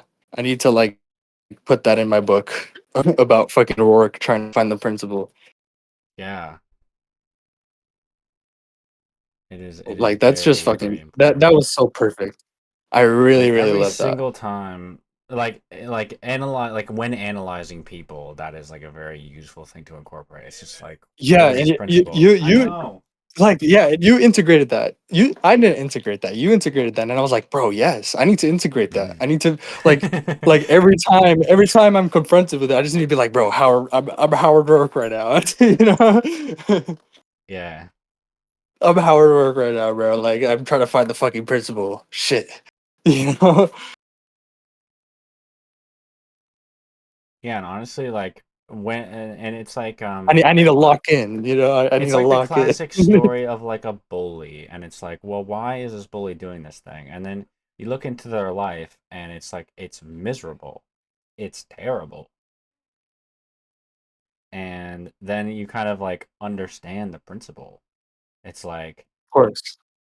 and like with the dean, it's like, well, why is this guy doing this? And it's like, well, okay, he's just being a second-hander. He's just conforming. He hasn't actually done anything, right? He's just like, oh yeah, you need to conform to these standards.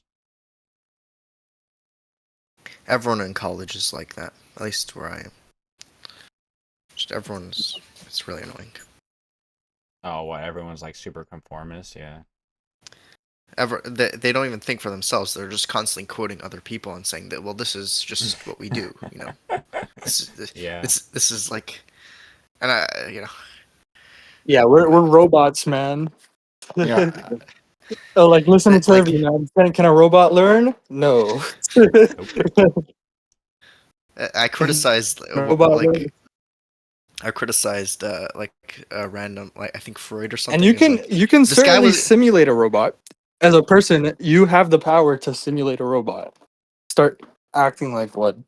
An unthinking fucking robot. You know? You can do that. And you won't learn anything. yeah, I criticized Freud, and he's like, but my teacher's like, but he contributed so much to psychology. How could you criticize him, dude? Yeah. All right. I gotta go eat, so I'll be back. Like also, you should say like, what does that mean, right? Contributing to psychology. This is an intellectual tradition, right? I mean, it's not tradition. There's this intellectual continuity, right? Where like Gibson, right? Gibson, he had all these influences that he disagreed with them on so many things, you know, and that's what how he developed his theory through those disagreements, right? Yeah, with And the Gestaltists. basically just saying where they went wrong, where they were sort of right, or where they were basically asking the right questions or asking the wrong questions, and where they were, you know, sort of almost there, almost getting the right thing, you know, but they messed Yeah. up here, you know, like there's if he contributed to psychology so much. We fucking like. What do you mean? The whole point Yeah. is to criticize him. You have to move past it. Well, they're The still whole teaching point is Freud critical as if what he discussion. says is true. Yeah, I mean the whole point is critical discussion.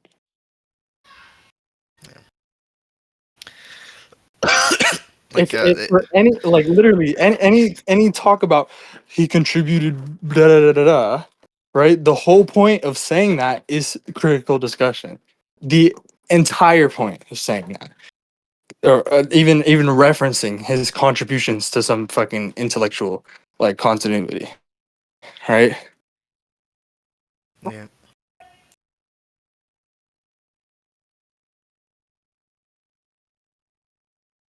But yeah, you can just tell them that. Oh yeah, Oh, you're telling he's me not looking up. you're telling me not to think.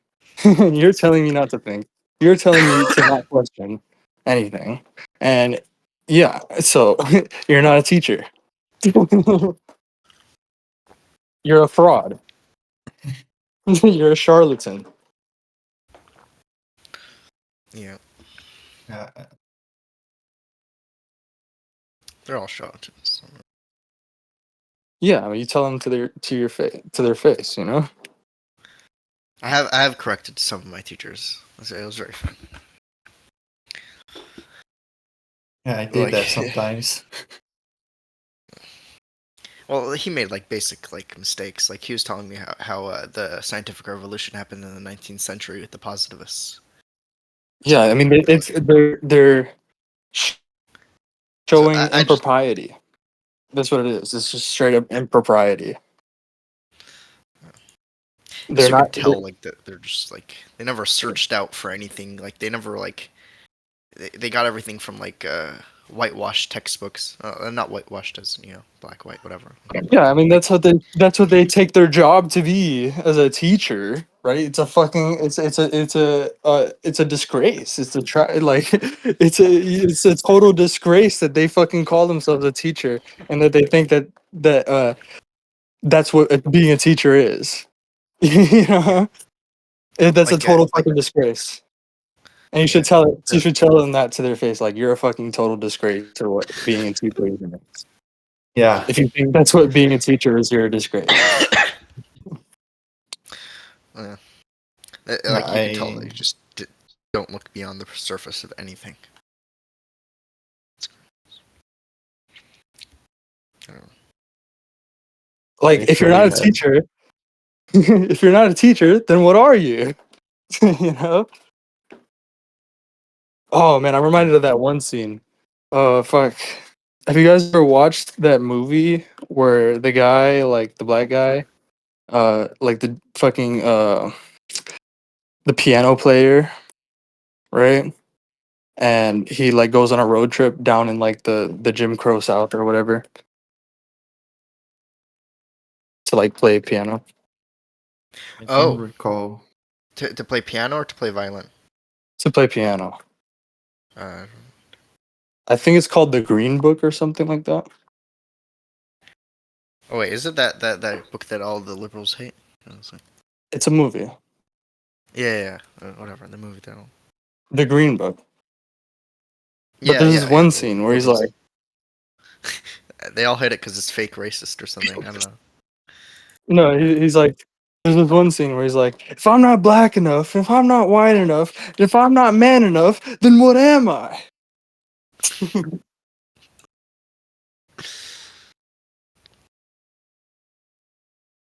Yeah, I never actually watched this.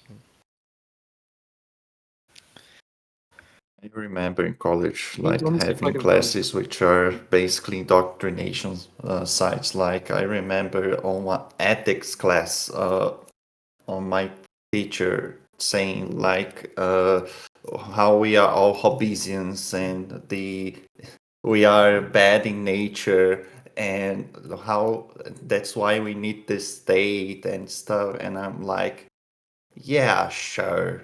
I mean, I was literally philosophically illiterate at that time, but like I could at least smell the amount of bullshit he was saying. You know, Here, I'm gonna put it in VC text. I love this fucking scene, bro.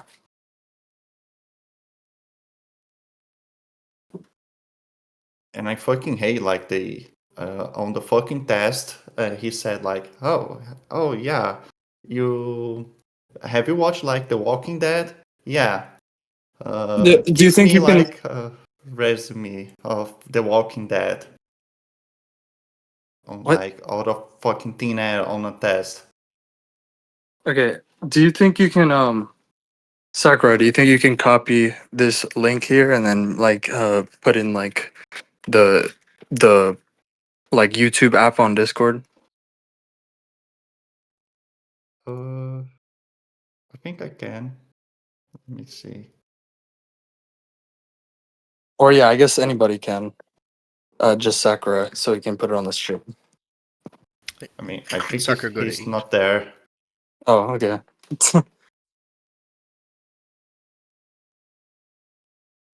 Here, what's the name you're doing it? What the? I'm region blocked. Okay, I'm I'll listening. do it. I can hear it. I can't. I mean, yeah. Just watch the video in the link is in VC text. Mm-hmm.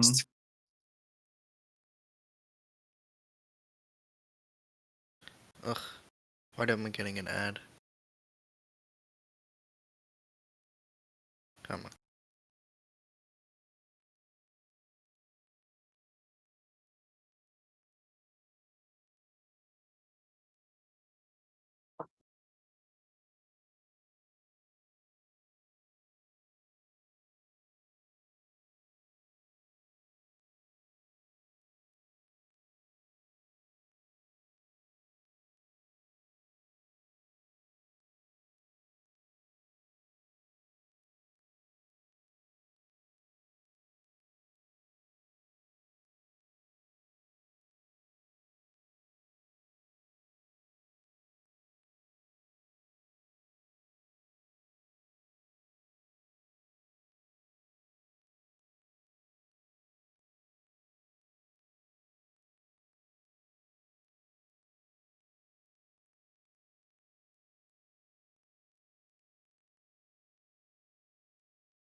This thing gives me goosebumps, man.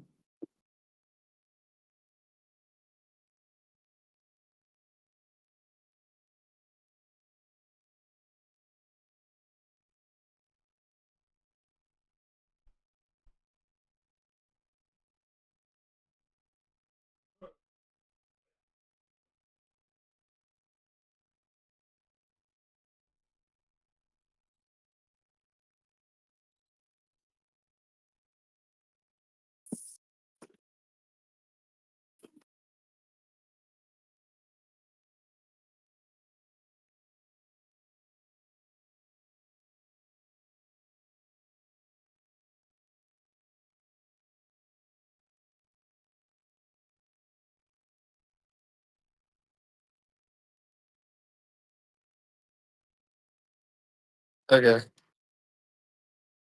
Shit, how do I fucking exit this shit?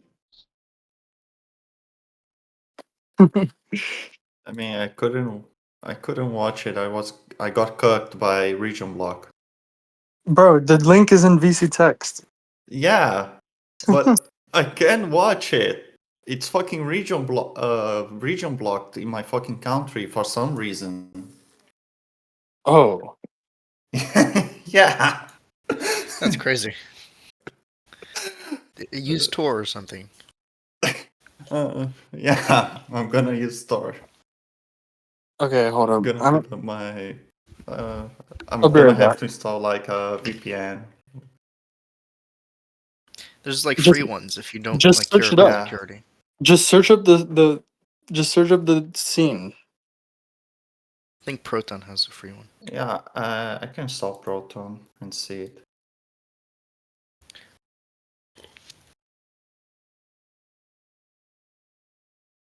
Like if you don't care about security, like a free one's good, you know. I mean, I pay for Proton, but I don't use the VPN on my computer. Mm.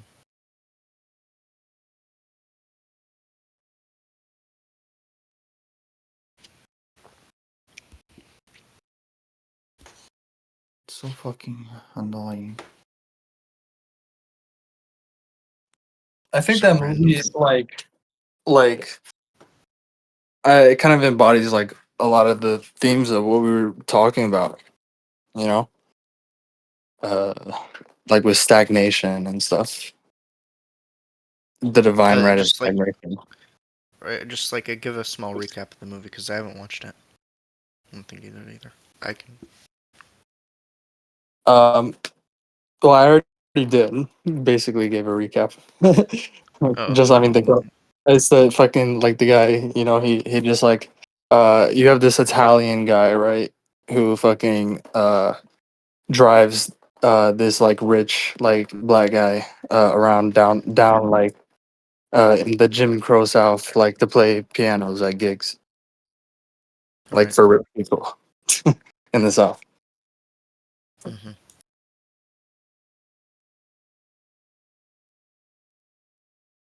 Mm.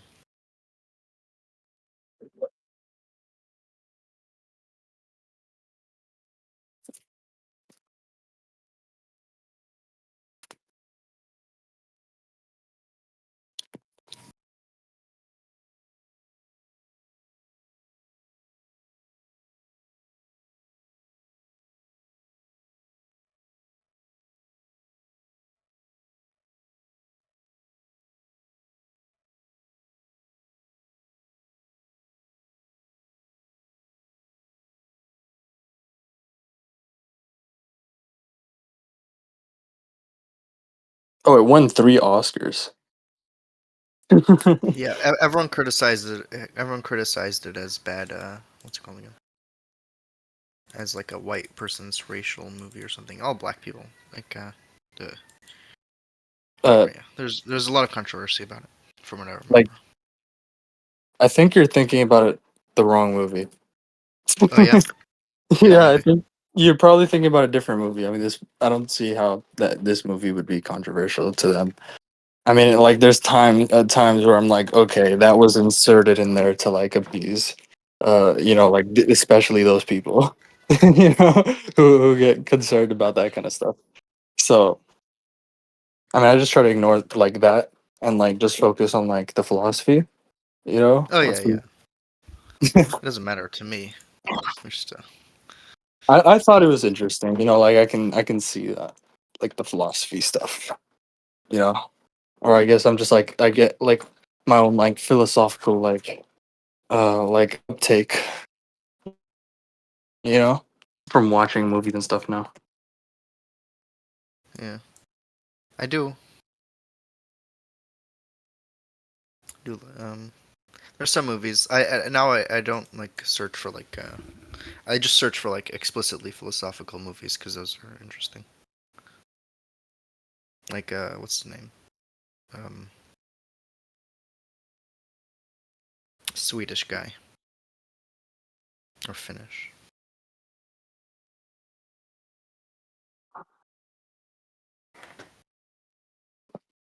Yeah, but I imagine Yeah. it wouldn't have won 3 Oscars if it was so controversial.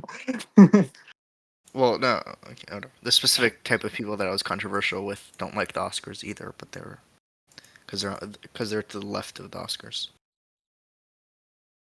Whatever that means. That's what I Uh, like Oscars. I just I I watch Ingmar Bergman films now, movies now because those are explicitly philosophical, even though they're like terrible philosophy. They're just existential movies. Mhm.